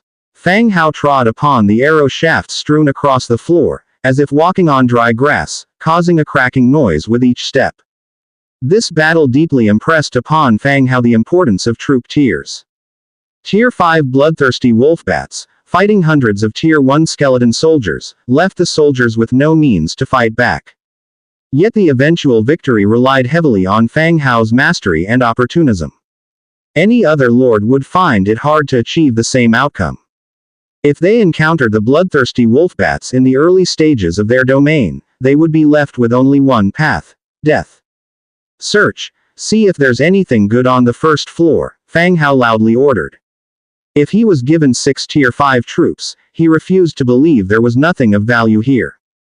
Soon, the skeleton soldiers had turned the first floor upside down. A few items were presented before Fang Hao. Acquired building blueprint. Skeleton conversion field. Skeleton conversion field, blue. Category: building blueprint. Required materials: wood 500, stone 500, hemp rope 50, shadowstone 5, death trace 2. Description: the skeleton conversion field can transform buried creatures' bones into skeleton soldiers, unlocking troops, and can use a corresponding number of offerings for recruitment. As expected, Fang Hao was not disappointed. After defeating a Tier 5 troop, he obtained a blue architectural blueprint. Looking at the introduction, it's not bad. It can bury dead creatures and transform them into corresponding skeleton soldiers. After the first transformation, the building will keep a record, and then you can use the corresponding number of offerings for recruitment. The offerings refer to the wriggling spine. Whether there will be new recruiting offerings in the future is currently unknown. This is a pretty good blueprint. It's just that now the Book of Lords is not with him, so he can only keep it safe and record it when he goes back. There were no other spoils in the hall. Some decorative items like carpets and lamp stands will be searched when leaving. Follow me to the second floor. Fang Hao took 10 skeletons, went up the stairs and headed to the second floor. It's not that he didn't want to bring more manpower, but the space on the second floor was narrow and divided into many rooms. There weren't enough people to fit, and even if a fight broke out, it would be difficult to fight with sheer numbers. Fang Hao took a few skeletons. Searched each room one by one. The second floor room is nicely furnished, but it can be seen that it has not been lived in for a long time. There was a thick layer of dust on the furniture. Came to the last room on the second floor. It was a study, with beautifully carved tables and chairs, and heavy blue curtains, showing the love of the castle owner for this study room. After confirming that there was no danger, Fang Hao stepped in. The bookshelf was neatly filled with books, as well as some ornaments that the original owner liked. A golden lampstand and a half-read book were placed on the desk. There was a luminous stone on the lampstand. Same as the light fixtures on the staircase. Nightstone. Category: ore. Remark: an ore with the function of light accumulation, can emit a soft glow at night or in darkness. Wow, it's a night pearl. Search around, see if there are any other good things. Fang Hao said as he casually picked up a book from the table to glance at. When the lords came to this world, they were also endowed with certain abilities by the system. They could communicate normally with various races and understand the language of many races. So they wouldn't come here and be completely disconnected from this world. The skeleton soldiers started to search around. Fang Hao was attracted by the first sentence in the book. Life is a cancer, but I have found a cure for it. Prompt then sounded. Collected a clue to the elixir of immortality, 1/5. This suddenly interested Fang Hao. For humans, immortality has always been attractive. If he saw such a statement in his original world, Fang Hao would decisively throw it aside and phone the police. But after coming to this world, filled with different races and powerful creatures, he belonged to the Undead faction, where even skeletons could talk, so the elixir of immortality was not a lie. So, under circumstances allowed by strength, perhaps clues to the elixir of immortality can be collected. He roughly browsed through the book, and gathered some information about this world. Like the previously encountered Eternal Night Legion, the Eternal Night represents the vampire faction. And his own faction, the Undead, is known as Immortal. The two manipulate undead creatures, but the factions are different. After browsing through, he put this book away and also started searching for items. The skeletons' search was not exactly polite to say the least. Maybe for them, the order of searching was only to find treasure, and did not include handling things carefully. The room quickly became a mess, and Fang Hao had 2 more items in his hands. Directional teleportation scroll, healing potion, warfire coin 27, bloodstone 5. There weren't many precious spoils in the study apart from the furniture. He obtained a magic scroll. Teleportation scroll. Category: Magic scroll. Description: can record a target point, used to teleport to target area. The teleportation scroll, resembling the town portal scroll he'd used in games before. Once used, it would teleport him to a specified location. It was pretty decent, you never know when it might come in handy. He stowed away the teleportation scroll and continued to examine the next item. Healing potion. Category: Potion. Description: can heal certain injuries. Fang Hao looked at it and quickly stowed it away. In this world they've crossed into, there were no hospitals or doctors. Even slight ailments could prove fatal here. Just like a player who was attacked by prairie wolves outside the territory before. Despite rushing into the protective barrier alive, he'd sustained serious injuries. If there had been a healing potion then, it would have been extremely helpful, allowing the injuries to heal faster and better. One more protection. There were 27 Warfire coins in the desk drawer. To live in such a huge castle yet only leave this much money, really frugal. Bloodstone. Type: Ore. Description: rare ore required for Blood Clan building construction. The function of the Bloodstone was similar to that of the Shadowstone. The difference was that Shadowstone was used for Undead building construction materials, while Bloodstone was for the Blood Clan. Alright, follow me upstairs. The castle only had 3 floors, but every floor's framework was much taller than a normal building. The framework of the first floor hall was around 6 to 7 meters. Each room on the second floor was over 4 meters. The skeleton troopers put down the items in their hands and followed Fang Hao out of the room. They continued upwards along the stairs. At the entrance of the staircase to the 3rd floor, there stood 2 statues with open mouths, baring their fangs. They somewhat resembled the bloodthirsty wolf bats encountered on the 1st floor, but were much smaller and their bodies weren't overly huge. Though the statues looked fierce, due to a long period without cleaning, a layer of dust had settled on them. Upon reaching the 3rd floor, he proceeded a few steps forward. He stopped in front of a room. The large door of the room was engraved with exquisite patterns, including various flowers and plants, and different human figures. Though not as big as the castle gate, it was still huge and solid. This door looks valuable. He exerted a bit of force, but the wooden door didn't budge, except for the dust on it which fell onto Fang Hao's head due to the shake. Together, push the door open. Fang Hao retreated a step, allowing the skeletons behind him to do the work. There was no need to do the work if so much help was available. The skeletons behind him stepped forward and together, they pushed the door open. Accompanied by a shower of dust, a thin slit opened in the door.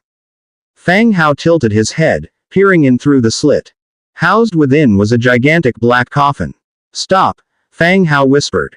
Based on the creatures they'd previously encountered, item descriptions, and the portraits hanging on the castle walls, he could determine that the owner of this castle belonged to the Blood Clan of the Eternal Night Clan. Therefore, in this grand main bedroom, such an exquisite coffin unavoidably made him suspicious. Could a vampire be sleeping inside? But with the intense fighting outside, even the castle doors were torn. Even someone hard of hearing for the past 10 years should have heard it, right? "You all wait at the door." Fang Hao walked lightly towards the curtains after entering through the door's slit. Fang Hao slipped into the room through the gap. The bedroom was spacious and lavishly decorated. In the middle of the room, there was an unusually extravagant black and gold coffin. It was rare to see a coffin crafted with such grandeur. Even though Fang Hao was not familiar with coffins, he could tell from the materials and craftsmanship that this was a fine one. After giving it a quick glance, Fang Hao paced towards the windows of the room. His idea was simple. He intended to open all the curtains in the room and let the sunlight shine in. If there were truly a vampire inside, he would let the sun punish it. Fang Hao vaguely remembered that vampires were afraid of sunlight. He wondered whether garlic and silverware would help. If time allowed, he would consider going back to pick a huge amount of garlic to hang around the coffin, leaving no chance for the vampire. Swift. With this in mind, Fang Hao pulled the heavy curtain open. Seeing the window, however, Fang Hao slightly paused. The windows of the castle were not translucent, but, like the main door, had 2 shut panels. He opened the panels again, allowing the sunlight to flood into the room.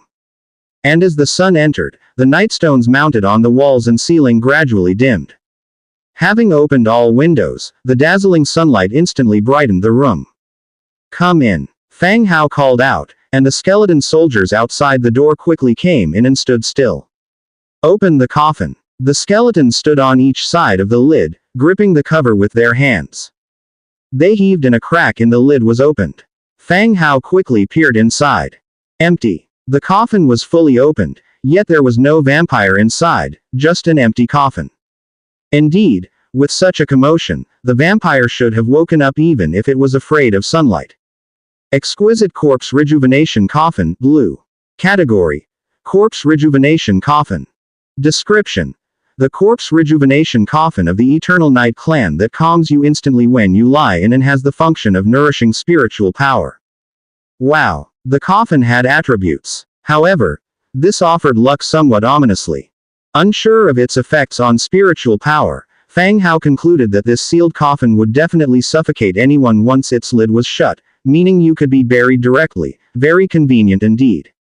"Cover it," said Fang Hao. The coffin was a rare blue quality item, but there was no use for him. Maybe he could sell it to another vampire later. Next, it was time to gather the items. The skeletons found a dark room next door.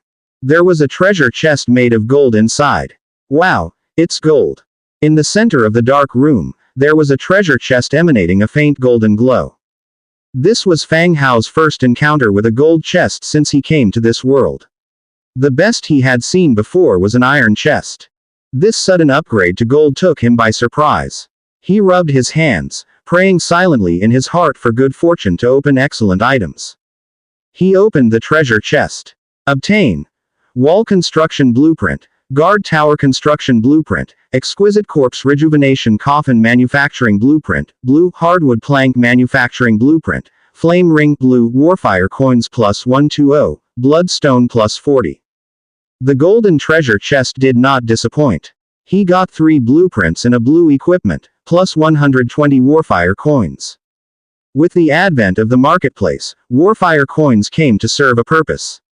However, Fang Hao had not yet found a stable way to obtain them. Level 1 Wall Construction Blueprint. Lumber 1200, Stone 500, Thatch 300, Hemp Rope 800. The number of materials required for building level 1 walls was more than for other constructions. But it made sense, considering that walls needed to enclose buildings within a property, thereby requiring more resources. Guard Tower. Category: Special Construction. Required materials: Wood 500, Stone 300, Thatch 120, Hemp Rope 100.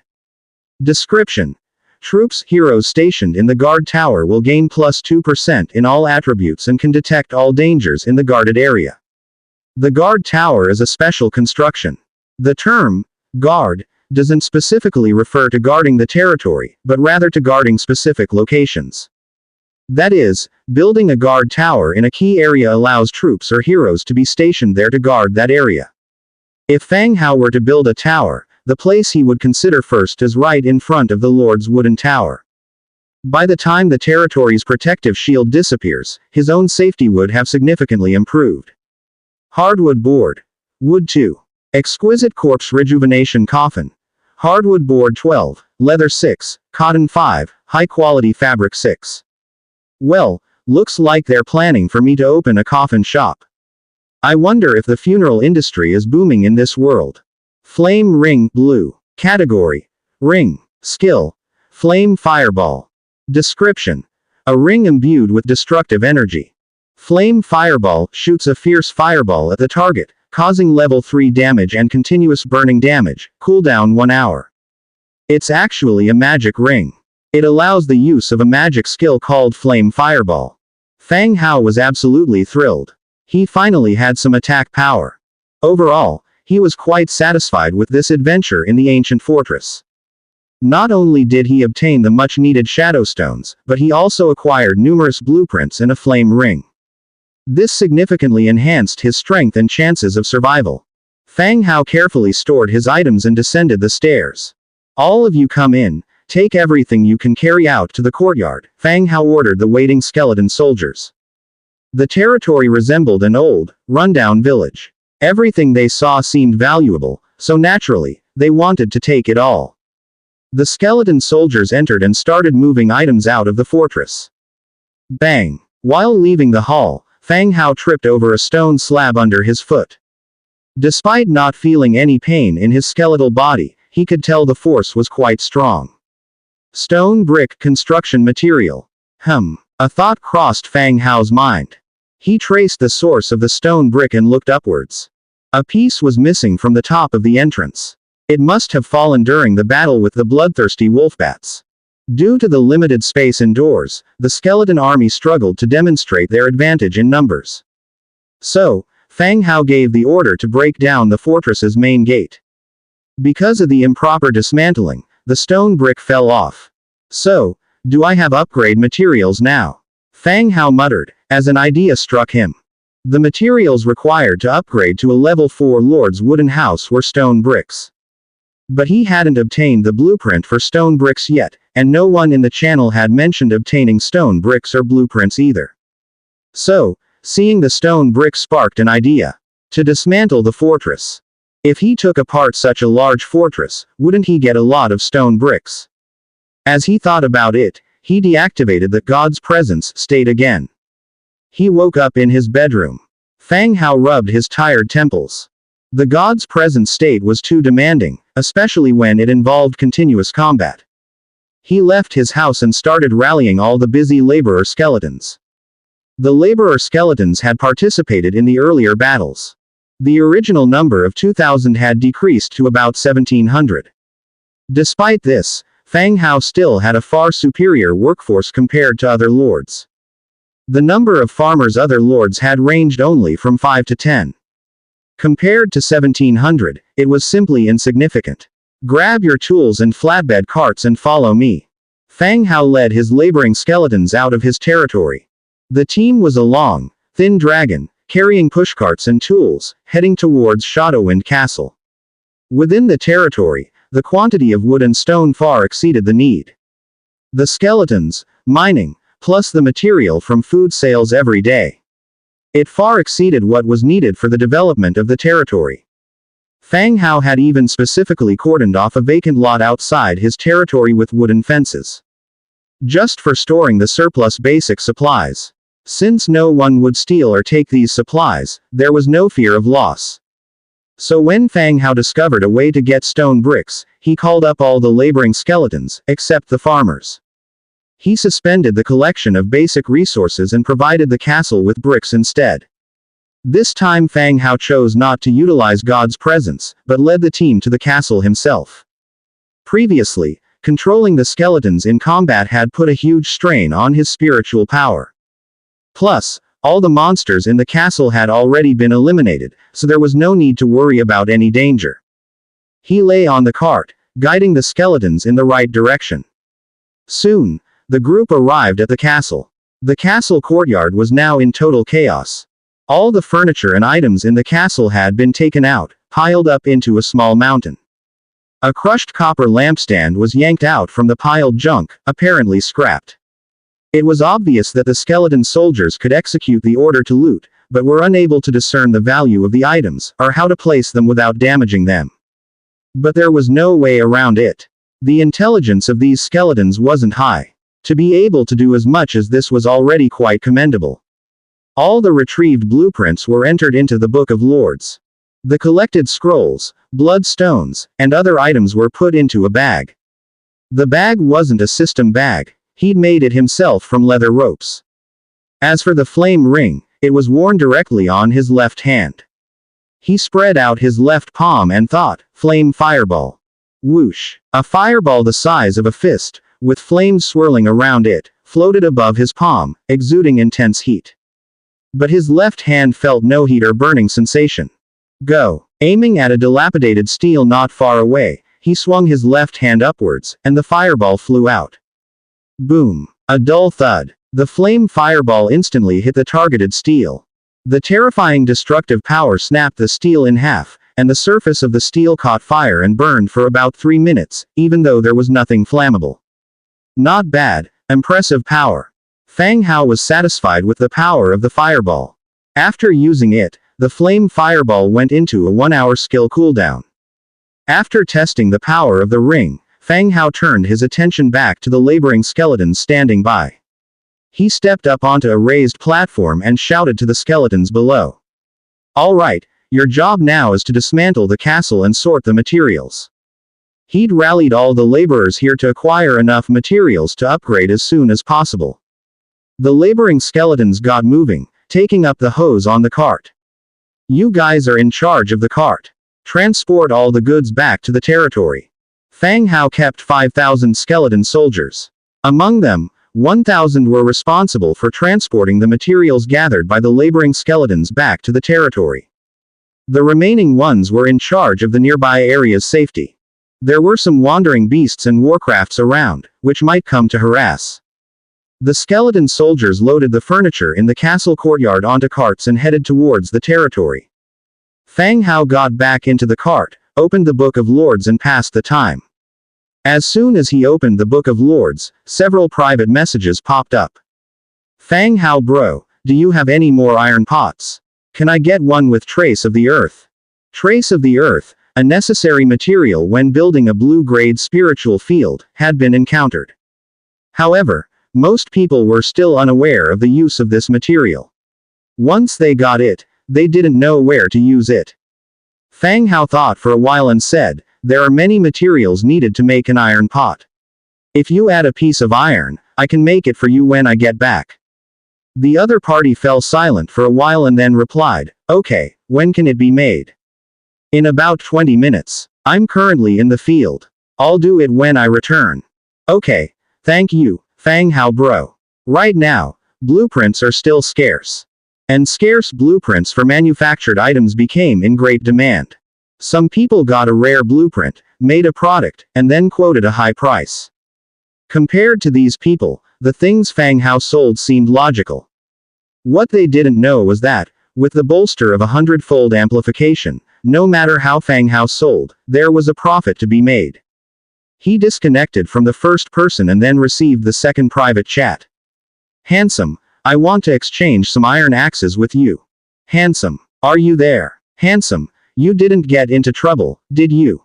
Due to his previous state of invoking God's presence, controlling the skeleton soldiers to fight against the monsters in the castle, he didn't notice the messages. This person actually sent several messages in a row, seeming quite hurried. I'm here. Iron axes can be exchanged, how many do you want to get? Fang Hao replied at this time. 15 iron axes. Based on the price, that's 45 units of iron, right? The other party responded instantly. It seemed like they're also using the Book of Lords. Hearing the other party's offer, Fang Hao was slightly startled. Even though he's been in this world for a few days, it's still rare for someone to pull out so much iron all at once. It seemed that the other party had found a way to steadily obtain iron resources. No problem. It will take about 20 minutes.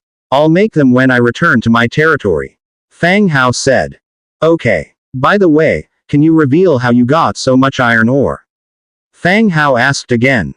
Though iron was not considered a scarce resource, it was difficult to obtain at present. There's nothing to hide about that. I found an iron deposit near my territory and I can mine some resources from there. By the way, do you have an iron pickaxe? I can trade for it. After the explanation, he added another sentence. Not all of the 15 traded iron axes were used for logging. Some were used to arm the militia soldiers. After all, to them, the iron axe was considered a weapon. I don't have the blueprint for the iron pickaxe at the moment. Once the iron axes are made, I'll contact you. Okay, thanks. He ended the chat with the two people. The convoy was now nearing the territory. Just as he was about to check what everyone was chatting on the public channel, angry shouts of battle were heard from a distance. The skeletons near his territory wouldn't be shouting like this. In other words, a battle was happening nearby. Fang Hao felt a tightness in his chest. He immediately stood on the roof of the cart, looking in the direction of the noise. As expected, near his territory, a team driving a horse carriage was already surrounded by skeletons from the territory. A fierce battle was taking place.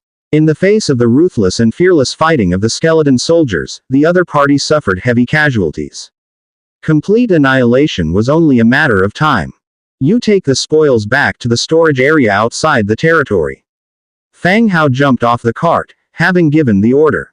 The skeleton soldiers carrying the goods continued to head towards the territory. Meanwhile, Fang Hao went towards where the battle was taking place.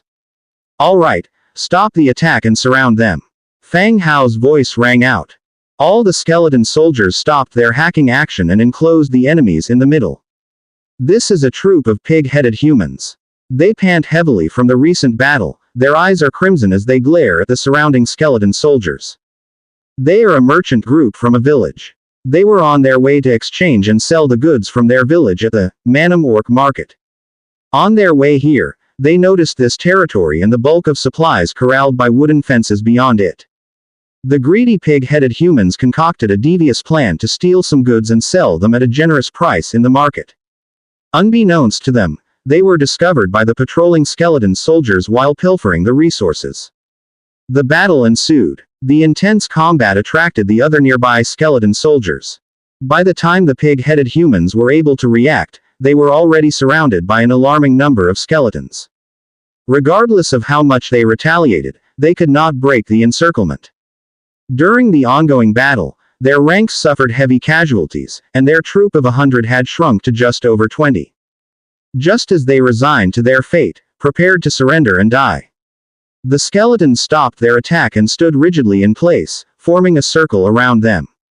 The pig-headed humans look at each other, bewildered. Just as they began to consider breaking free, the skeleton soldiers in front abruptly parted, opening up a path for someone to pass through. The next second, shock appeared in the eyes of the pig men. A young human male walked through the crowd of skeletons, ultimately standing in front of them, curiously inspecting them. "Why are you here?" Fang Hao asked solemnly. The pig-headed humans, despite their appearances, were not stupid. Seeing how the undead soldiers treated this human, they immediately realized that he might be their chance at survival. After carefully choosing his words, one spoke, "Respected sir, my name is Parker. We are a merchant group passing through here and have unfortunately had a misunderstanding with your, soldiers." This pig man named Parker had beady eyes that kept shifting, scrutinizing Fang Hao and the skeleton soldiers. He was also wondering why a human could command so many undead soldiers. "Oh, really?" Fang Hao gave a slight smile, his gaze falling onto their carriages. There were 5 carriages in total with the pig men. 4 were covered by oilcloths to protect from the sun, while the last was loosely holding some miscellaneous items. There were furs, leather armors, bathtubs, and a big pile of tools. Obviously, the cause of the battle was not as simple as Parker had stated. The pig men had stolen goods from the territory and were subsequently ambushed by the patrolling skeletons, leading to the fight. Parker noticed Fang Hao's gaze and realized that he couldn't continue lying. He quickly explained, "Sir, we did not know these goods belonged to you. We made a wrong decision and we are willing to compensate." Fearing any unnecessary triggers, Parker directly offered compensation. Orcs are greedy and warlike. Many tribes don't bother with farming or mining, instead relying on plundering for growth and expansion. Thus, most orcs believe in one universal law. That is brute force. If someone is more powerful than you endure their beatings. If they are weaker, you ravage, kill, and loot without mercy. "Let's talk somewhere else," Fang Hao suggested. Corpses of the pig-headed humans littered the ground. Blood turned the soil a dark red, and the scent of blood saturated the air. Fang Hao turned around and walked towards his territory. Parker and the others followed, flanked and watched by many skeleton soldiers. When they arrived at an open area in front of the territory, Fang Hao sat on a rock. Parker and the others respectfully stood on the side, their gigantic pig heads stealing occasional glances at Fang Hao's territory. "You're a merchant group?" Fang Hao curiously asked. "Yes, sir," Parker replied. "Where do you come from?" That, a small village up north," Parker eventually answered. "The goods on the carriage are yours. Where are you taking them?" Fang Hao continued. He still didn't know enough about this world. Communicating with the locals as much as possible would help him gather more information. We plan to take the goods to Manum Market and exchange them for other goods, Parker answered diligently. Manum Market. Fang Hao was slightly taken aback. He seemed to remember the name, having seen it on an acquired map that was found in a Null camp. The map was actually of the Manum Market. As he looked at the Book of Lords, sure enough, the location of Manum Market had been marked on the map page. Yes, a peaceful trade market established by the orcs. Orcs live to fight, and they have a fondness for looting and combat. While tribes did interact with each other, they would also attack each other. Thus, the Manum Orc Market was established, with its own set of rules. It forbade fighting and looting within the market, and all transactions had to be voluntary and mutual. Orcs followed these rules, bringing their tribe's surplus goods to the market for exchange, either for other goods or currency. Can anyone go to this market? Fang Hao asked, intrigued by the orc market. Parker glanced at Fang Hao and the crowd of undead skeletons around them, nervously replying, "This might be difficult." Fang Hao nodded in understanding and said, "All right, let's talk about compensation. You stole my property and killed so many of my soldiers. I can't let you leave without some repercussions." Fang Hao's voice grew stern. Parker glanced at the surrounding skeletons again. His heart thumped loudly in his chest as he boldly declared, "Sir, we are willing to leave one carriage of goods as compensation." Ha! Fang Hao couldn't help but laugh. "If I kill you all the goods are mine. What makes you think I would spare you for a single carriage of goods?" The faces of the pig men began to perspire profusely. Fang Hao's words silenced their arguments. The most valuable part of their group was the contents of the carriages. If these goods were not enough to serve as compensation, what else could they offer to convince him to spare their lives? "Sir, you see, our goods," Parker attempted to say something. Fang Hao cut him off, not permitting him to continue. "I'll give you one final minute. If you can't provide what I want, you won't need to leave." After saying this, Fang closed his mouth. All of the pig men fell silent. Sweat poured from their foreheads like raindrops as they felt the intense fear of death, their minds blank. Soon, 1 minute had passed. "All right, time's up. Kill them," Fang Hao ordered straightforwardly. "Wait, sir, Warfire coins, we can give you Warfire coins," Parker let out a howl in desperation. Fang Hao's expression hardened. "Cease the attack." The skeleton soldiers, ready to strike, returned their weapons to their previous positions. "Continue," Fang Hao ordered. Wiping the droplet of sweat falling into his eye, Parker hurriedly said, "Sir, Warfire coins are the universal currency here. If you're willing, we can give you Warfire coins to earn your forgiveness." At the mention of Warfire coins, Fang Hao's heart raced. He needed to amass enough Warfire coins to buy the blueprints before the next visit of the skeleton merchant. However, it seemed that acquiring Warfire coins was not as easy as he had thought. "Do any of you have Warfire coins?" he asked. "Yes, we do," Parker responded in haste. "Well, bring them all out then. Let's see if it's enough to buy your lives." We don't have them on us," Parker stammered. Fang Hao's expression turned icy instantly. "Are you playing me?" No, sir. Let me explain," Parker hastily replied. "This is your last chance to speak," said Fang Hao. "Sir, we have some Warfire coins in our village. We are willing to leave someone here as a collateral while we get the money for you," Parker quickly proposed. The proposal seemed somewhat appealing to Fang Hao. Given the small scale of the pig-headed humans' caravan, their tribe couldn't pose much of a threat to him. If they were really willing to trade their lives with Warfire coins, it would be a decent deal indeed. After all, in comparison to killing a few pig-headed humans for food, Warfire coins were of greater value to Fang Hao. "So, how much are you willing to pay to save your lives?" Fang Hao continued to probe. Parker, noticing that Fang Hao was easing up, came to his senses. He replied, "Sir, we're from a small village. We don't have many Warfire coins. We could probably scrape together 100. All of it can be yours." Fang Hao mulled it over. Over 100 Warfire coins was a fair deal. With some more coins added from his treasure chest, it should be enough to purchase goods from the skeleton merchant during his next visit. If the other party was willing to pay compensation, he didn't have to kill them just yet. All right, I agree. But how can I be certain you won't take off and never return? Fang Hao inquired further. Sir, our old commander was injured on the leg during the journey and can't move around much. We can leave him here while we go to fetch the money. Once you have the money, we'll take our commander and leave, Parker hastily offered. He then rolled back the tarpaulin atop the last of the carts. On the cart laden with pelts, lay a weakened pig-headed human, his leg wrapped in bandages, still oozing with blood. Fang Hao rose, examining the pelts on the carts before approaching the injured pig-headed man. You must be their former commander? Fang Hao asked. The pig-headed human was evidently weak but managed to respond, yes, I am. Are you willing to stay here, waiting for them to ransom you? Fang Hao inquired.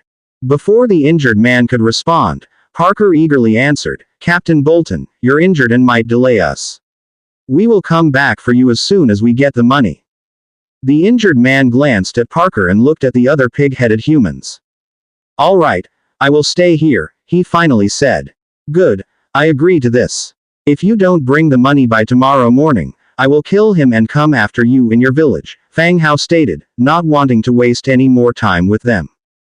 Yes, sir, we will leave now and return with your money, Parker, his huge head bobbing like a tambourine, responded. Off you go, and remember the time I set, Fang Hao stated. All right, Parker didn't hesitate any longer, and along with the other pig-headed humans, left swiftly. They reached a considerable distance before greedily eyeing the goods discarded within the territory.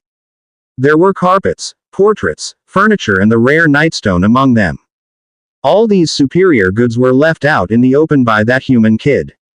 The pig-headed humans gradually moved further away. Captain, are we really going back to fetch the money? Won't Captain Bolton be killed? One pig-headed human came closer, questioning with dissatisfaction. A sharp glare flashed across Parker's eyes as he said in a merciless tone, I am now the captain, and this matter isn't over. Tonight, we're going to retrieve everything we've lost, and then some. The hasty compensation promise was merely a life-saving tactic. A true orc warrior will never relinquish his goals just because of a temporary setback. As for Bolton, the left-behind former commander, he scoffed. How could he, Parker, secure the position of captain if Bolton was still breathing? Bolton's death, seemingly instigated by humans, would suit his purpose perfectly. Hide in the forest till nightfall. We'll take everything back, with interest, Parker instructed. All right. The pig-headed humans echoed in unison and sprung into action. On the other side, Fang Hao studied the pig-headed human left behind. He summoned 20 skeleton soldiers, instructing them, watch him.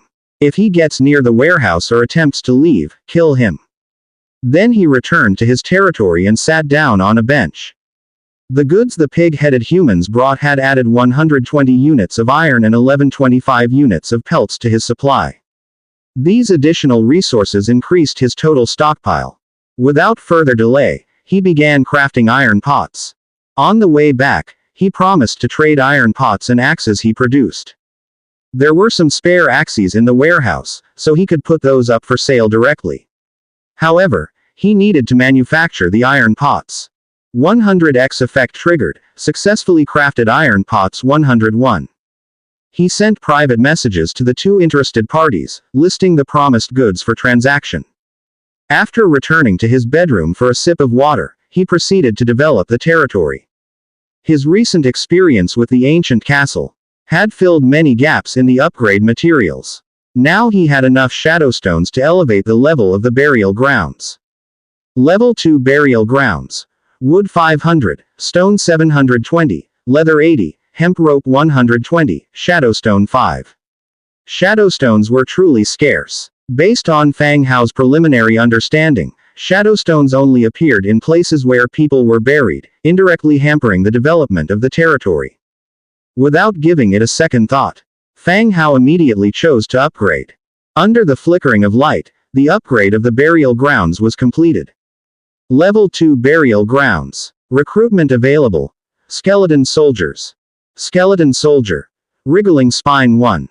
Note: the corresponding army soldiers of the territory can be recruited in this building. Upgrading the building can unlock new soldier types and higher level soldiers. Required materials for upgrade: wood 700, stone 1200, leather 120, hemp rope 300, shadowstone 8. After upgrading, Fang Hao was left with 13 shadowstones. That was exactly what he needed for another upgrade. He chose to upgrade again. Once again, the burial grounds was bathed in light. A few seconds later, the upgrade was completed. Level 3 Burial Grounds. Recruitment available: Skeleton Soldiers, Skeleton Spearmen. Skeleton Soldier. Wriggling Spine 1. Note: the corresponding army soldiers of the territory can be recruited in this building. Upgrading the building can unlock new soldier types and higher level soldiers. Required materials for upgrade: wood 1700, stone 2200, leather 350, hemp rope 500, shadowstone 12. Great. Upon seeing the newly added skeleton spearmen to the recruitment list, Fang Hao couldn't help but feel delighted. First, he decided to recruit one to check its attributes. Do you want to use one wriggling spine to recruit skeleton spearmen? Recruit. 100x effect triggered. Successfully recruited skeleton spearman 101. Skeleton spearman, tier 1. Faction: Undead. Racial traits: Undead, hollow skeleton, light weakness.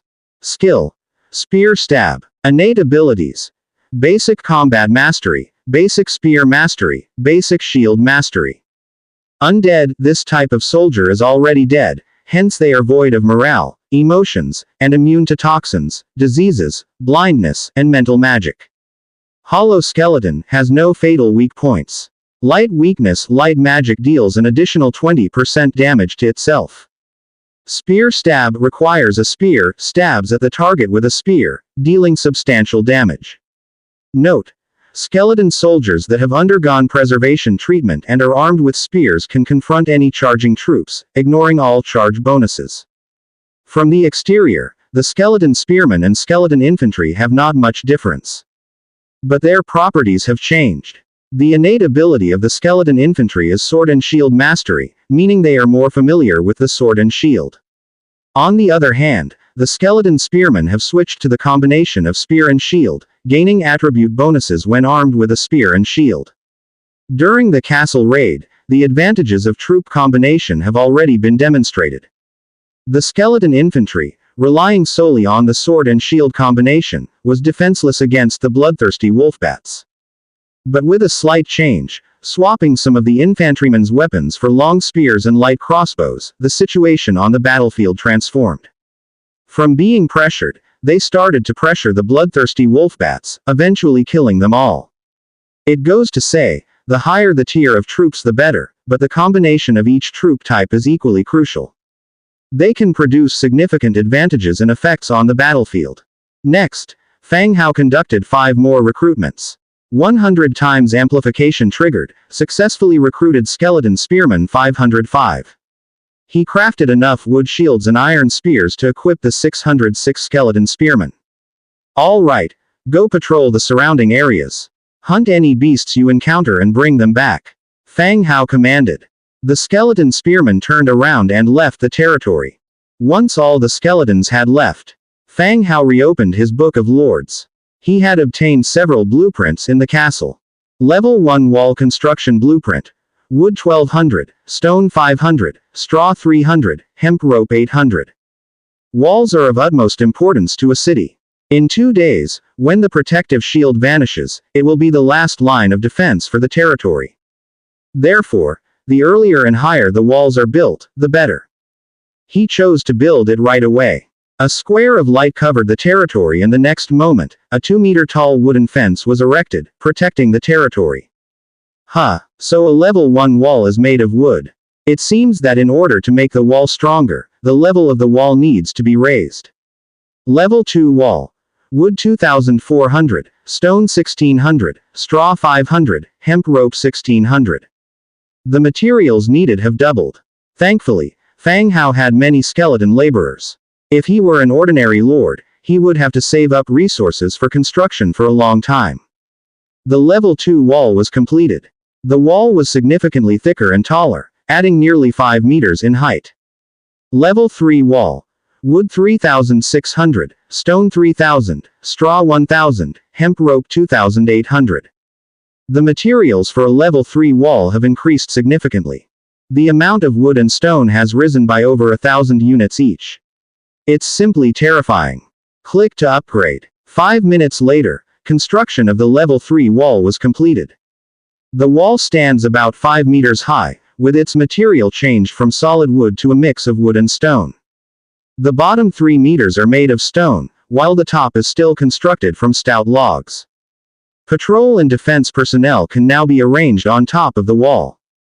After the construction was completed, Fang Hao continued to inspect the new architectural blueprints he had acquired. Guardian Watchtower. Category: Special Building. Description: the soldiers, heroes stationed in the Guardian Watchtower have their attributes increased by 2% and can sense all dangers within the guarded area. Required materials: wood 500, stone 300, straw 120, hemp rope 100. In Fang Hao's view, the role of the Guardian Watchtower is more like a gatekeeper. Or perhaps, a guardian deity of the gate. It can protect a specific area, and the soldiers or heroes stationed there will have their attributes increased by 2%. Although not high, all buildings can be upgraded. When the building's level is increased, the added attributes will naturally increase significantly. After some thought, he decided to build the Guardian Watchtower in front of his lord's log house. He was the only living person within his territory at the moment, and the skeleton soldiers didn't need any special protection. He was the one that needed the most protection. Confirm construction. The light appeared and a simple wooden watchtower emerged in the open space in front of the Lord's log house. Please choose a building to guard. Level 3 Lord's house, Level 3 warehouse. The Guardian Watchtower automatically detects nearby buildings for it to choose to protect. Choose the Lord's log house. The Guardian Watchtower emitted light once again, enveloping the Lord's log house with a ripple of light. Please select the troops to be stationed: 2 soldiers, 1 hero. Skeleton infantry. The tier of the troops he had at hand were all tier 1. Among infantrymen and spearmen, which one would be a better gatekeeper? Obviously, the spear weapon of spearmen might not be suitable for deployment in this watchtower. So he chose the skeleton infantry. 2 skeleton infantry quietly walked over and stationed themselves on both sides, guarding the Lord's log house. Fang Hao circled around the watchtower to inspect it. It felt fairly good. When the territory is further developed, the watchtower will be placed a bit to the side. Next, he wanted to construct a skeleton conversion field. But his stomach released rumbling sounds of protest. Looking at the sky, he found that it was nearing dusk. The setting sun broke through the cracks in the clouds, spilling trails of rosy light. It's already this late. He lit up a fire, sliced the meat from the warehouse. The spiritual field had been built already, with skeletons assigned to watch over it every day. In a few more days, he'd be able to eat vegetables. Eating meat every day was somewhat unbearable, especially without any seasonings, just plain meat. While flipping the meat slices on the grill, he opened the regional channel to see people chatting. What weapons do your soldiers use? Today I trapped a prairie wolf in a trap. It took a long time and quite a bit of effort for me and my soldiers to kill it. 2 of them even got injured. Don't even mention it, I'm worse off than you.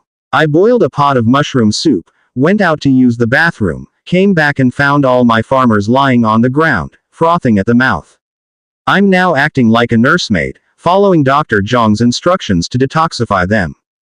Doctors here refer to a new type of vocation.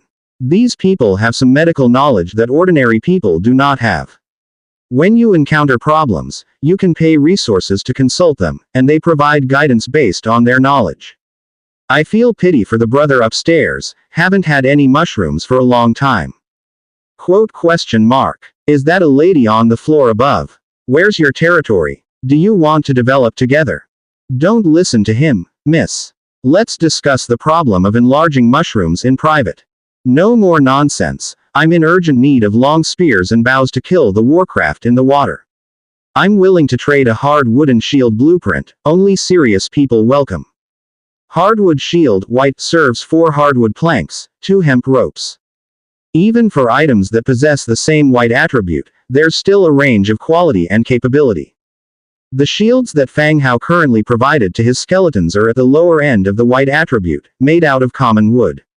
In contrast, hardwood shields, which also have a white attribute, are significantly stronger than their wood counterparts. As Fang Hao was enjoying his grilled meat, he became interested in the other party's message. After giving it some thought, he decided to ask for the other player's asking price. Immediately, he privately messaged the other player, asking, "What do you want to trade for it?" "Holy shit, Fang Hao, big boss. If it's a trade, it would depend on the type of spear you have." The other player replied. Spears come in different varieties. Currently, the market offers a wood spear, bone spear, and stone spear, all of which possess a white attribute of quality. Of course, they also come in different degrees of quality. Without giving it much thought, Fang Hao replied, "Iron spear." Holy shit. The big boss already has iron weapons. Damn. Upon hearing that Fang Hao obtained a blueprint for an iron spear, the other player couldn't help but get excited. "What would you like to trade?" "Let me consider," Fang Hao asked again. It seemed the other player was lost in thought as there was a pause before they replied, "I have 12 militia, can I exchange them for 13 iron spears?" "A white color blueprint isn't worth that many iron spears," Fang Hao responded.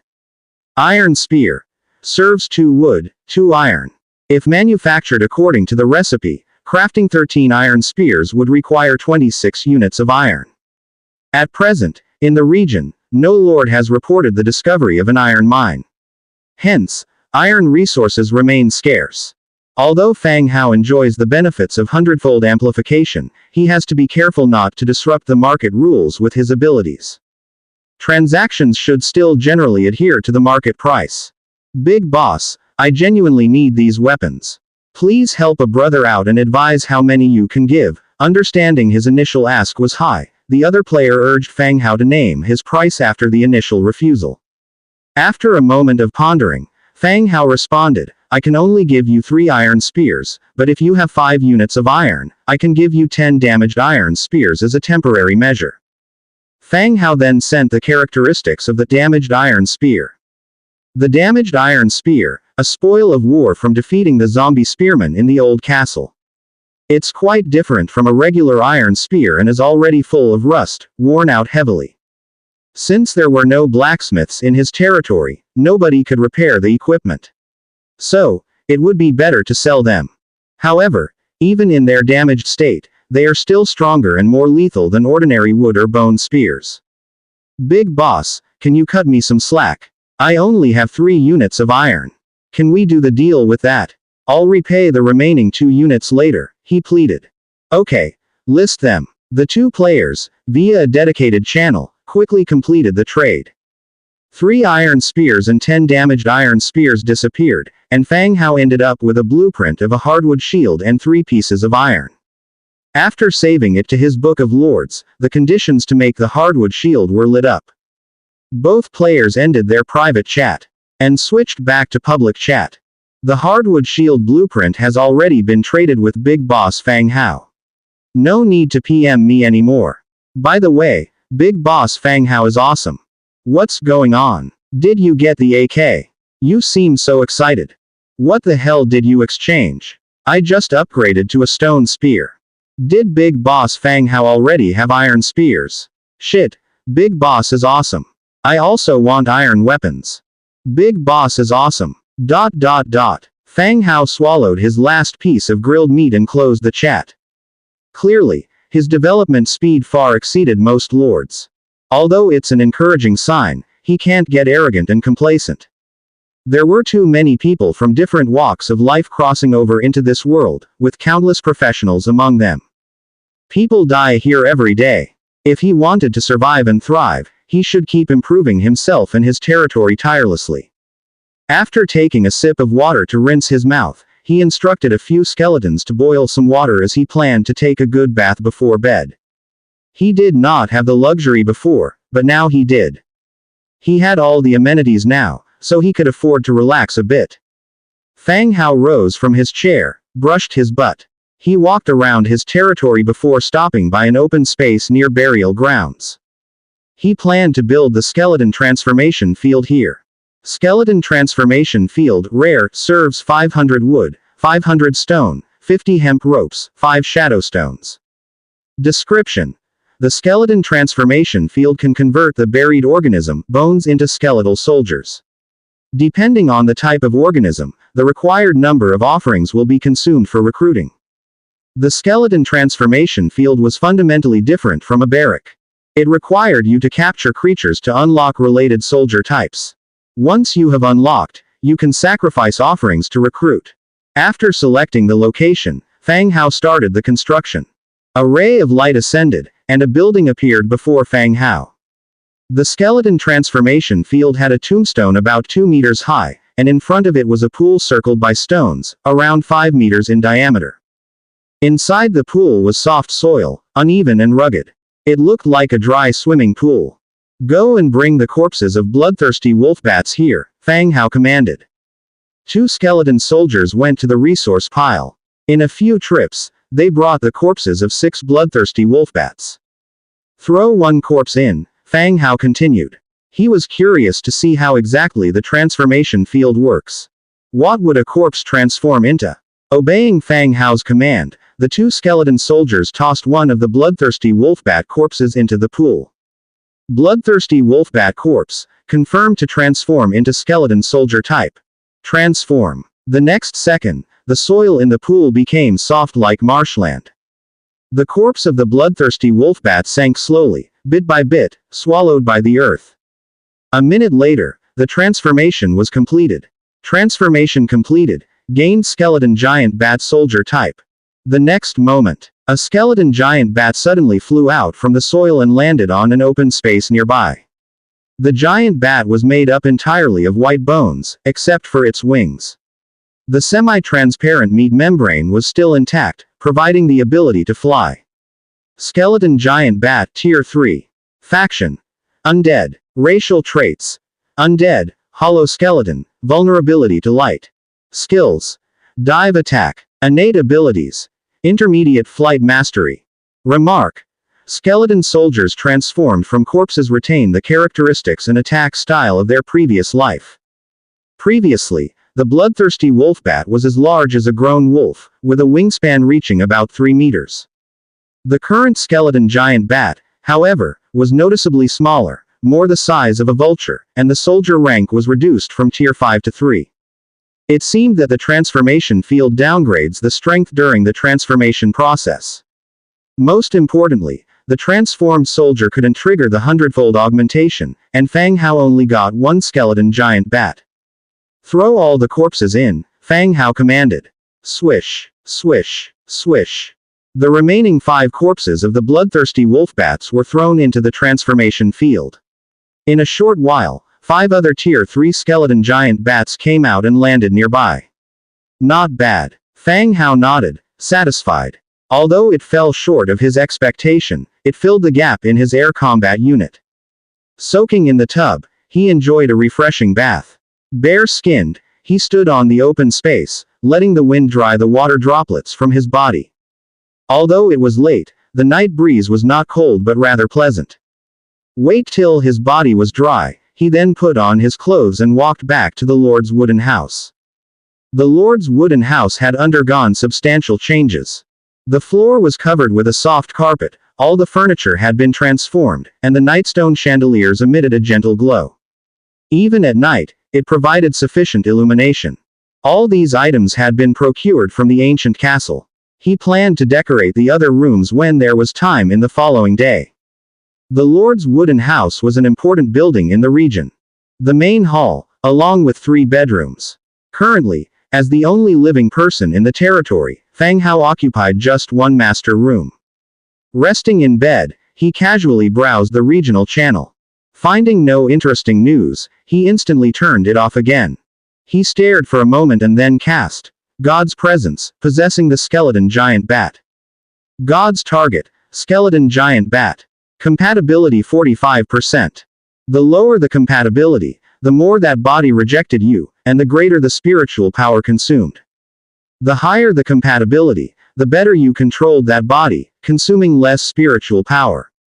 Fortunately, Fang Hao only wanted to experience the sensation of flight, not planning to stay for long. Fang Hao looked around, finding himself on the roof of the warehouse. Spreading out the skeletal wings, he attempted to lift off into the sky.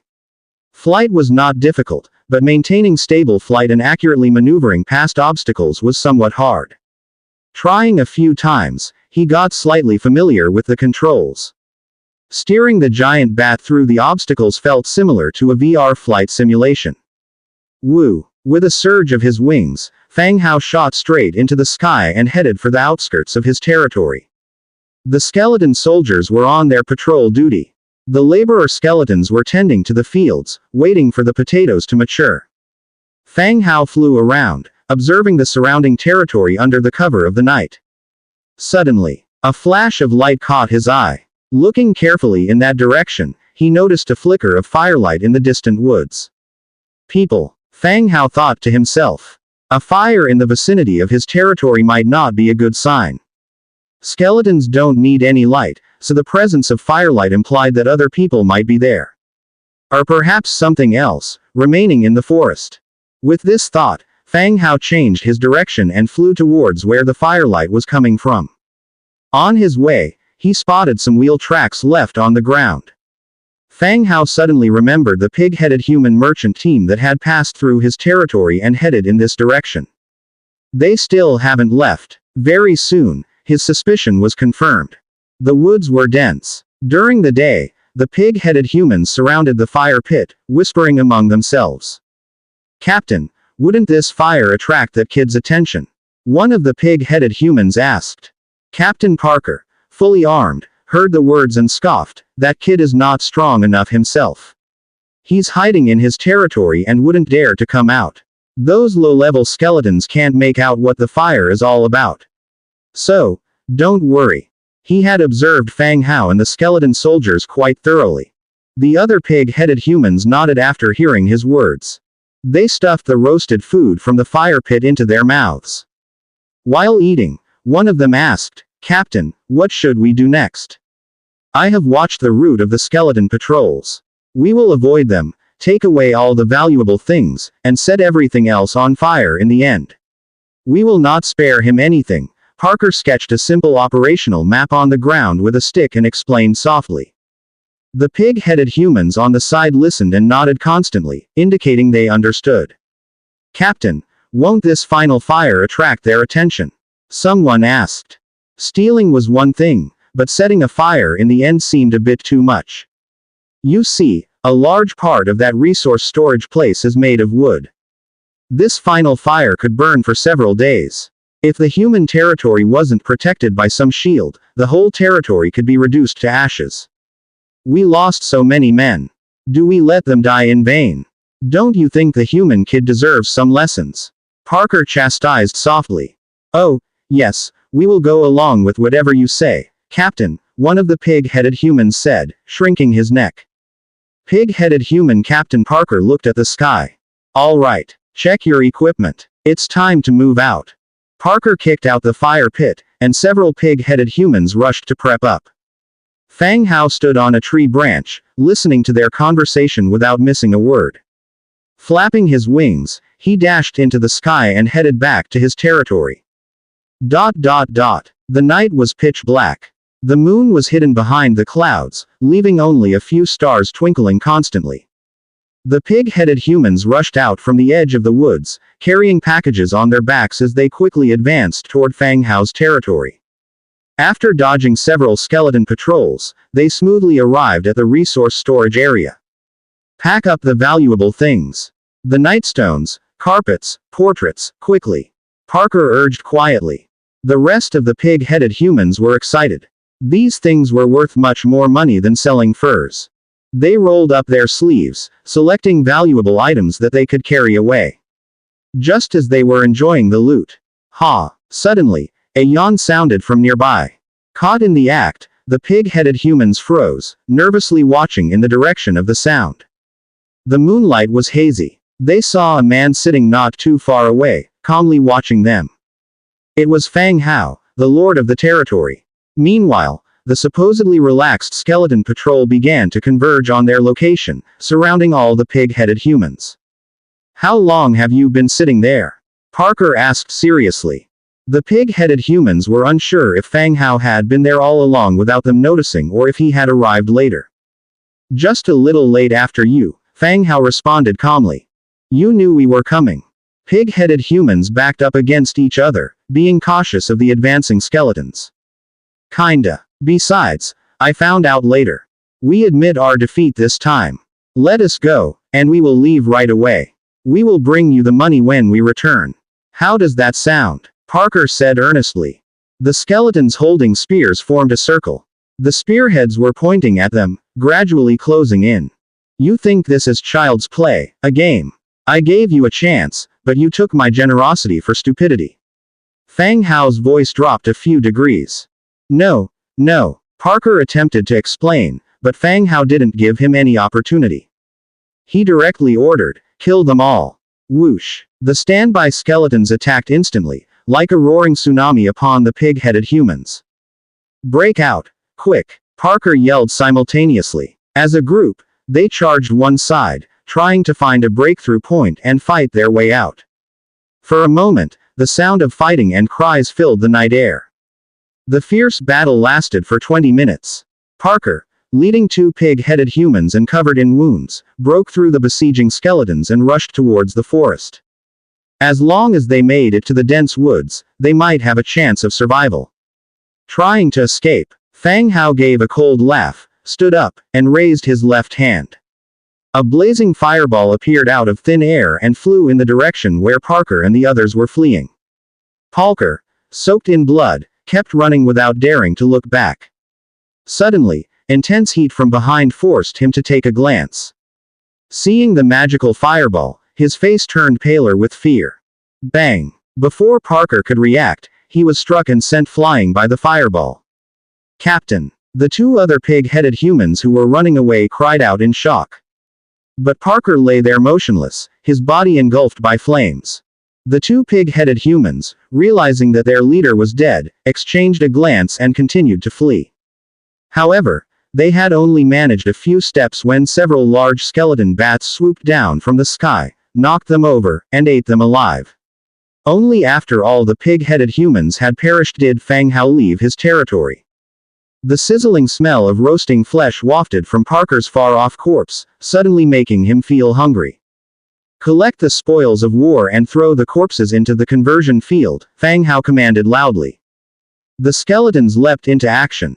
The pig-headed humans were stripped clean of valuable materials, their corpses thrown into the conversion field to be transformed into Tier 1 skeleton soldiers.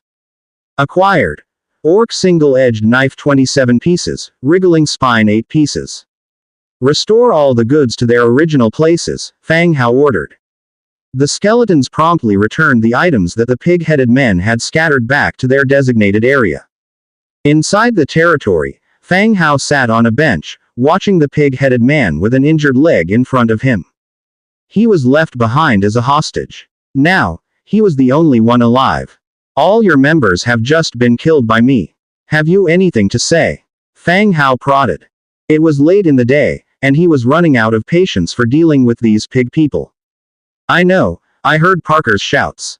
They were still coveting your wealth. They brought this on themselves," the weak pig human managed. "I'm curious, what's your relationship with them? Weren't they afraid I'd kill you straight out if they stole the goods?" Fang Hao couldn't help but ask the nagging question in his mind. The pig-headed man coughed twice before continuing. "I was originally the captain of this team, and Parker was my deputy." The injured pig human began his tale. They hailed from a pig-human tribe in the north. Their mission was to transport several months' worth of supplies collected from the pigmen village to the Manam Orc market for sale. En route, his deputy, Parker, suddenly led a mutiny, wounding him and placing him under house arrest. If he wasn't more familiar with the route to the Manam market than Parker, he would have probably been murdered and dumped in the wilderness by now. And now, the goods are gone. Parker handed him over to Fang Hao, conveniently using him to dispose of a threat. He then assumed leadership unopposed. Knowing Parker's intentions, why would you stay and wait for death? Fang Hao pressed further. There are too few people in the pigmen village. If they all died here, the village would be in even more trouble. It's better that I stay and exchange their lives for mine, the pigman suggested. Quite the saint, Fang Hao muttered. Surprisingly, this elder pig man was willing to cooperate with Parker's charade and serve as the hostage due to this line of thinking. The pig man didn't understand what saint meant, yet he continued, Sir, I apologize for Parker and his crew's actions toward you, but these were individual acts. Please don't take it out on our village. Fang Hao remained quiet, single-mindedly mulling over the old pig man's words. Manam Market. With the Hundredfold amplification boost, he gained the ability to mass produce. An open orc market might just be what he needs to make a splash and earn warfire coins.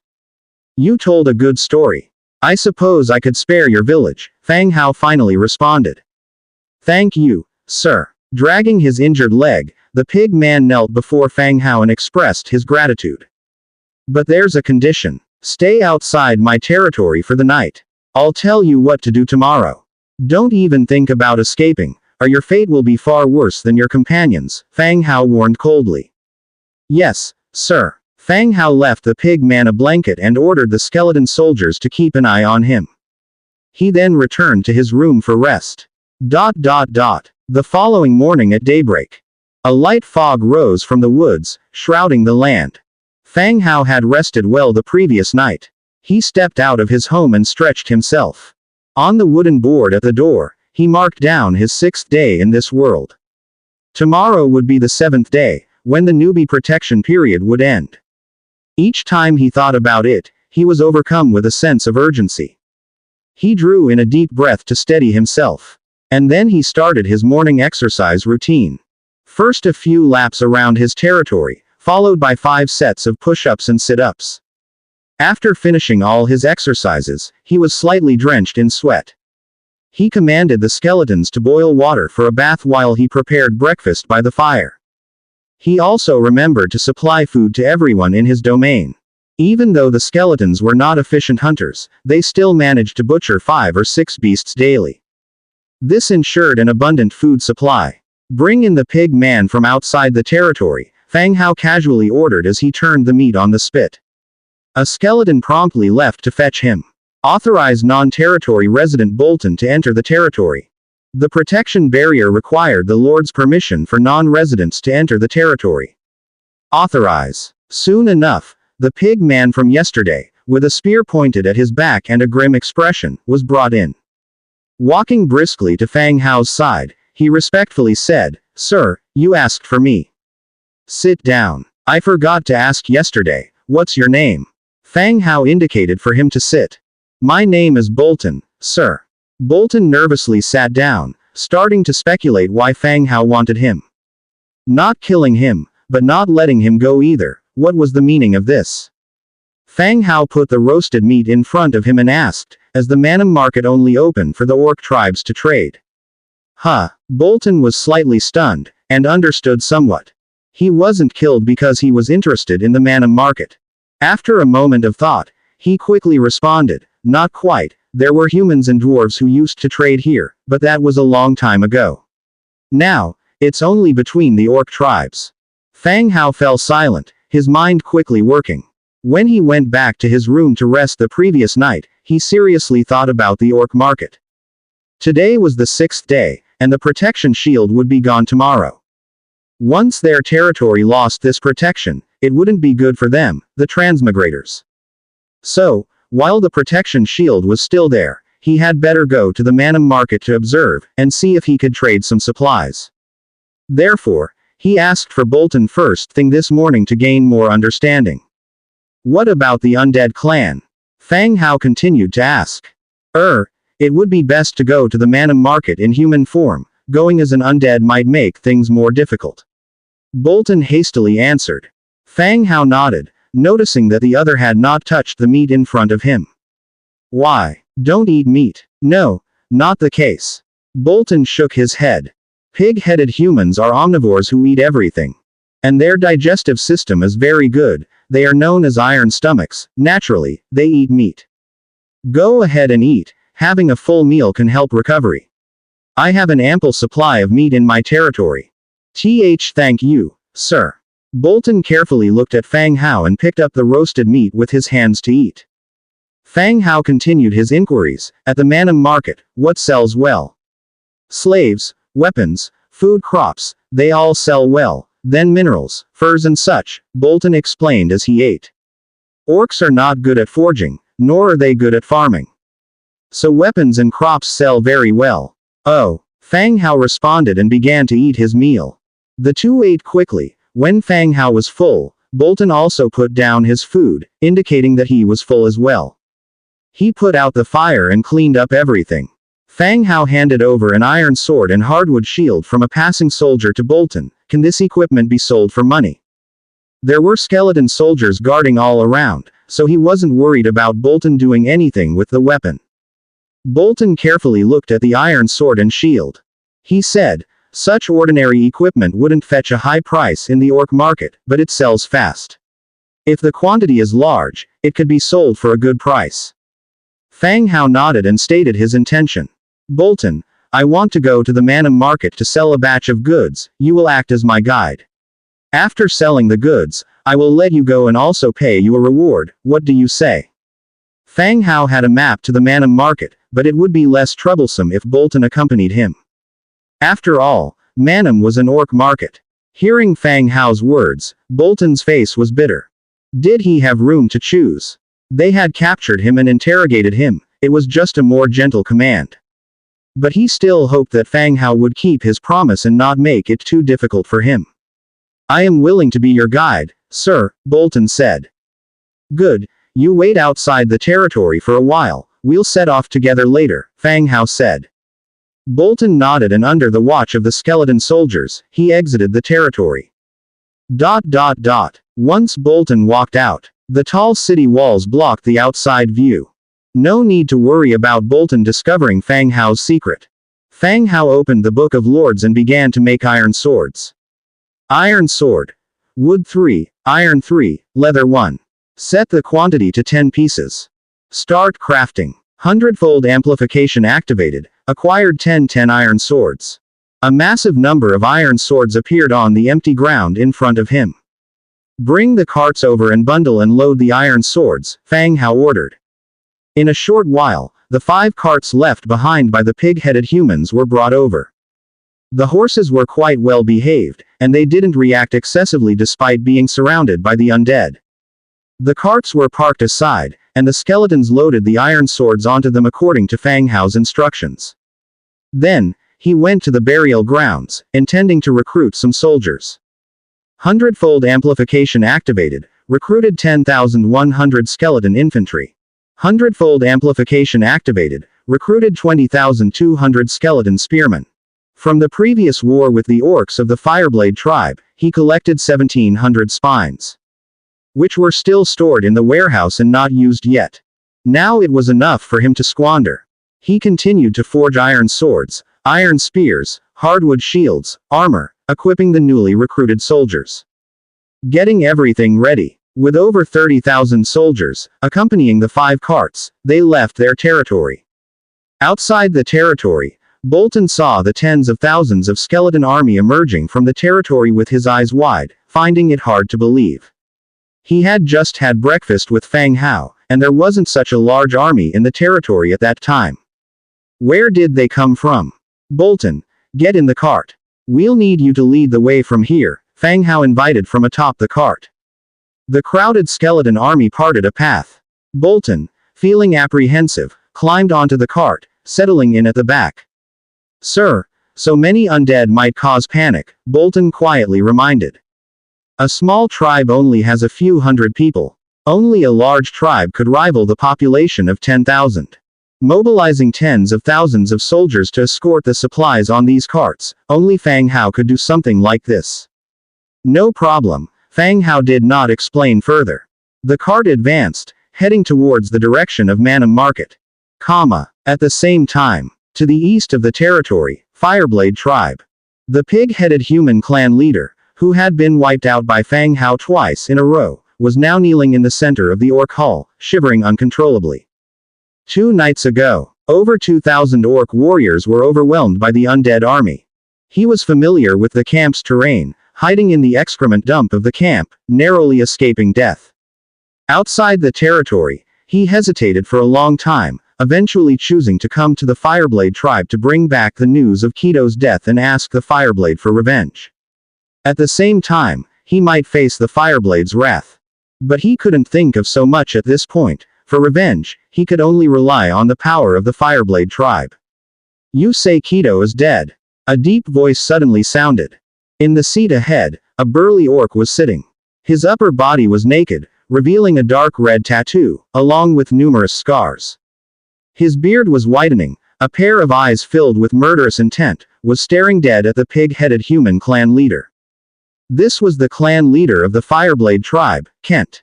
In the face of the overwhelming pressure that was flooding in like a tide, the pig-headed human's body began to tremble uncontrollably, trembling as he answered, Yes, Lord Keto was killed by those evil undead, all other members also perished in battle." Bang! Kent slammed a fist, and the stone table in front of him instantly shattered. "Why didn't you die?" Keto was Kent's youngest son, and also the son he valued the most. All this time, he had been raised as the heir apparent of the tribe. In the tribe, he was second only to one and above all others. But when Kent heard the news of his son's death, he was instantly furious, with crimson in his eyes. "Why didn't you die?" Kent roared furiously. Keto had left the tribe this time in response to a call for help from the Null camp. They said there was a small village nearby the camp, and all the loot from pillaging it would belong to the Fireblade tribe. The Fireblade tribe was the largest orc tribe in the nearby region. What threat could a village pose? So, he let his son lead the team to it. But in the end, his son died, and the Null clan leader survived, which made Kent suspect something was amiss. The Null clan leader looked even more uncomfortable. If he said that he had hidden himself and thus escaped, he would definitely be blamed and killed directly. So, he simply made up a lie that was easy for the other party to accept. "It was Lord Keto. Lord Keto hid me. He said I was small and not easy to find, so he told me to bring the news to you, so you can avenge them." Nulls were small in stature, so this explanation seemed plausible. What else did Keto say? Kent closed his eyes, leaning back in his chair. "Keto said you are a great father, a great warrior, and that you would avenge him," the Null continued to shout loudly. Phew. Kent let out a heavy sigh, continuing, "All right, talk about that undead village." Okay. Then, the Null told Kent all about discovering the village and the human lord. "You're saying, a human can command an undead army?" Kent found it hard to believe. "Yes, everyone saw it. The leader of the other side was a human," the Null said loudly. "Come here," Kent beckoned loudly. An orc immediately came in. Kent continued, "Mark the location of the undead village, I'll arrange for someone to investigate." "Oh, okay." The Null quickly drew a simple map. The orc soldier took the map and turned to leave. Kent thought for a moment, then continued, "You are still of some use, I won't kill you, but Keto and 2,000 warriors died because of the information you provided." At these words, the Null's heart jumped. Kent continued, "Bring him out and flog him." An orc soldier immediately came in, grabbed the Null and dragged him out. The Null was startled and cried out, "Lord Kent, I still have use, I know that village, I'll be useful for sure." This sentence was indeed of some use. Kent said to the departing soldier, "Don't let him die." Soon after, the sound of loud whips and the painful wails from the Null could be heard outside the house. Meanwhile, the pig-headed Bolton had indeed served as a guide. Leading the caravan, he found a more easily navigable route, thereby avoiding several large beast lairs. You could say that just having a map of the Manum market was not enough, you also needed to know the optimal route to get there. Fang Hao lay in the carriage. Using God's presence, he incarnated into a skeleton giant bat, soaring into the sky and overlooking the land. And in the distance, he could already see the silhouette of a city. With caravans going in and out, that must be the Manum market. Controlling the giant bat to land on the carriage, Fang Hao returned to his own body and opened his eyes. "Bolton, we're almost there, right?" Fang Hao called out. Bolton was in the first carriage, while Fang Hao was in the third, so he needed to raise his voice to talk. Bolton's massive pig head looked back, and he also called out, "Yes, sir, it's just ahead, but I'm afraid your army won't be able to enter the city. This huge undead army. It would not just be an issue of entering the city, even approaching it could cause panic.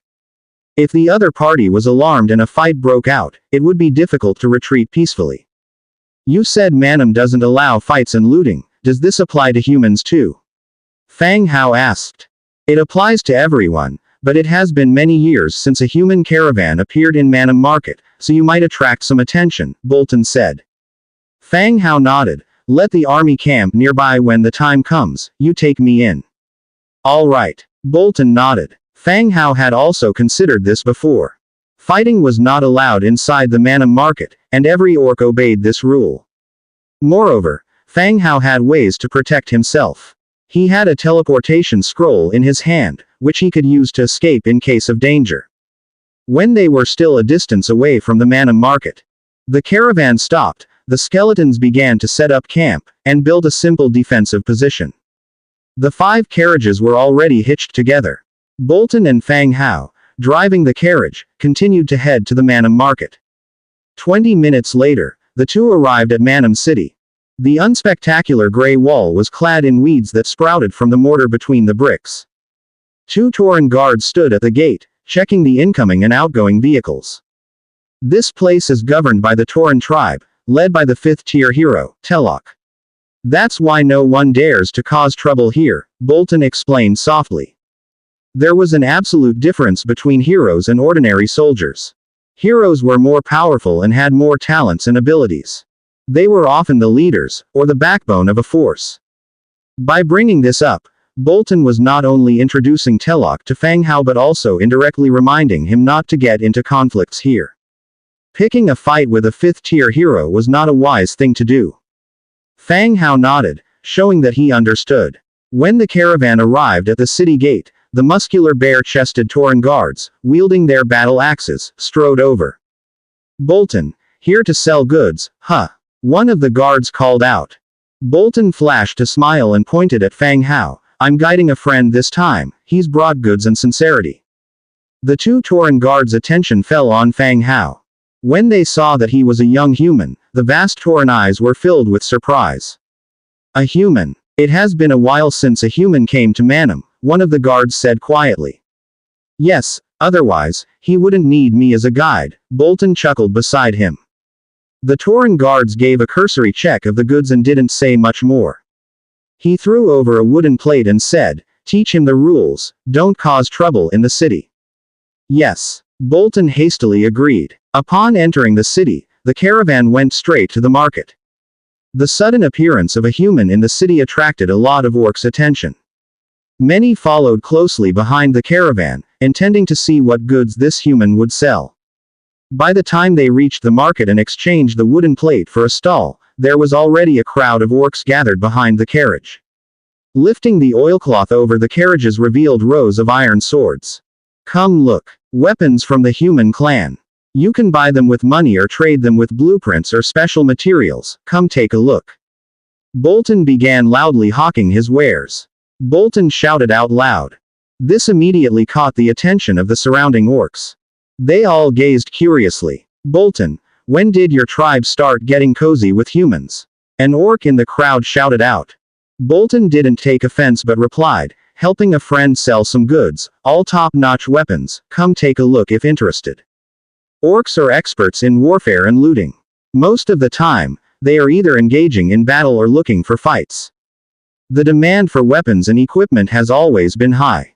"What's the price?" One of the orcs stepped forward, picking up an iron sword and swinging it twice. "1 warfire coin each. You can also trade with blueprints and special materials, we can negotiate." Bolton continued to shout. "These are just ordinary equipment, and you dare ask for a warfire coin each? Are you not too greedy?" Someone else questioned loudly. Several other people in the vicinity chimed in agreement. "Everyone knows the market rate, 1 warfire coin each, no bargaining." Bolton hollered. The crowd fell into a brief silence. Soon, someone shouted, "I'll take 100. All right, Please come this way for payment and then you can take your goods. The orc went up to Fang Hao, opened his bag made from beast skin, and handed him 100 warfire coins. Fang Hao took out 100 iron swords from the car and let the buyer take them away. The common currency among the orc tribes is beasthead gold, but due to inferior craftsmanship, the gold content varies greatly. Warfire coins, on the other hand, are universal. They are used in both large trade markets and private transactions. Warfire coins are always the mainstream transaction currency, so there's no need to worry about not being able to spend them. Once someone started buying, other orcs who needed weapons also began to make purchases. In less than half an hour, more than 300 had been sold. The amount of warfire coins in the wooden box behind Fang Hao quickly accumulated. Just a few days ago, Fang Hao was worried about where to get warfire coins, yet making money seemed so easy now. I want 50 iron swords. An orc stepped forward, pulled out his wallet, and hesitated. Can I trade with blueprints? It depends on the blueprint, I don't need all of them. Fang Hao responded. Well, see for yourself. The orc took out a blueprint and handed it over. Fang Hao took it and glanced at it. Arrow Tower Building Blueprint White. That one was alright, Fang Hao didn't have it yet. 10 swords. Fang Hao quoted a price. Really? I'll trade it then and buy the remaining weapons with warfire coins. The orc seemed pleased. That left Fang Hao feeling like he had made a loss. The orc pulled out 40 more warfire coins and took 50 iron swords. I also have a blueprint. Let's see how many swords you'll give me for it. The next orc pulled out a blueprint. Beast Skin Boot Blueprint White. 5 swords. Fang Hao quoted a price. His price was somewhat higher than that of the skeleton merchant. Fang Hao had his own plans for this. He could motivate more orcs to trade blueprints, thus increasing his own collection. Alright. The orc traded for 5 iron swords. Another orc approached. See how much these are worth, he said, handing over some items. Essence of magic, a trace of spring water. Fang Hao frowned as he looked at the items in his hand. Both the essence and traces were very rare resources. For those in need, these were very valuable. 5 swords each. Fang Hao named the same price as for the white blueprints. The orc sunk into contemplation, evidently dissatisfied with the price. As the other orcs began to get impatient, he gritted his teeth and said, Fine, I'll trade. Plus 40 swords, paid with warfire coins. Fang Hao nodded, collected the money, and made the trade. As more trades proceeded smoothly, those who came with blueprints and special resources had a clearer sense of the procedure. Everyone who traded was accepting of the price. Bang! At that moment, a figure was thrown at Fang Hao's feet. How much can she be exchanged for? The speaker was a traditional orc with a wicked-looking face, sporting a curved knife at his waist. At his feet was a female. She had a slender figure, a pretty face, and particularly noticeable were the pair of long ears on top of her head. It reminded Fang Hao of the occupational term bunny girl from movies. The bunny girl appeared to be young, curled up on the ground in terror, her face ghostly white, her body trembling uncontrollably. She was wearing coarse clothes that barely covered her body, the neckline was very low, revealing her full breasts. You want to sell her? Fang Hao asked. Of course. Tell me how much you want for her.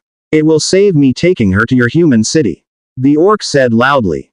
Human and orc aesthetics vary. In the orc kingdom, human-looking and physically frail breeds like the rabbit clan aren't favored by males.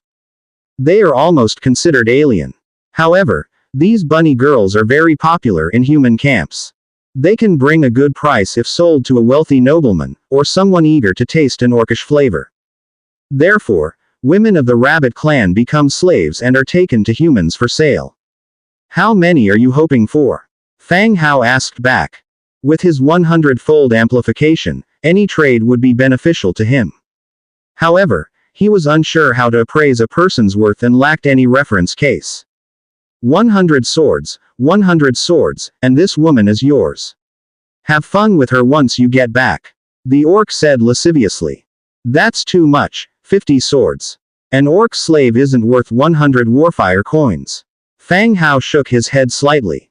Although he wasn't sure about the price, he knew the orc was definitely inflating it. Based on his experience from the market, having the asking price was reasonable enough. The orc pondered. He said, "Stop screwing around, don't you want to have a taste of an orc? She just came of age and has never been touched by a man."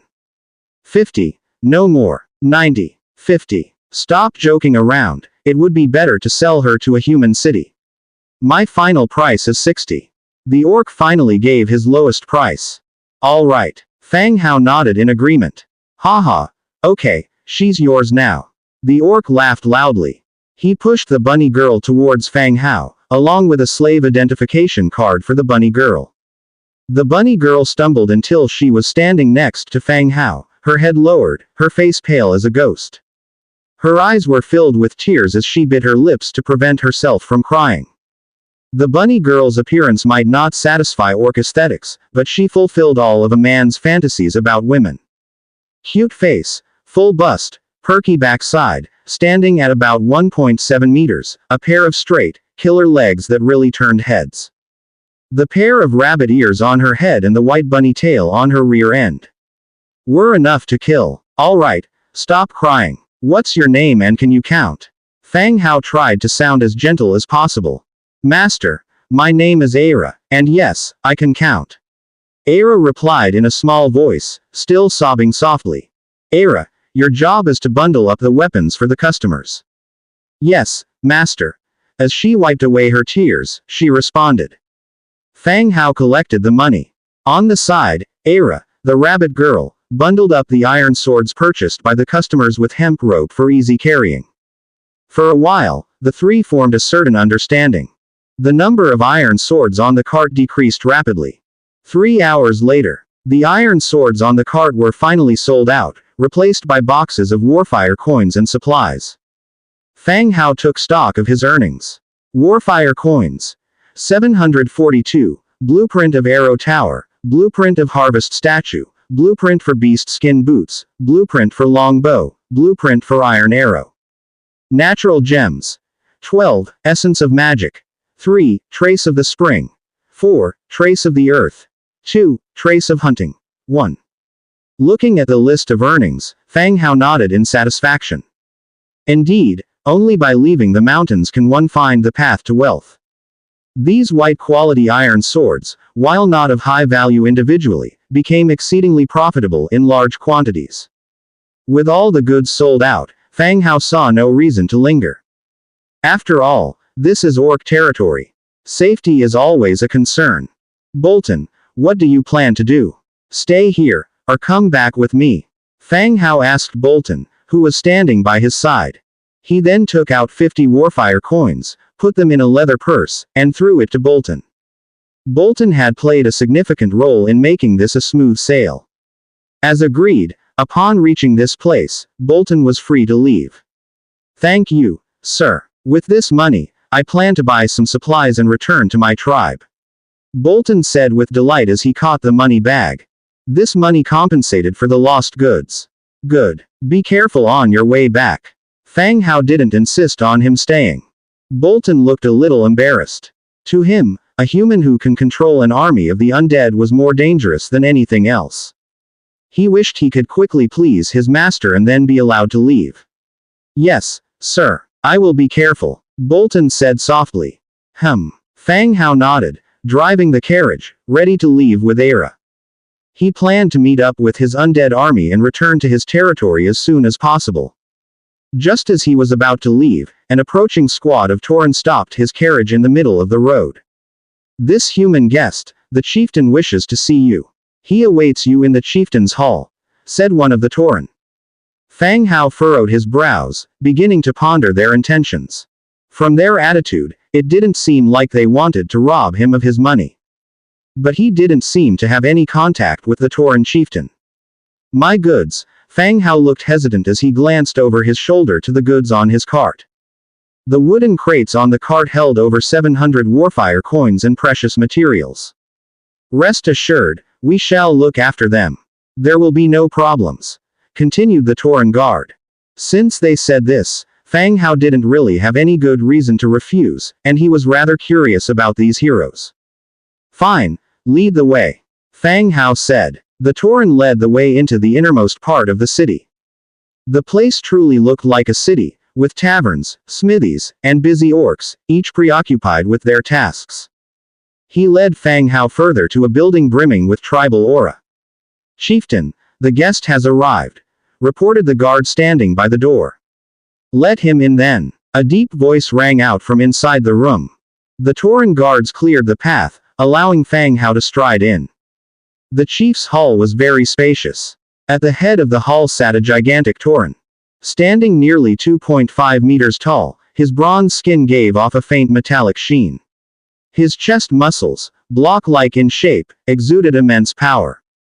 Fang Hao didn't doubt that this guy could kill him with a single punch. Bronze Bull, Talok Purple Tier 5-star Hero. There was a brief silence in the hall. Fang Hao scanned the Tauren, while the latter similarly observed him. Talok certainly hadn't expected the human who arrived here alone to be so young and thin. Please have a seat, Talok said in a deep voice. Thank you. Fang Hao sat down on a nearby large seat. Human friend, my name is Talok, how should I address you? Talok's attitude was very friendly. My name is Fang Hao, nice to meet you, Chief Talok. Ha ha, I like you, intelligent human. Talok burst into laughter, his voice echoing like a resonant bell and somewhat ear-piercing. Fang Hao gave a faint smile. By the way, are these equipment you forged? Talok picked up an iron sword from the ground. Held in his hand, it looked more like a dagger. It happened to be one of the iron swords that Fang Hao had just sold in the market. Talok had also arranged for someone to buy one. Yes, Chief Talok. Fang Hao answered. So you mean to say, your territory has many blacksmiths, able to produce numerous weapons with similar workmanship? Talok continued to inquire. Well, Fang Hao found it hard to respond. As a lord who had traveled through time, he could use the Book of Lords to create weapons. Creating the same type of item meant that the quality was fairly similar, even identical in some cases. Indeed, I can mass-produce certain equipment. Fang Hao replied vaguely. Good, then I'll be straightforward. I want to place an order for a batch of weapons, and pay with warfire coins. Talok went on. Fang Hao was intrigued, so there were customers who took the initiative to come forward. Iron swords. No, these weapons are too light for us. I want to order battle axes, 3,000 of them. Fang Hao was suddenly in a dilemma. He didn't have blueprints for battle axes. Chief Talok, I don't have any suitable blueprints for the battle axes that you need. Fang Hao said, slightly embarrassed. A customer was giving you money, but you couldn't produce what he wanted. He wasn't being a competent seller. Ha ha, that's not a problem. I have battle axe blueprints here. If you're willing to take the order, they can serve as your advance payment. Talok let out a hearty laugh. Fang Hao's eyes brightened up. Could there be such a good deal? What's the price? What kind of price are you willing to offer for a battle axe? 8 warfire coins. When can you deliver? Talok's smile faded, and he fixed his gaze on Fang Hao. 3 days, I'll deliver the goods to you in 3 days. Is that acceptable? Fang Hao replied calmly. Hearing the 3-day delivery, Talok took a deep look at him. 3,000 battle axes can be completed in 3 days. Just how many blacksmiths did he have in his hands? Are you sure you can deliver them in 3 days? Yes. Fang Hao responded confidently. Good. Talok had someone bring the blueprint and handed it to Fang Hao. Battle axe green wood. 3, iron. 12, leather. 2. A green tier equipment, it looked rather decent. Also, to suit the large stature of the Tauren, the iron consumption for this type of battle axe was several times that of regular ironwork. Then I'll be going back now, and have your weapons ready and delivered as soon as possible. Fang Hao said.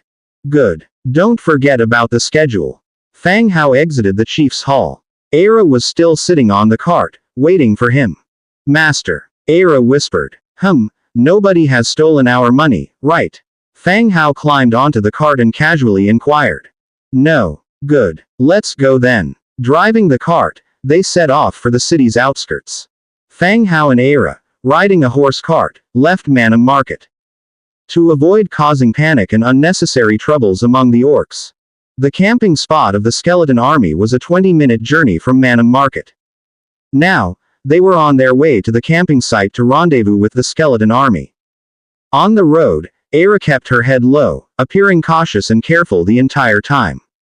"How did you become a slave?" Fang Hao casually asked. There was indeed a lack of human presence in his territory. Being constantly surrounded by cardboard cutout skeletons was something Fang Hao had grown tired of, and this was also why he agreed to purchase Era. Who could resist the addition of a charming bunny girl? "Our village was attacked, the survivors scattered, I was captured and became a slave," Era explained softly. The orc tribe only respects strength. All rules are based on power. For weak races like the Rabbitman clan, even if they were willing to become a vassal of other tribes, few powerful tribes would accept them. Once a village was wiped out, there would be people hunting for valuable folks, branding them as slaves. Slave masters would train their slaves to not resist against their masters, making them easier to sell. "Do you have any family left or any kin?" Fang Hao continued to ask. Era shook her head, indicating that she had no family left. Being members of the Rabbitman clan, they were weak and not suited to the orc lifestyle. "Interestingly, I'm alone too." "No worries, we need to look forward." Fang Hao drove the horse cart and murmured. Only then did Era lift up her head, looking curiously at Fang Hao before quickly lowering it again. "The Rabbitman clan's Era's loyalty to you has increased by 5 points, current loyalty is 75. A system prompt suddenly appeared. Loyalty. Right, the system had mentioned loyalty on the first day after Fang Hao's arrival. If loyalty was too low, farmers or soldiers would become unproductive or even desert. He had been dealing with not-so-intelligent skeletons all along and almost forgot about this matter. But, he didn't really say anything just now, yet her loyalty increased. He immediately checked Era's attributes. Era, Tier 1. Faction. Orcs. Race traits. Living creature. Agile, alert. Skills. Half Moon Kick, Head Cook. Innate abilities. Basic Combat Mastery, Basic Sword Mastery. Living creature, this type can be healed, affected by morale, emotion, etc. Is immune to bone manipulation technique and similar abilities. Agility, agile body, has far superior speed than average, capable of performing difficult moves. Alert, Rabbitman clan, naturally alert, can sense danger. Head cook, familiar with cooking recipes, has capability to innovate in cooking. Food can increase the morale of living creatures. Half Moon Kick, spins in midair, kicks in a half-moon pattern causing damage to the enemy. Description. Rabbitman clan differs from other orcs. They don't believe in strike first, think later, rather they prefer to think first. Not bad at all. Although only Tier 1, Fang Hao had no expectations of her participating in battles. The cart continued to move forward. They were nearing the skeleton camp. Once past the hillock ahead, they would reach the location of the skeleton camp. After all, undead creatures had a bad reputation, so they chose a rather hidden place when setting up the camp. At that point, Era's pristine rabbit ears twitched suddenly. Her head jolted up instantaneously, her eyes filled with horror as she looked to the left. "What's wrong?" Fang Hao noticed Era's action. "Master, a crowd is approaching rapidly," Era said anxiously. "What?" Fang Hao was taken aback. He hadn't heard anything. He looked to his left, but the forest blocked his view and he couldn't see anyone. However, Fang Hao knew that given Era's character, she wouldn't joke around at a time like this, and her innate ability of alertness suggested that someone was indeed approaching. "Watch me," Fang Hao said, then immediately deployed God's presence. Era didn't understand what Fang Hao was saying, but the next second she saw him collapse weakly. She swiftly caught Fang Hao and took hold of the horse cart reins, continuing to drive it forward. A skeleton camp in the mountain valley. Blue flames ignited within the body of the skeleton giant bat. God's presence target. Skeleton giant bat, compatibility 45%. The next second, Fang Hao, controlling the skeleton giant bat, soared into the sky. Looking down on the earth, Era could be seen driving the horse cart, slowly approaching this place, and indeed, behind the forest on the left of the cart, dozens of orcs were rapidly closing in. And their target was his horse cart. Greed truly is a death warrant, Fang Hao muttered. These orcs were clearly coveting the wealth Fang Hao had acquired. Unable to make a move in Manam Market, they planned to stop Fang Hao's convoy on the road. After all, the party consisted of only Fang Hao and Era. It was as vulnerable as a sheep. After clarifying the situation, Fang Hao descended and started directing the skeleton army, making preparations. The 5 horse carts moving together had significantly slowed their speed. Meanwhile, orc figures were now visible emerging from the forest on the left, running towards the direction of the cart. Fang Hao cancelled his god's presence, directed the cart away from the main path, and moved towards the front right. He charged into the mountain recess. However, the incoming orcs had blocked Fang Hao's route, surrounding the convoy. Looking at the mob of orcs, Fang Hao was not at all nervous and said calmly, "The rules of the Manam Market prohibit any force from looting. Are you planning to break the rules? Hey, if we kill you too, who will know we did it?" An orc sneered. His gaze, however, was continuously scanning the boxes on the horse cart. The convoy was surrounded by the orc party who blocked Fang Hao's way out. They knew that the dilapidated wooden box was filled with warfire coins. If they could rob it, they would amass a fortune. How could they not be tempted? So, no room for negotiation. Fang Hao unflinchingly asked. "Ha, interesting human, you think you could still make it out alive?" The orcs laughed arrogantly. "We will skin you alive, chop you to pieces, make a stew out of you and share it among ourselves." The orc licked his lips. "You won't even have a body left, who would know how you died?" The orcs chuckled and laughed, as if they were teasing their prey. "Remember to throw away his brains, he's a dumbass. Eating it might affect our intelligence," another orc loudly added. On the main road, the orcs were somewhat cautious. But they didn't expect this human to be an idiot, driving the horse cart into this recess of the mountains. What a good place to kill and loot. While the orcs were discussing their menu, deciding how to cook the two of them, Era asked with a trembling voice, "Moss Master, what should we do?" She thought to herself how unlucky she was. She had just been sold to a human being and had run into such trouble. "Don't worry, they are merely sacrifices," Fang Hao said with a smile. The noisy surroundings suddenly went silent. Anger surfaced on the faces of the orcs. They found this human incredibly arrogant. They considered his insults towards them even while facing death quite outrageous. "Kid, you're asking for death, let's get him. The money will be equally shared amongst us," ordered the leading orc coldly. The rest of the orcs, roaring angrily, prepared to slaughter this presumptuous human. Creak, creak, creak. Then, a series of intensive sounds, like the rubbing of bones, echoed around them. Next, undead skeletons, equipped with armor and weapons, emerged from behind the hollow, surrounding everyone. What's going on? Why are there so many undead here? The orcs' faces changed dramatically. But no one was able to provide an effective answer. More than 20 orcs, relying on each other, watched solemnly as the skeletons gradually tightened their encirclement. It was only when they noticed that a group of skeleton soldiers were protecting a human that they realized that all this was a trick of this human. "Boy, who the hell are you?"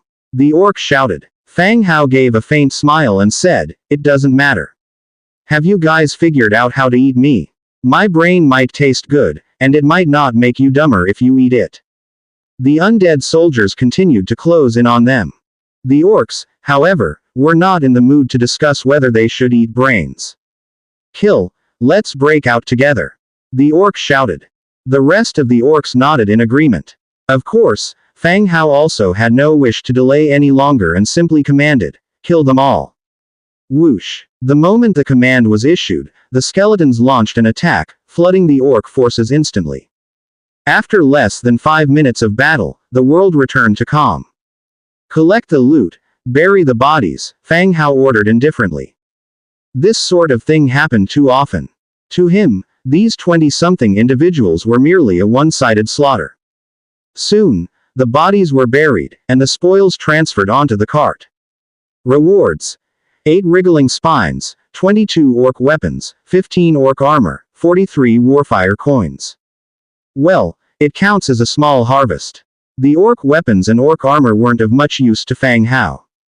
The most useful things were the wriggling spines and the warfire coins. Alright, let's go back to our territory, Fang Hao said. Numerous skeleton soldiers surrounded the cart and headed in the direction of their territory. Aira's eyes bulged as she watched the scene unfold in disbelief. Sitting in the back of the cart, it took her a while to make sense of everything. What's going on? Her master didn't seem to be an ordinary human. He commanded such an enormous skeleton army. Could he be disguised as a human, yet part of the undead clan?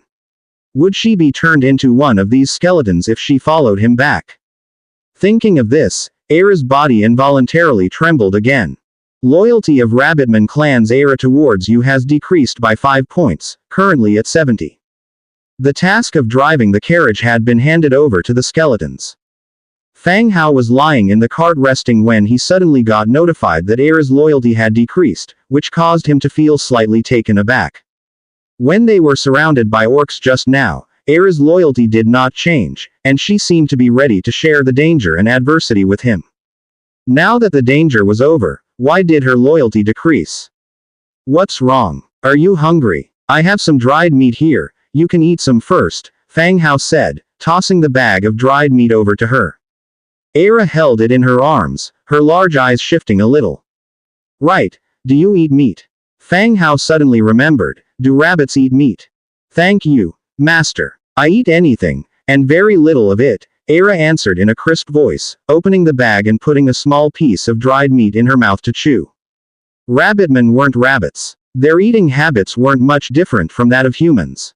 They're omnivores. Well, you don't have to worry too much, I'm not one of those slave traders, I won't harm you, Fang Hao explained on the side. Aira nibbled on her dried meat, her large eyes occasionally stealing glances at Fang Hao. The Rabbitman and human clan had similar aesthetics. Looking closely at Fang Hao now, his eyes were deep, his features distinct. He was actually quite attractive. Master, will you turn me into a skeleton too? Aira raised her head, looking at Fang Hao. Large, moist eyes, filled with a pitiful expression. At her words, Fang Hao was taken aback. Do you want to become a skeleton? Fang Hao asked in surprise. No, Aira doesn't want to become a skeleton. Aira will behave and serve the master well. Please don't turn Aira into a skeleton. Aira directly kneeled in front of Fang Hao, her forehead lowered deeply. The clothes barely covering her skin fell slightly, revealing a large part of her delicate skin. No wonder the slave master had demanded such a steep price. This Rabbitman had an appearance that truly satisfied the demands of human males. Fang Hao lightly coughed, turning his gaze away, and said, all right, get up. I have no plans to turn you into a skeleton, you don't have to worry. Really? Aira raised her head, glanced around at the neatly arranged skeleton army. Why would I lie to you? You don't have to be too formal. No one in the territory would bully you. You can live comfortably and do things you like, Fang Hao said casually.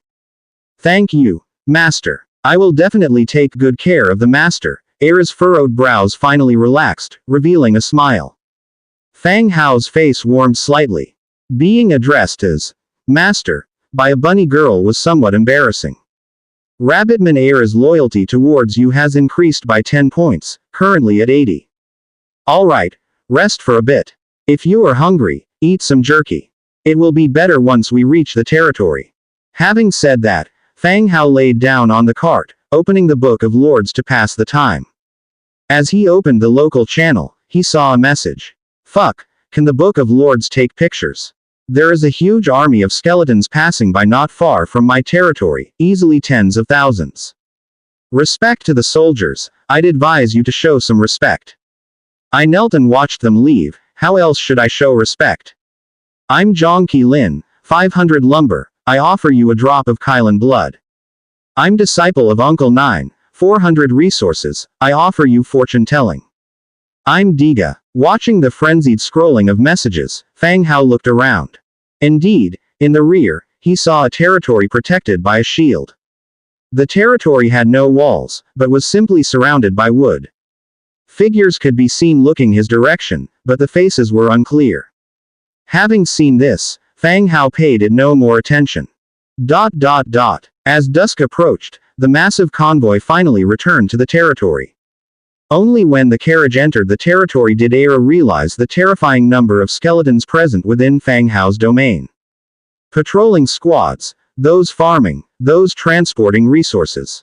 All were skeletons. This wasn't a human city, it was an undead gathering place.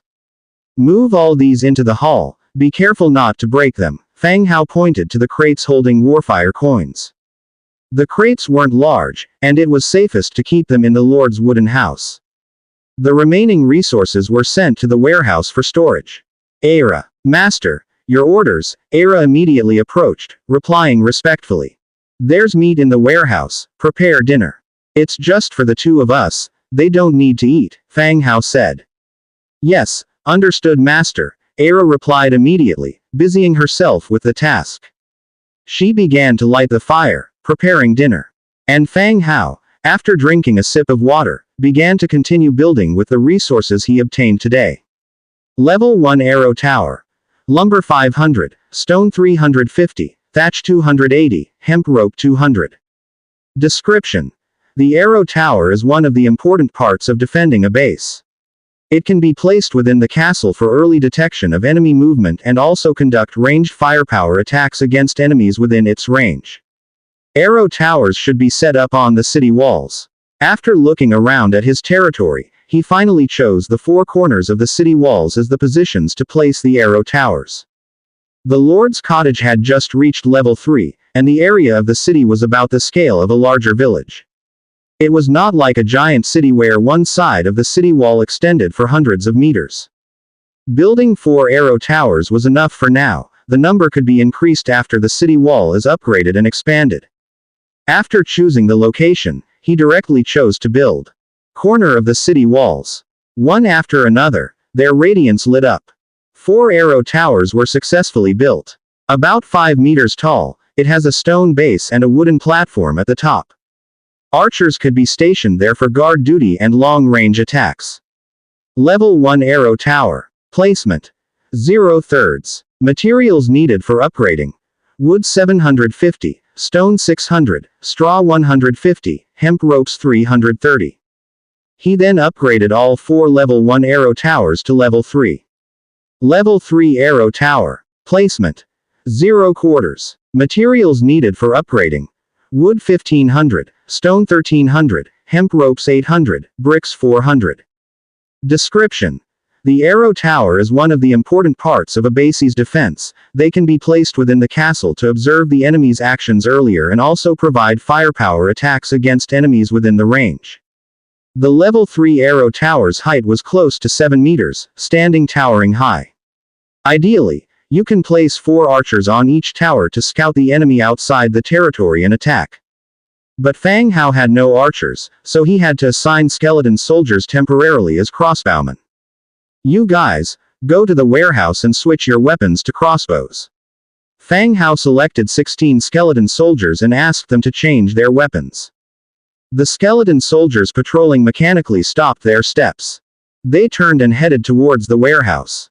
Fang Hao took this opportunity to open the Book of Lords and start crafting iron arrows. Among the blueprints exchanged from the orc market, there was a blueprint production for iron arrows, which had been recorded in the Book of Lords. Iron arrow. Wood 1, iron 1. Quantity selected was 10. Produce. 100 times amplification triggered, obtained 10 iron arrows. Just as the production was completed, the 16 skeleton soldiers appeared with crossbows in their hands. Take the arrows and get to the arrow tower. The skeleton soldiers picked up the bundles of arrows on the ground and climbed up the arrow tower in groups of 4. After constructing the arrow towers, Fang Hao continued to flip through the Book of Lords. Check the buildings that can be built. Harvest statue, blue. Type. Unique building. Effect. Planting, gathering plus 10%. Description.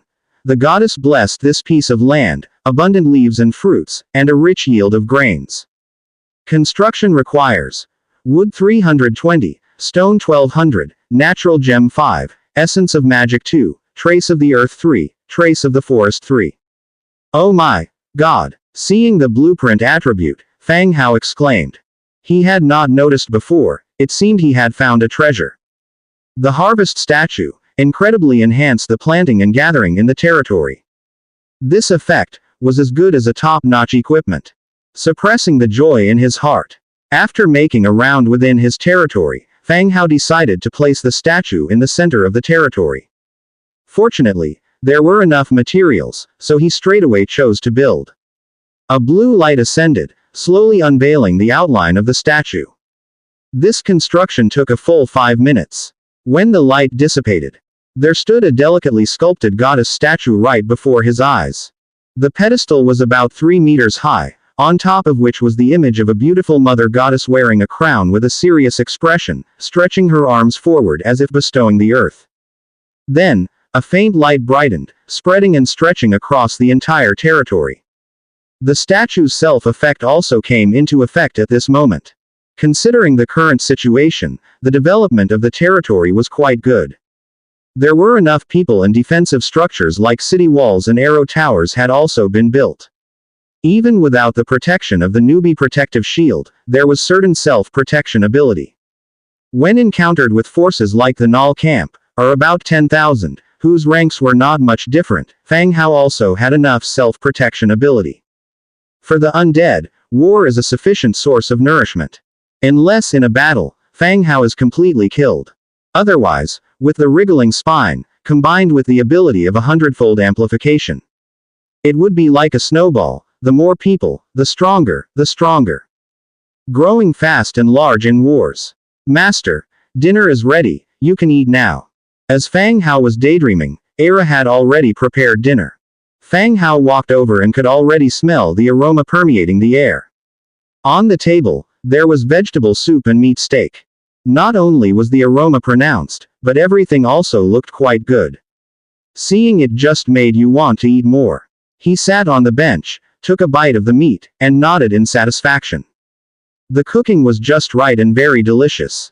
It was better than his cooking just a little bit. Just as he was about to take the second bite, he noticed that Era was standing to the side, eagerly looking at the food, constantly swallowing. What are you looking at? Sit down and eat, Fang Hao curiously said. He remembered Era saying that the Rabbitman clan also eat meat. Why is she not eating now?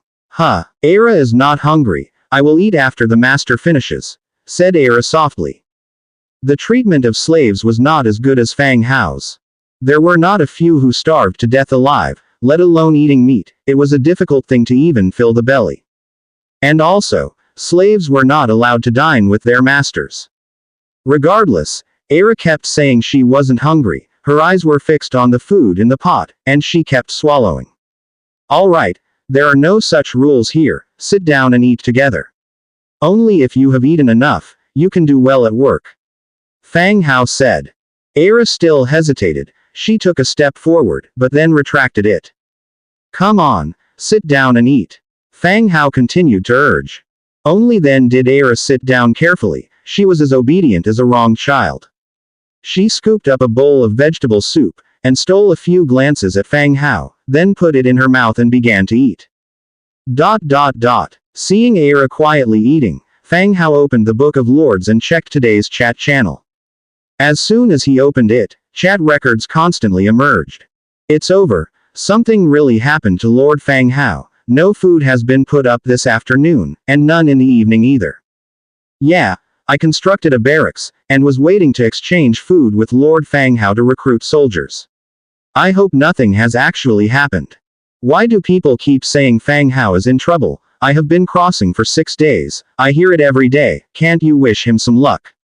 Exactly, why are your mouths so foul, always saying someone else is in trouble, or in distress? Oh, the person above is anxious.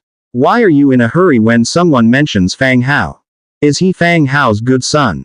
As soon as you mention Fang Hao, his son would definitely pounce on you and bite you. Humph. Just that dumbass Fang Hao, doing things so ostentatiously. If he didn't die outside, if I ran into him, I would exterminate him. Hey, you guys are being too extreme. Is there really a need to spew such venomous words? Exactly, the meat and various tools that Fang Hao sells have helped a lot of people. There's no need for you to hurl such abuses. Many of us in this area have survived thanks to Boss Fang Hao. Have you guys lost all your consciousness? Hey, I'm confused, why do you care if we criticize Fang Hao? Is he your father or your mother? Exactly, Fang Hao could be dead now. You guys have been praising him so much, are you planning to die with him? A fierce argument broke out between those who defended Fang Hao and those who cursed at him. Fang Hao was surprised to find such a thing happening, but soon he figured out the reason behind it. In the initial stages after everyone crossed over, people lacked food and tools. Even if they didn't trade with Fang Hao, people wouldn't deliberately offend him. Today was the 6th day since crossing over. Those who had survived so far were already familiar with this world and had figured out the basics of survival. The food and items like iron axes and bathtubs that Fang Hao sold in the channel were no longer indispensable. Therefore, some people started to come out and began to verbally slander Fang Hao. After all, cursing others does not come with the sense of accomplishment that comes from defying the powerful. Ding! A private chat notification sounded. It was from Dong Jiayu. Brother Hao, are you okay? I'm fine, just had dinner. Oh, as long as you are okay. Don't take to heart what people say in the channel. You don't have to bother with those annoying people, Dong Jiayu comforted. She was worried that Fang Hao might be disillusioned by the incessant abuses on the channel. Who are these people? I don't seem to have offended them, right? Fang Hao asked casually. He didn't take it very seriously, but he was still curious to know why. And then, by watching the chat, he could tell. Only a few people were cursely abusing him for no apparent reason, almost as if they had specifically planned this. Dong Jiayu paused for a moment, then replied softly, I'm not sure, but a few days ago people in the chat were discussing you. There seemed to be some resentment in their words. Ah, for what reason? It seems to be because the prices of your products are low, so they cannot make any profits. Fang Hao was not in the business of hiking up prices. The goods he sold were sold to make a profit, but also priced so that others could afford them. For example, the iron axes he sold. Typically, making an iron axe would cost 2 iron and 2 wood, while Fang Hao sold them for just 3 iron. Price was kept low so those who suddenly got the blueprint for the iron axe could not make huge profits by selling theirs. Since Fang Hao had a higher reputation, if people wanted to buy, they would choose to come to him first. Even if these people sold at the same price, no one would buy their products. Ah, so it's business competition. I was wondering if I had offended them. Fang Hao exclaimed. Yes, it should be these people. I'm not sure, but the one who stands out to me is Yao Liang, although he hasn't said anything today, Dong Jiayu continued.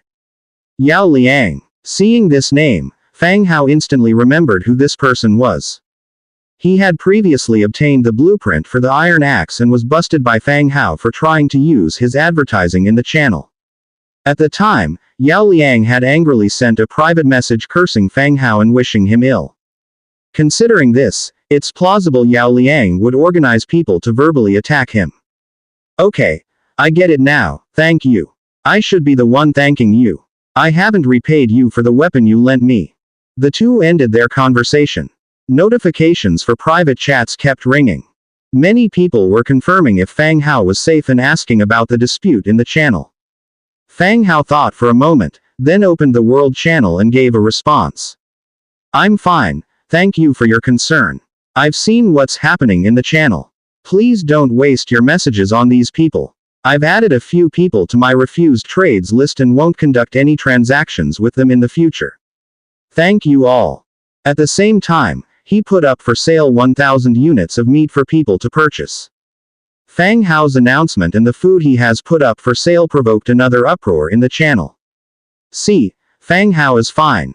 If you're so tough, don't buy Fang Hao's meat. Oh right, you can't even if you wanted to. People were saying Fang Hao is in trouble, looks like the real trouble is with all of you. He's not in any trouble. Whoa there, he's just selling some food, look how riled up you all are.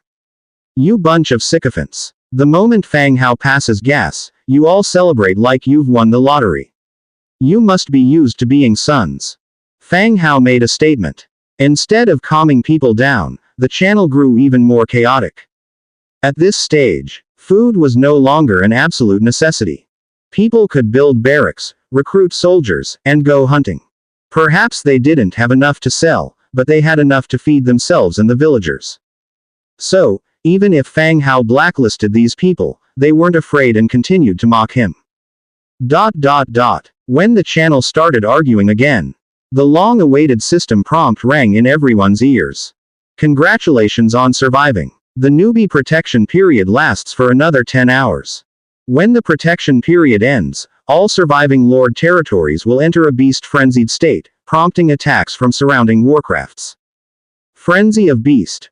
All wild beasts will enter a bloodthirsty state, all attributes increase by 30%, duration is 24 hours.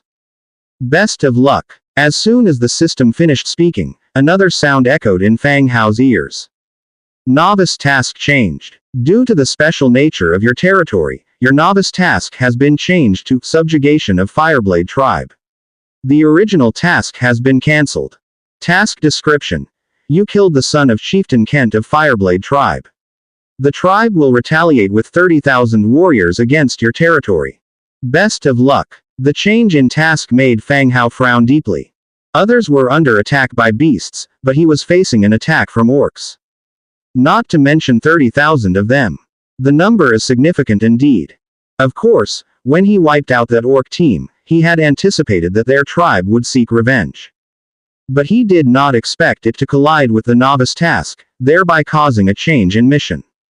It looks like I need to improve my defenses and increase my troops. Fang Hao still had 1372 wriggling spines, and a current force of 150,000. Even though they were still Tier 1 soldiers, he wasn't fazed by the onslaught of orcs. With such many troops, he could exhaust them to death. He switched back to the regional channel. Damn, I have to set traps to hunt a single warcraft, this beast frenzy is going to be the death of me. Exchanging wall blueprints, who has one?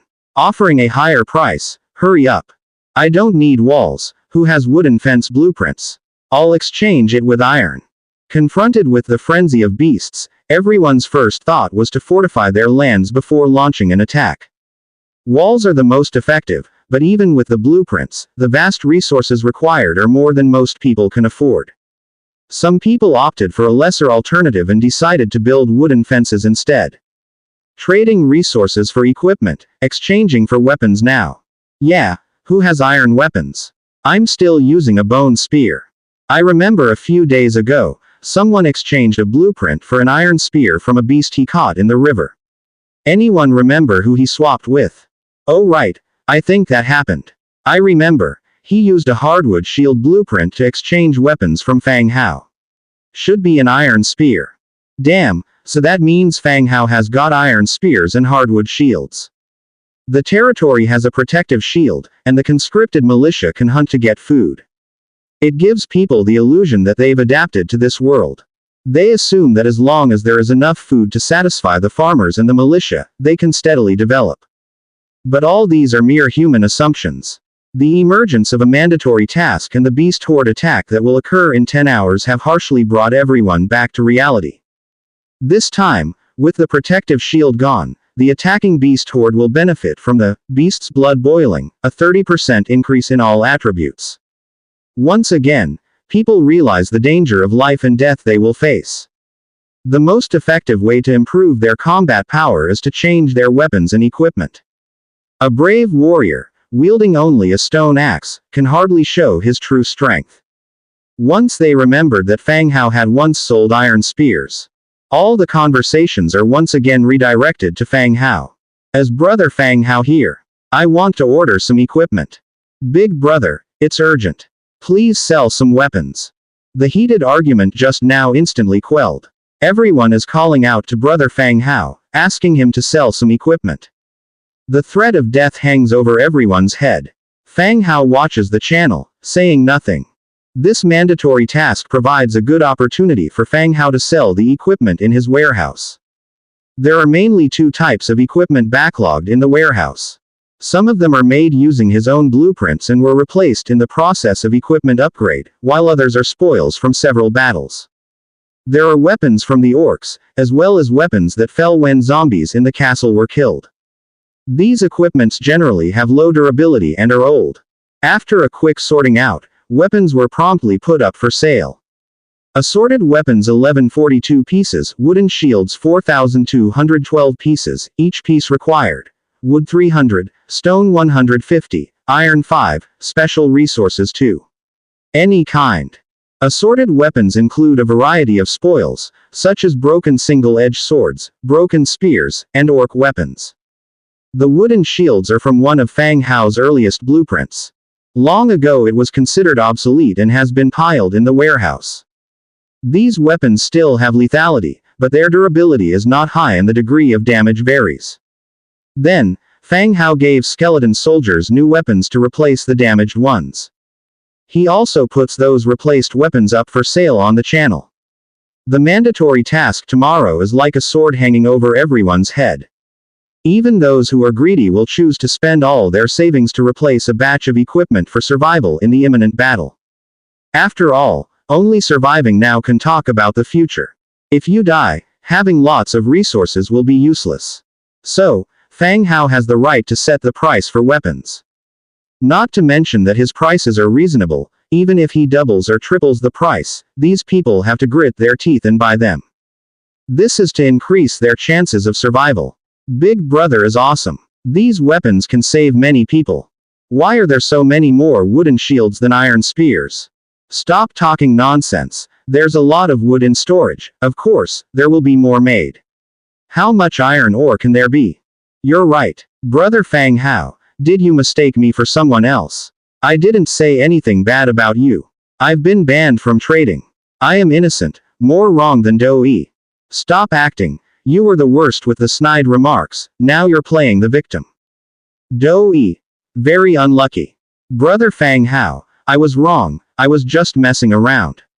I beg for your forgiveness. Please remove the trading ban. Brother Fang Hao, you're my biological father, I was wrong. I'm slapping my own face. The beasts are coming tomorrow, please let me buy some weapons. I beg you. A complete reversal of the situation occurred. People are praising Fang Hao for being awesome.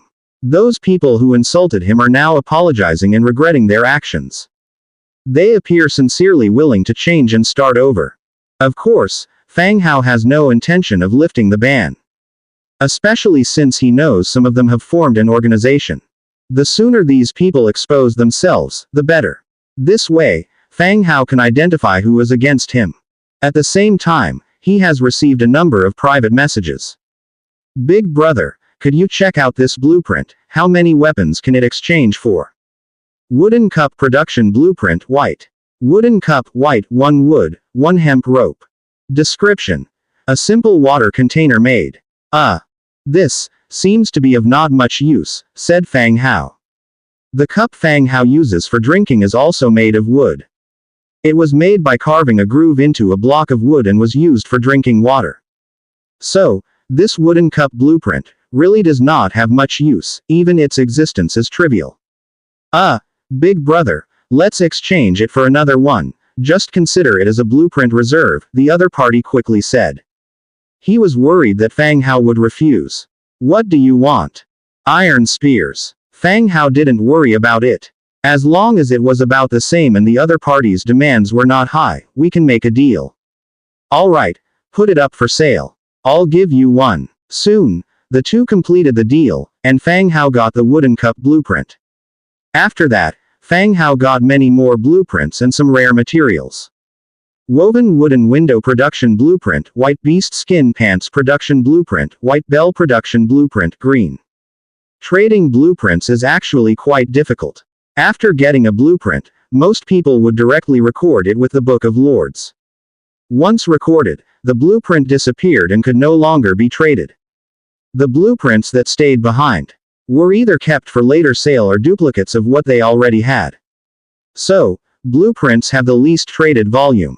Soon, the weapons on the shelf were snapped up.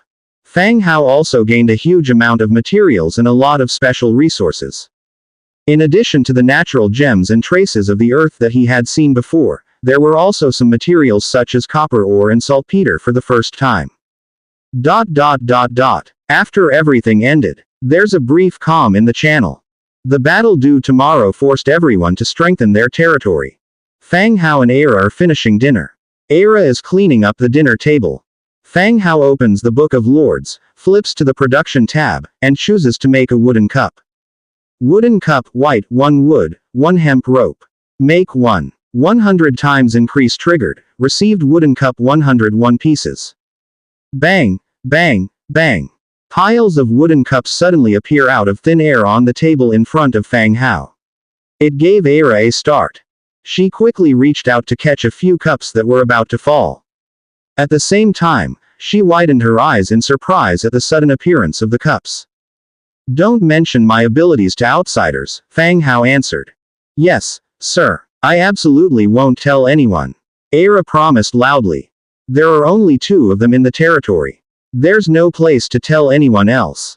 Let's keep a few of these cups for our use, and throw the rest into the warehouse. Yes, master. He gets up and continues to prepare for tomorrow's battle. Bell, green, 200 wood, 50 iron, 10 copper, 5 hemp rope. Description. The bell can be placed in watchtower-type buildings to ring the alarm. The materials needed for the warning bell are not many, but they include copper. If it weren't for the materials he just exchanged, which included copper, he would not have been able to build it. Since the materials were just enough, he chose to make it. 100x amplification triggered, obtained 101 warning bells. In an instant, 101 warning bells appeared in front of Fang Hao. The bell was not large, about 40 centimeters in diameter at the bottom and 50 centimeters tall. The whole body was iron green with complex patterns carved on surface. Inside the bell, a clapper hung that could hit the bell with a gentle swing. He summoned several patrolling skeletons, place these 4 on the arrow towers. The warning bell can be placed on the arrow towers, alerting others by ringing the bell when danger is detected. The few skeletons struggled to carry them onto the arrow towers. Fang Hao followed behind and waited for it to be installed. He looked at the warning bell and then looked at the materials used to make it. Among them were 50 iron and 10 copper. Having such little copper content, he somewhat doubted whether the bell could ring. He lifted the clapper inside the copper bell, swung it lightly, and hit the bell. Ding! A loud bell ringing echoed, vibrating Fang Hao's brain, scattering the flock of birds in the distant forest. Now he knows that the copper bell can ring, and quite audibly so. Dot dot dot. He descended from the arrow tower. Looking at the blueprint, he could also build a spiritual field and a logging site. But these 2 were both outside the castle and the orcs were to attack tomorrow.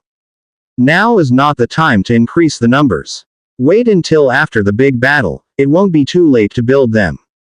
Next, he continued to prepare for the battle. He came to the skeleton conversion field. The skeleton conversion field had already unlocked 2 types of soldiers.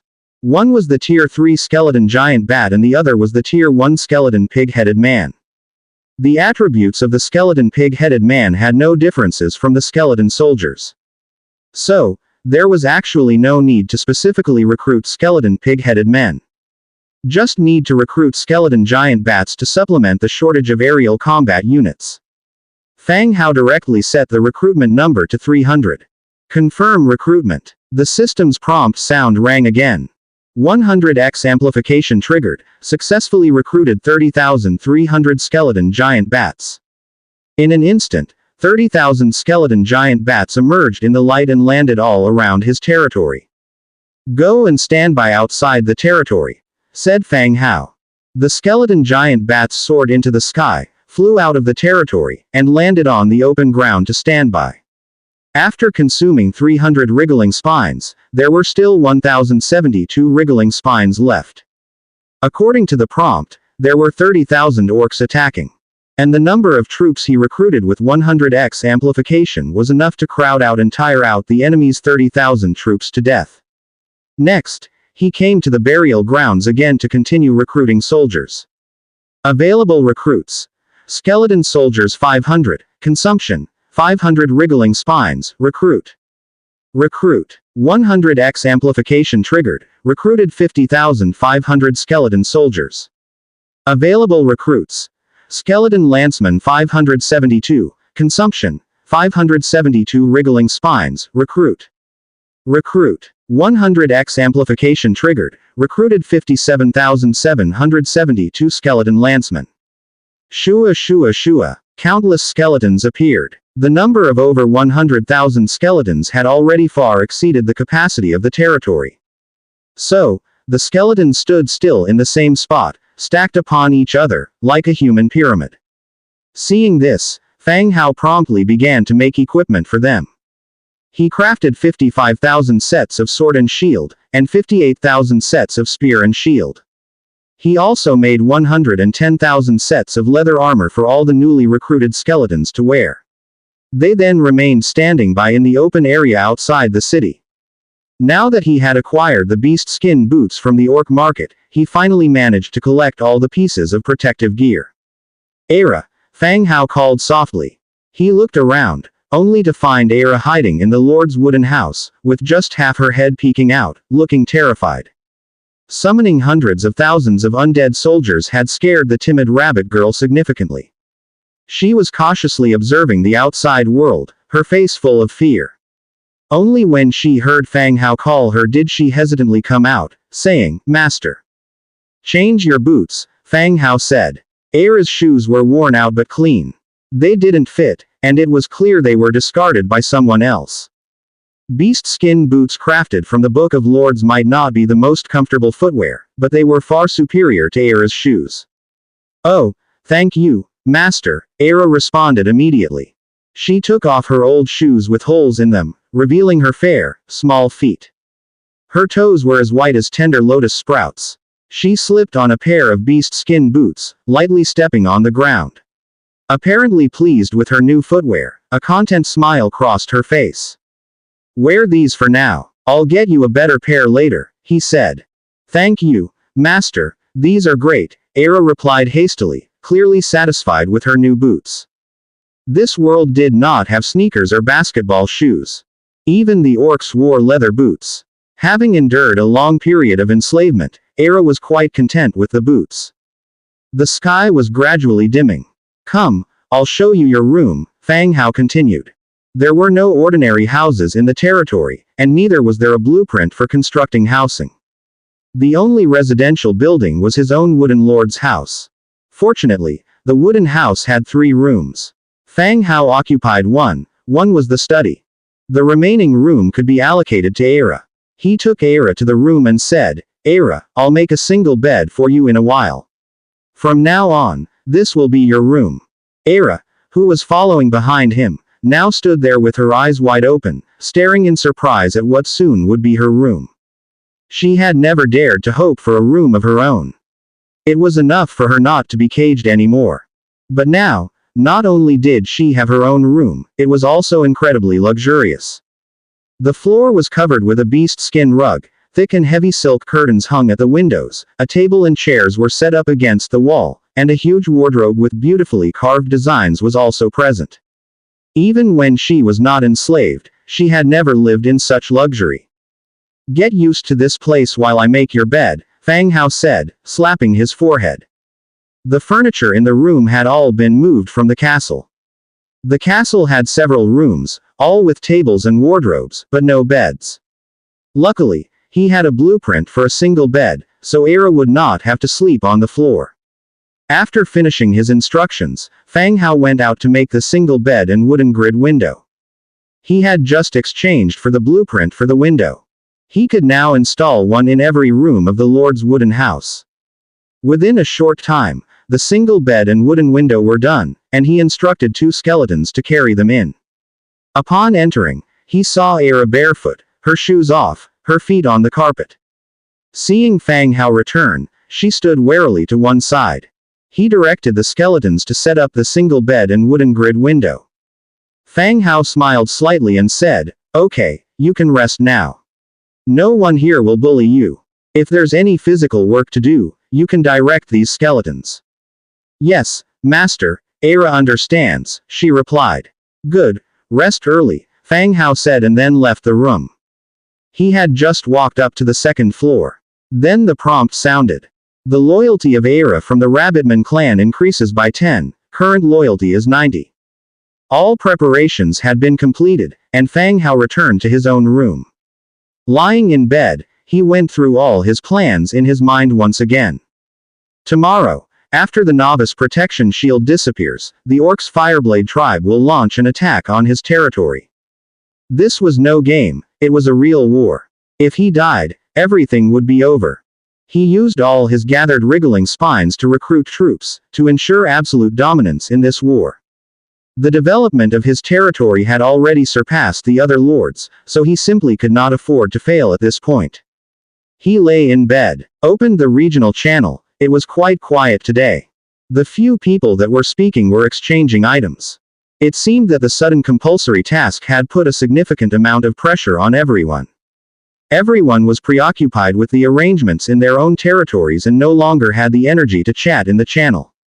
He closed the channel and immediately entered the God's Presence state.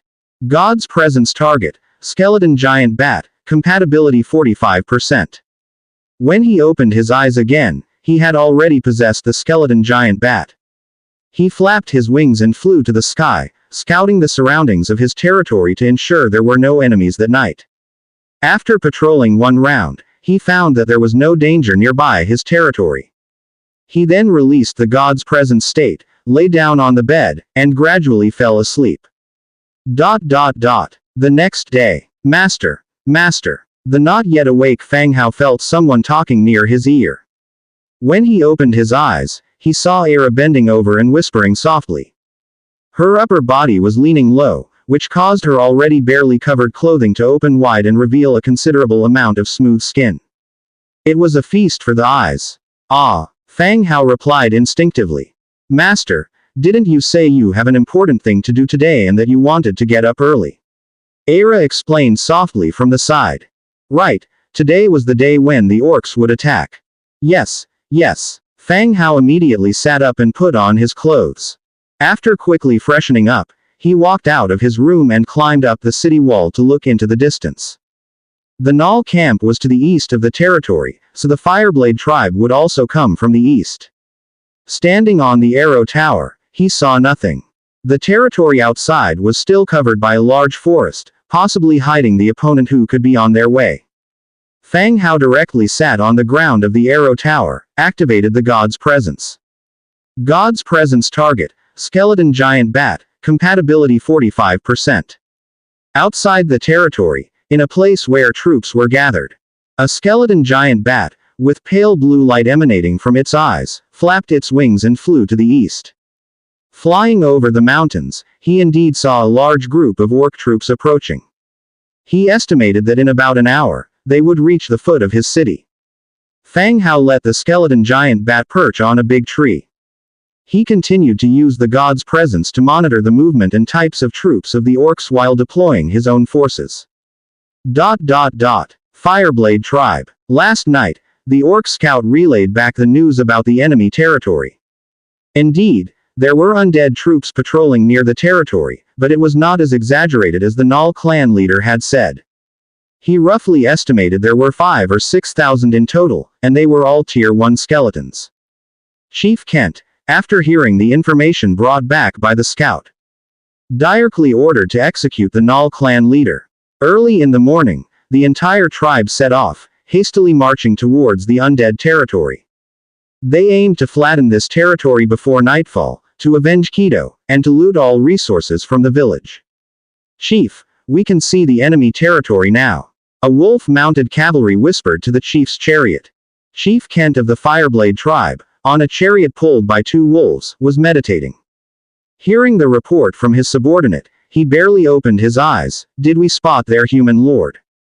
We didn't see their lord. He must be hiding within their city walls, but their forces have increased since yesterday. They have also built walls and defense towers. Are they still those skeleton frames? Yes, these are all the lowest grade of undead troops.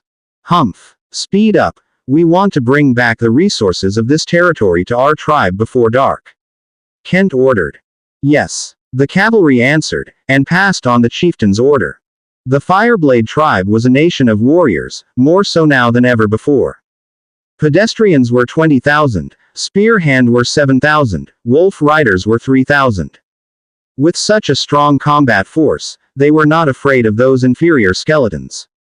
Kent held his chin, a trace of coldness flashing in his eyes. He was already thinking, once he caught that human lord, what kind of torture he should use on him. He couldn't just let him die easily, he'd torture him until the very end. Then chop him into pieces, and feed them to the wolves for food. The team rapidly approached and could see the skeleton army arranged under the enemy's city when they drew near the local territory. The skeletons were shining white, wearing armor, with weapons and shields in their hands. The number was not small, around 100,000. Prepare to attack. After secretly laughing at the enemy's self-defeating move, Kent ordered loudly. ...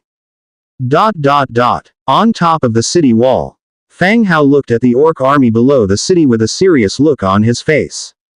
Even though he had made full arrangements and calculated countless times in his heart.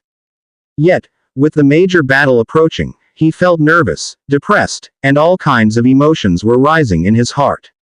Fang Hao looked at the countdown on the Book of Lords, waiting for the enemy to initiate the attack. When the countdown reached 0, the system prompt also sounded again. The novice protection period officially ends. Wishing you all good luck. The protective shield above the territory gradually disappeared like a burst balloon. The orc army in the distance also blew the horn of attack. Wow! The horn sounded. The orcs, as if they were injected with chicken blood, became quite crazy. They shouted loudly and initiated the attack instantly. There was no particular strategy to speak of. All types of soldiers rushed forward together, but due to different speeds, the ranks were broken up. The ones who rushed to the front were the wolf riders. They wanted to use their rapid movement to launch the first wave of charge attack. Archers can attack now. Fang Hao issued the command. On the city wall, Fang Hao had placed 1,000 light crossbow-holding crossbowmen, who lifted their crossbows to aim at the advancing wolf riders when they heard Fang Hao's command. The abrupt rain of arrows took the wolf riders by surprise. Their formation was instantly broken up, with them spreading out from each other, but the assault continued unabated. Fang Hao stood on the city wall, watching the cavalry's changes. Era. Fang Hao murmured under his breath. Era was also in full leather armor, her face full of fear. My lord. Take care of my body, don't let it get bumped or scratched. Fang Hao sat down on the ground. Before Era could understand what was happening, Fang Hao's body went limp and fell backward. Era caught the limp Fang Hao and was at a loss for what to do. Down the city. Target for divination, skeleton spearman, compatibility 75%. Spearman, step forward 2 steps, be ready to meet the enemy. Fang Hao commanded loudly. All the spearmen stepped forward 2 steps, aiming their spears at the advancing wolf riders. Those wolf-riding cavalry who originally planned to charge quickly. Seeing their welcoming party holding forward stabbing spears, they immediately pulled their reins, preventing their mounts, the wolves, from moving further. If they were to charge, it was equivalent to speeding themselves up into a sharp blade. There was no difference between that and giving up their lives. But just as they stopped, another hail of arrows had fallen, injuring a large number of cavalry and mount wolves, causing them to scream in pain. The failure of the cavalry in the front did not deter the orc army behind from keeping up their assault. The dark mass of orc infantry, roaring angrily, continued to charge forward. When the orc spear casters were 400 meters away, they stopped, took out the short spears from their backs, and threw them into the skeleton troops. After Fang Hao had finished arranging the setup of the skeleton spearmen, he deactivated the God's Presence state. He got up from Era's arms and looked at the movements of the orcs under the city again. Before Era could say anything, he slumped and fell again. God's Presence target, skeleton giant bat, compatibility 45%. 30,000 skeleton giant bats, hidden by Fang Hao in the woods. When 30,000 skeleton giant bats, like dark clouds, appeared in the sky above the battlefield, a large shadow quickly moved. Then, they flew over the orc spear casters. With wings folded, the 30,000 giant bats dive-bombed like bullets into the ranks of orc spear casters, starting a battle.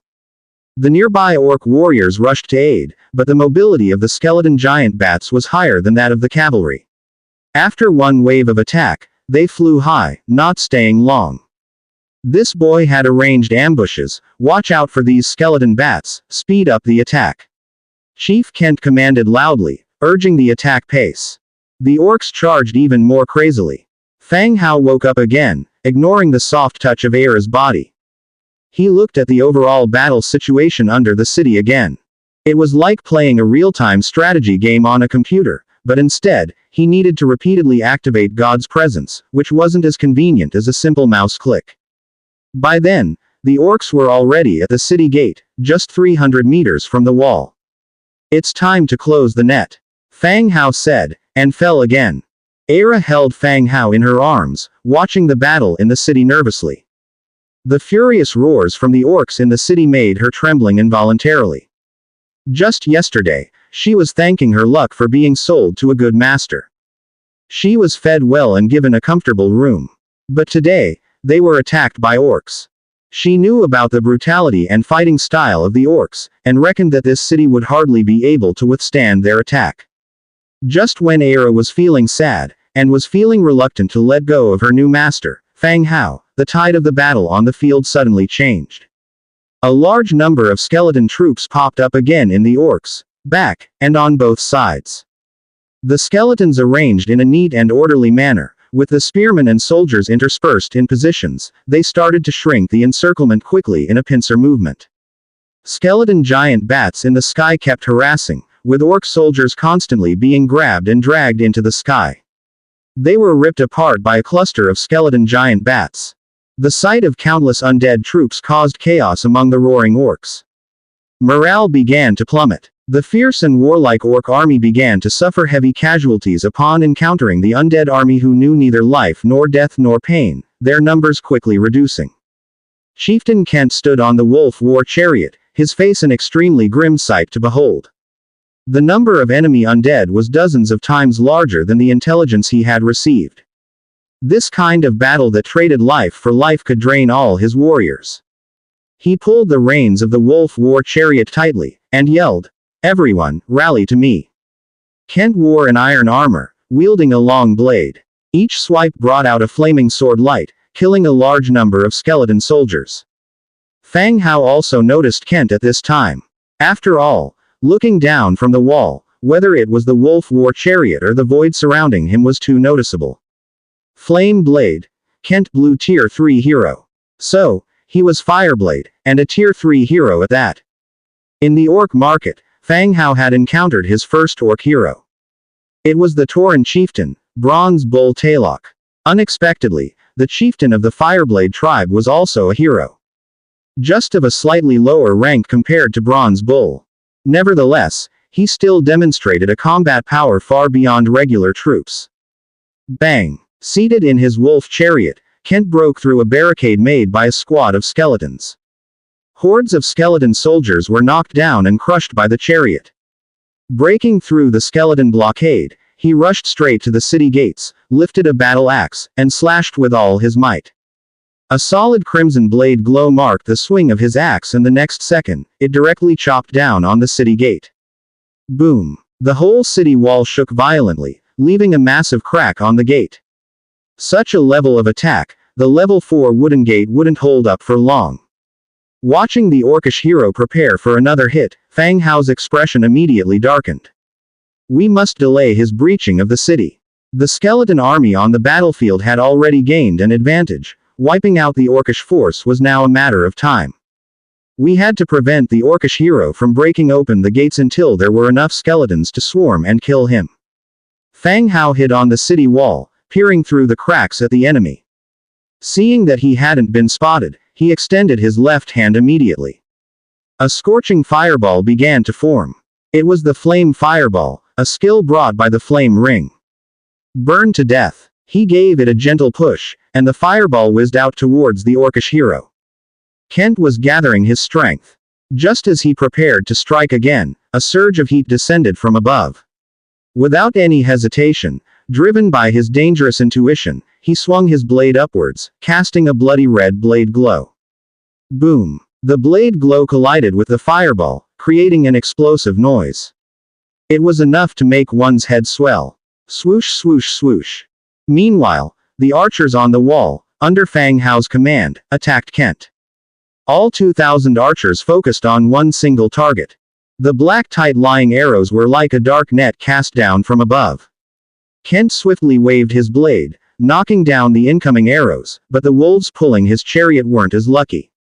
Under such a dense attack of arrows, they instantly became porcupines. Filled with arrows, they fell to the ground, lifeless.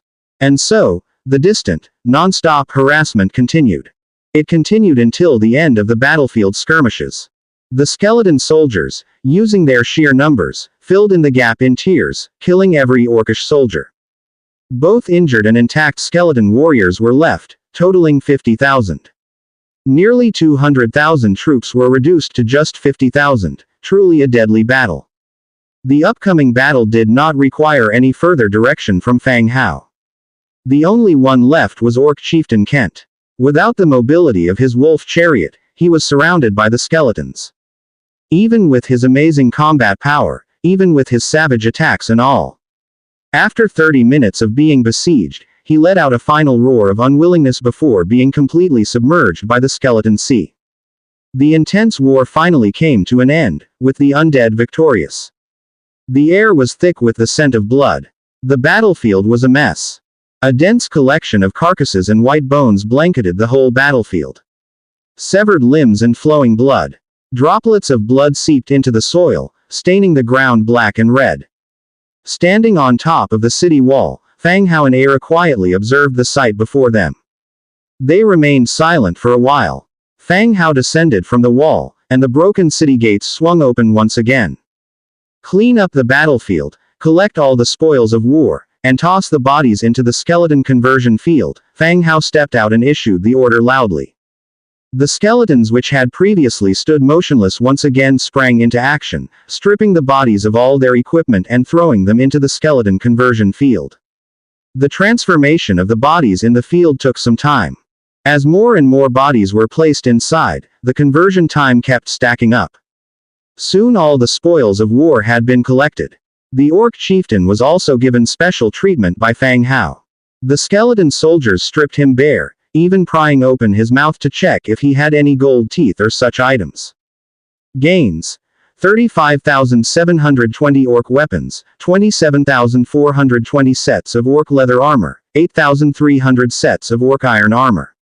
Additionally, 18867 wriggling spines, war horn, bloodthirsty blade. War horn, blue tier. Category: horn. Attribute: when blown, boosts allied units, morale by 5%, movement speed by 10%, and attack by 2%. Description: the art of war depends on the initial momentum. Not bad. The boost to morale is useless for skeleton troops. As soldiers of the skeleton faction, they feel no emotions, they do not know fear or death, so naturally, there's no concept of morale boosting. But increased movement speed and attack are still very valuable attribute enhancements. No wonder the orc army seemed to be injected with adrenaline when the horn sounded, rushing from afar. Especially the wolf riders, their speed was incredibly high. Other than the mobility of the cavalry, this horn also greatly improved the movement speed. Bloodthirsty blade, purple tier. Category: giant sword. Damage: level 4 damage. Set effect: Berserker. For each enemy killed or assisted in killing, increase strength by 1% for 8 seconds. This effect can stack up to 50 times. Description: the thick, fresh blood compels you to commit heinous acts. Fang Hao was all too familiar with the bloodthirsty set. Previously, when he killed Kido, he had obtained part of the bloodthirsty armor set. It was because the bloodthirsty set was incomplete that Kent, a third-tier hero, couldn't unleash his real strength. Otherwise, relying on the damage stacked by killing skeletons, he could have killed his way through. And even broken the city gate and invaded the territory. But all of that has already been set in stone. This test was still won by Fang Hao in the end. He has collected all pieces of the bloodthirsty set, though he can't wear them now. Lastly, there were 18,867 wriggling spines. Compared to the orc equipment he collected, the number of spines excited Fang Hao even more. If he wished, he could summon a massive skeleton army again, to continue fighting for him. Self-sustaining through warfare was his best strategy. After cleaning up the battlefield, Fang Hao began to regroup his forces again. After the battle, there was a more important task at hand. Scouring the opponent's territory. Since the enemy had thrown everything they had, there probably weren't many soldiers left in their domain, perhaps it was even an empty city now. If Fang Hao didn't seize the resources in the orc territory soon, other nearby lords could take advantage of it. By then, transporting resources would become a big hassle. Era, I'm going to lead troops to these people's territories and transport back all useful resources. I'll leave some forces with you, but don't open the city gate for anyone other than me, Fang Hao instructed Era. Fang Hao had considered using God's presence, possessing a skeleton to go there. But the deployment of God's presence has a distance requirement between himself and the troops. The farther the distance, the more spiritual power it consumes, growing exponentially. Moreover, in the recent battle, Fang Hao frequently used God's presence consecutively, which left him in a state of exhaustion. He could not undertake the task of leading troops to the orc territory. After some consideration, he decided to go there himself. Okay. I understand, Master, Era replied in a small voice. Her heart raced when she heard Fang Hao was leaving her alone to command a group of skeletons to guard the city. But her obedience to her master as a slave made her grit her teeth and agree to it. Wait for my return. Fang Hao patted her shoulder gently and left with his troops. The moment Fang Hao departed with his 30,000 troops, the gates of the territory sealed immediately. Era stood on the city wall, watching Fang Hao and his troops disappear into the distance. Fang Hao did not know the location of Fireblade's territory. But the orc army had left obvious traces along the way as they advanced. As long as he followed these traces, it would not be difficult to find their location. The undead army advanced swiftly while Fang Hao lay on a cart, not daring to recklessly consume his spiritual power through God's presence. He simply opened the Book of Lords to check everyone's battle situation. As expected, it was not as lively as usual. My territory soon can't be defended. I've lit the signal fire. Are there any nearby brothers that can save me? I'll give you all of my resources. Brother, I see you. Can you come and reinforce me, and then we can take back your territory together? Damn, I'm trapped with my soldiers in a hut. How can I reinforce you? Help. I'm so scared. I want to go home. Red, I don't know if you are here in this world, but if you can see this, I want you to know, I love you. Wang Shui, I love you. I hope you can be happy in the end. Yang Mengmeng, what the hell? The chat group instantly turned into a large-scale confession scene, with men and women's names appearing one after another. It seemed that everyone had a partner, someone they liked. Damn it. The battle just now did not wound him as deeply as this. All the blood he transported here, yet he had to watch these people indirectly showing off their love. Inwardly cursing, Fang Hao sat up and glanced around. He did not see any signal fire, so it seemed he was still far from the others. He had been on the move for several hours. Fortunately, only he needed to eat, drink, and relieve himself.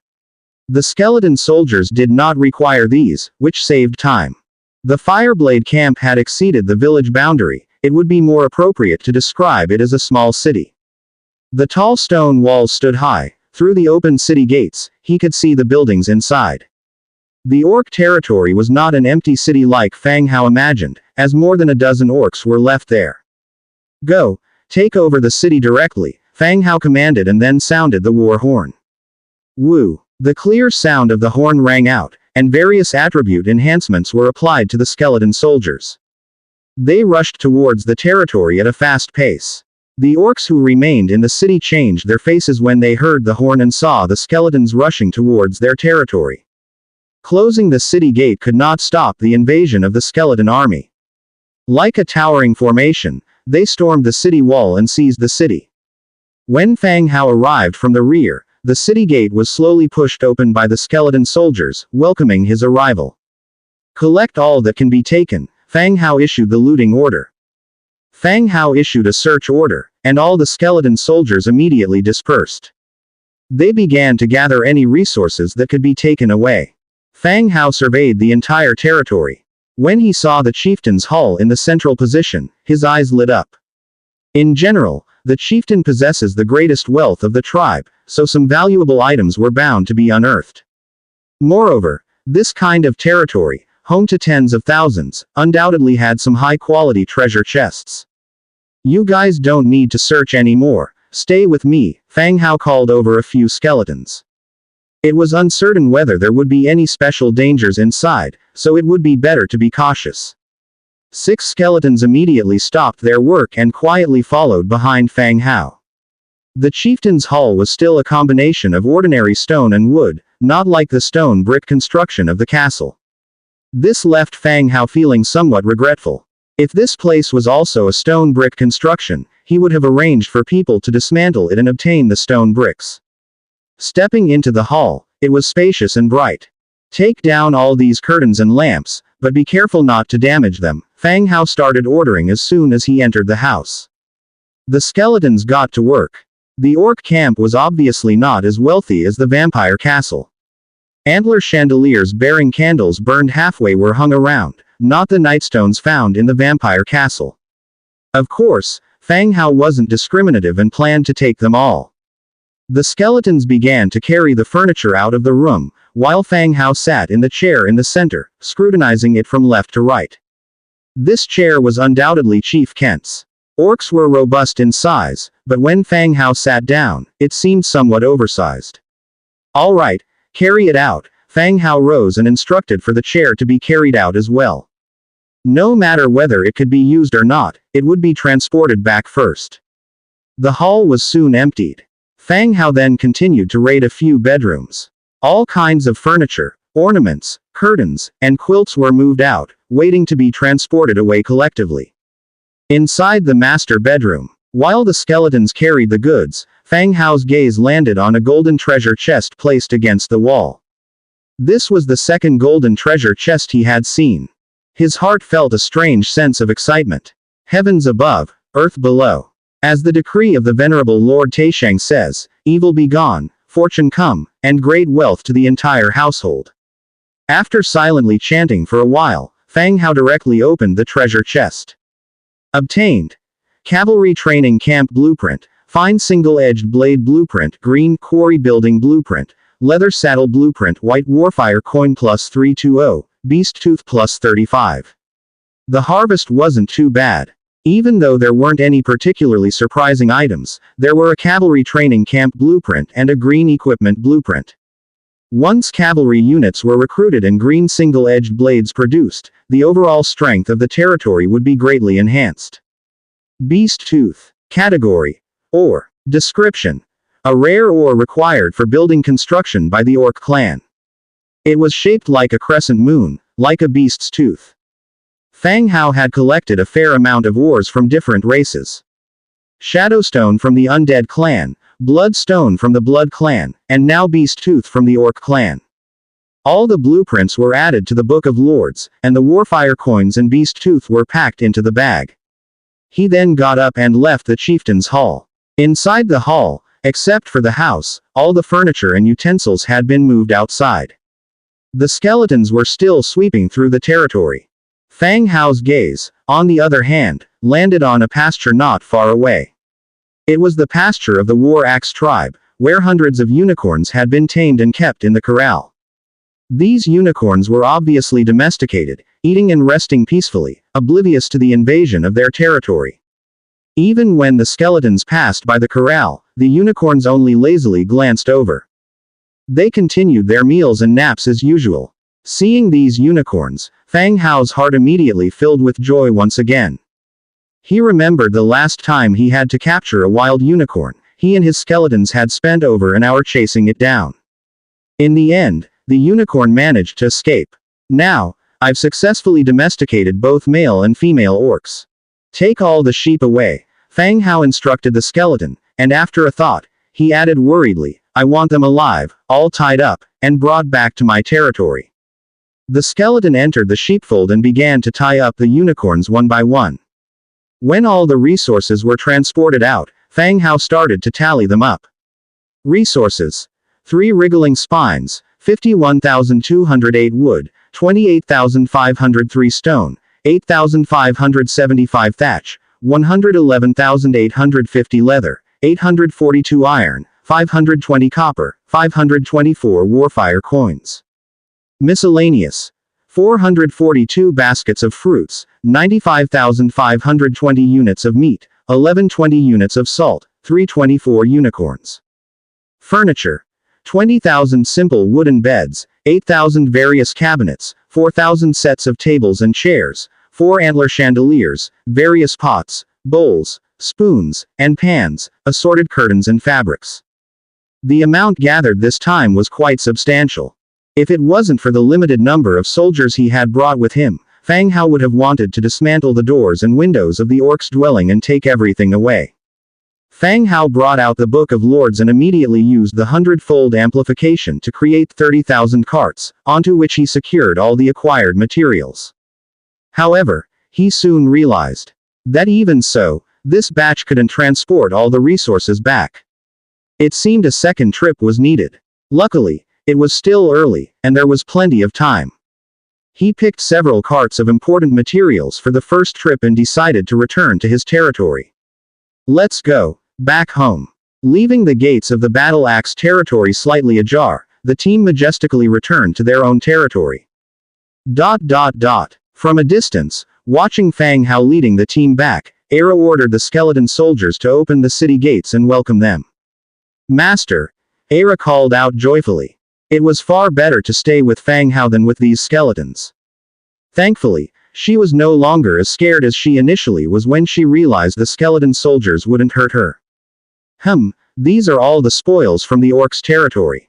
Replace your bed and look around to see what else you need and arrange them yourself, Fang Hao said while directing the skeleton soldiers to unload the goods at the designated spots. Era's eyes widened as she looked at the piles of items on the carts of the skeleton troops. And the hundreds of unicorns grazing leisurely. It was as if they had raided a house. How did they bring back so much from just one trip? Oh, okay, Era responded. Fang Hao nodded, ordering the skeletons to lead the unicorns into the paddock. Because of its first-level status, the paddock was immediately crowded with more than 300 unicorns. With ample resources, he immediately upgraded the paddock. Level 2 paddock. 1,500 wood, 1,200 stone, 800 thatch, 400 hemp ropes. Level 3 paddock. 2,200 wood, 1,800 stone, 1,600 thatch, 800 hemp ropes, 200 leather. The paddock was upgraded to level 3 and instantly became twice as large, in no way inferior to the orc's paddock. After all the hustle, Fang Hao told Era, I need to make another trip, you continue to look after the house. After saying this, he led the skeletons, who had finished unloading, on their way. They returned to the orc's territory to continue transporting the remaining goods. Nearing twilight, they started to return to their territory with the second batch of goods. The marching speed of these infantrymen, especially the skeleton infantry, was too slow, and most of the time was wasted on the road. Once he recruits cavalry, the marching speed will increase. Lying on one of the carts, he chose a comfortable position and opened the Book of Lords to see how everyone else was doing. They had been fighting from morning till evening. It should have ended by now. After all, they couldn't keep up a battle of attrition for a whole day. Indeed, the surviving lords were discussing their victories and gains. As long as they survived, the meat from the slain beasts was enough to feed their territories for several days. Suddenly, a message caught Fang Hao's attention. It was from Zhang Bin, whose territory was not far from his own and always encountered skeletons while fishing in the river. Can someone please save me? I can't hold on any longer. I am willing to give you all my resources. Please, someone, help me. Within Zhang Bin's territory, wild beasts, infuriated by raging fury, launched a frantic attack on the territory. All defensive measures within the territory were destroyed. Zhang Bin, along with all his citizens and soldiers, made a last stand at the Lord's cabin, desperately fending off the beasts, onslaught. But the long battle left him and his soldiers utterly exhausted. They barely held on, driven by instinct and desperation alone. Everyone knew they wouldn't be able to hold out much longer. Without reinforcements or some other kind of help, they would all become prey for the beasts by the end of the day. Having been replaced by the militia, Zhang Bin once again opened the Book of Lords, pleading, "Could any brother lend a hand? I swear, if we survive this, I, Zhang Bin, will never forget your good deed." There was more at stake now than merely exchanging weapons and food. Unless you're able to exchange for rocket launchers, enough to blow up the swarming beasts outside, a weapon or two would not make much difference. They could only hope that some nearby lord, who had already completed their defenses, would have the time to come to their aid. However, Zhang Bin's plea did not elicit much of a response in the channel. Such pleas had become all too common that day, and hardly anyone paid them any mind. Even the lords who had been victorious in the great battle had their own losses. Where would they find the resources to aid him? Zhang Bin was glued to the Book of Lords. As he failed to elicit any sort of response or aid, his spirit instantly wilted. Sunken in defeat, his energy and focus depleted substantially. What use was their desperate clinging to life now? It seemed there was little difference between dying now or later. "Lord, what's wrong with you? You must hang in there. Everyone's counting on you," a soldier next to him shouted aloud. The soldier was clad in simple leather armor, with an iron spear in hand. He was drenched in blood, looking akin to a blood demon. The blood came from the beasts, but also from himself and his fallen comrades. No one wanted to die, not even the recruited villagers and soldiers. "Ah, it's all over, it's all over. Why did I come here? Why did I come here?" Zhang Bin muttered to himself continuously under his breath. Seeing Zhang Bin's predicament, the soldiers knew they were doomed. The Lord had already lost his will to fight. How could they continue combat? The morale of every soldier and villager plummeted in an instant, crushing any remaining determination to continue their stand. The beasts launched an even more ferocious attack. Just as Zhang Bin and the villagers braced themselves for death, there came a flurry of rapid footsteps from outside the room. The sound of these footsteps was crystal clear, sounding akin to a rumbling horde approaching. "Lord, there's a troop fighting with the beasts." A soldier guarding the door cried out in joy. Zhang Bin's spirits lifted. Perhaps a nearby lord had come to their aid after all. He got up and came to the door, peering through a crack. But one look at what was happening outside immediately replaced his joy with panic and fear. Indeed, a formidable army was battling the beast horde, but it was not composed of humans. Instead, it was an array of skeletons, each decked out in armor, brandishing weapons. These skeletal soldiers, whether in movies, novels, or games, have always been antagonists to mankind. This was like jumping out of the frying pan and into the fire. Everyone squished against the windows or crevices, staring out. The skeleton horde clashed fiercely with the beasts. But the number of skeletons was simply overwhelming. Against their sheer multitude, which looked like a vast skeleton sea, the several hundreds of beasts stood no chance. In a brief moment, the beasts were swallowed whole. The battle ended swiftly, with every frenzy-induced beast slaughtered. The skeleton army began to clear the battlefield. Zhang Bin and the others watched in silence, their hearts pounding in their chest. They held their breath and dared not make a sound. They were afraid that the slightest noise would draw the attention of these skeletons and prompt them to attack. If they were no match for the beasts, fending off these undead troops would be impossible. Just then, a soldier whispered, "Lord, what is that skeleton doing?" Zhang Bin jumped, shooting the soldier a stern look to keep him silent. But he also noticed the skeleton in question, quickly changing his position to see what it was doing.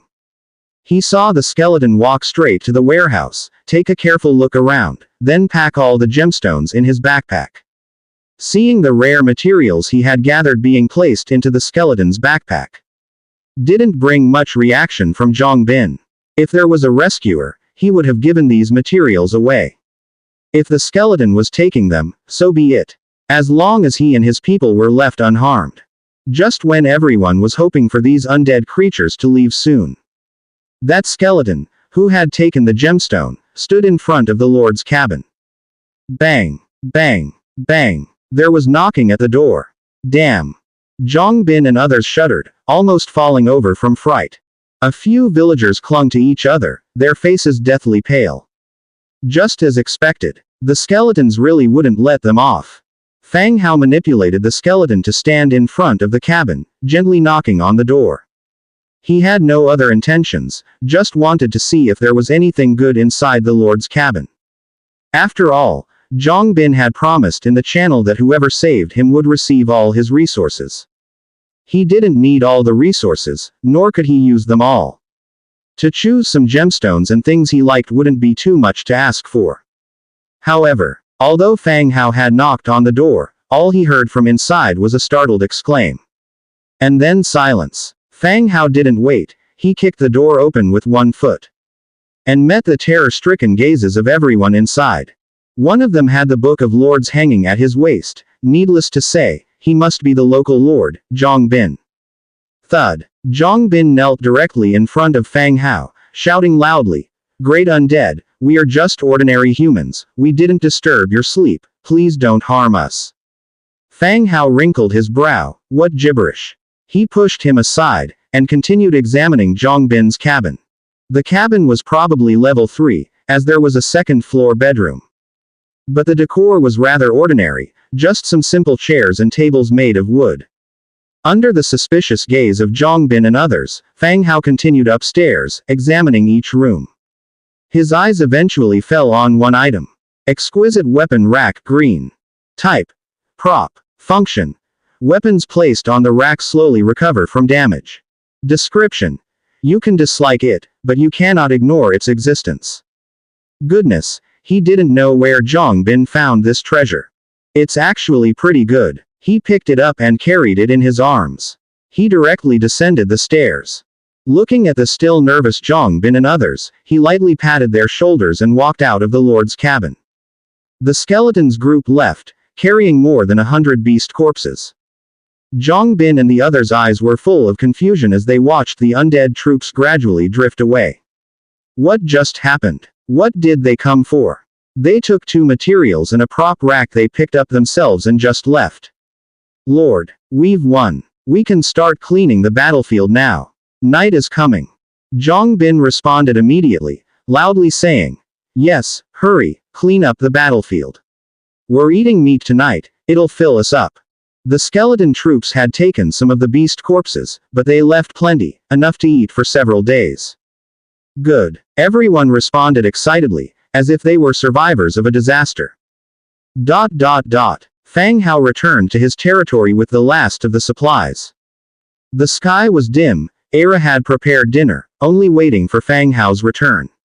Just as he commanded the skeletons to unload the cargo, a system prompt suddenly sounded. Congratulations to the Lords, the blood-boiled challenge has ended. Rewards will be distributed based on the points scored in the challenge. The blood-boiled challenge has ended. The beasts, still in attack mode, lost the blood-boiled state and automatically retreated back into the forest. Before everyone could let out a sigh of relief, a system notification sounded again. World announcement. Congratulations to Lord Fang Hao for ranking first in this round of points accumulation. Reward. Influence on all factions plus 100, influence on affiliated faction plus 300, 1 hero recruitment scroll, 1 special building blueprint, 1 item crafting blueprint, and 300 warfire coins. The system announced it 3 times consecutively. Whether you wanted to hear it or not, it kept broadcasting.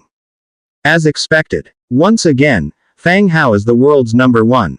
The Book of Systems private messages started to ring out. Brother Hao, you're still the most powerful. Great Lord Fang Hao, you are truly formidable. Congratulations, Grand Lord, on becoming the world's #1. Those who had exchanged blueprints and materials with him all sent congratulatory private messages.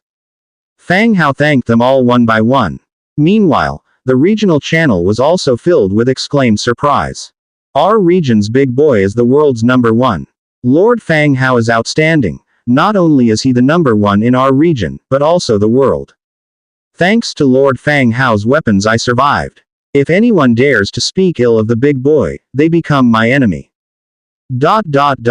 The channel was filled with conversations about Fang Hao's achievement as the world's #1 player. Meanwhile, Fang Hao, after eating dinner, started checking his received rewards. Hero Recruitment Scroll, your faction. Category: Recruitment Scroll. Description: used to randomly recruit a hero from your faction.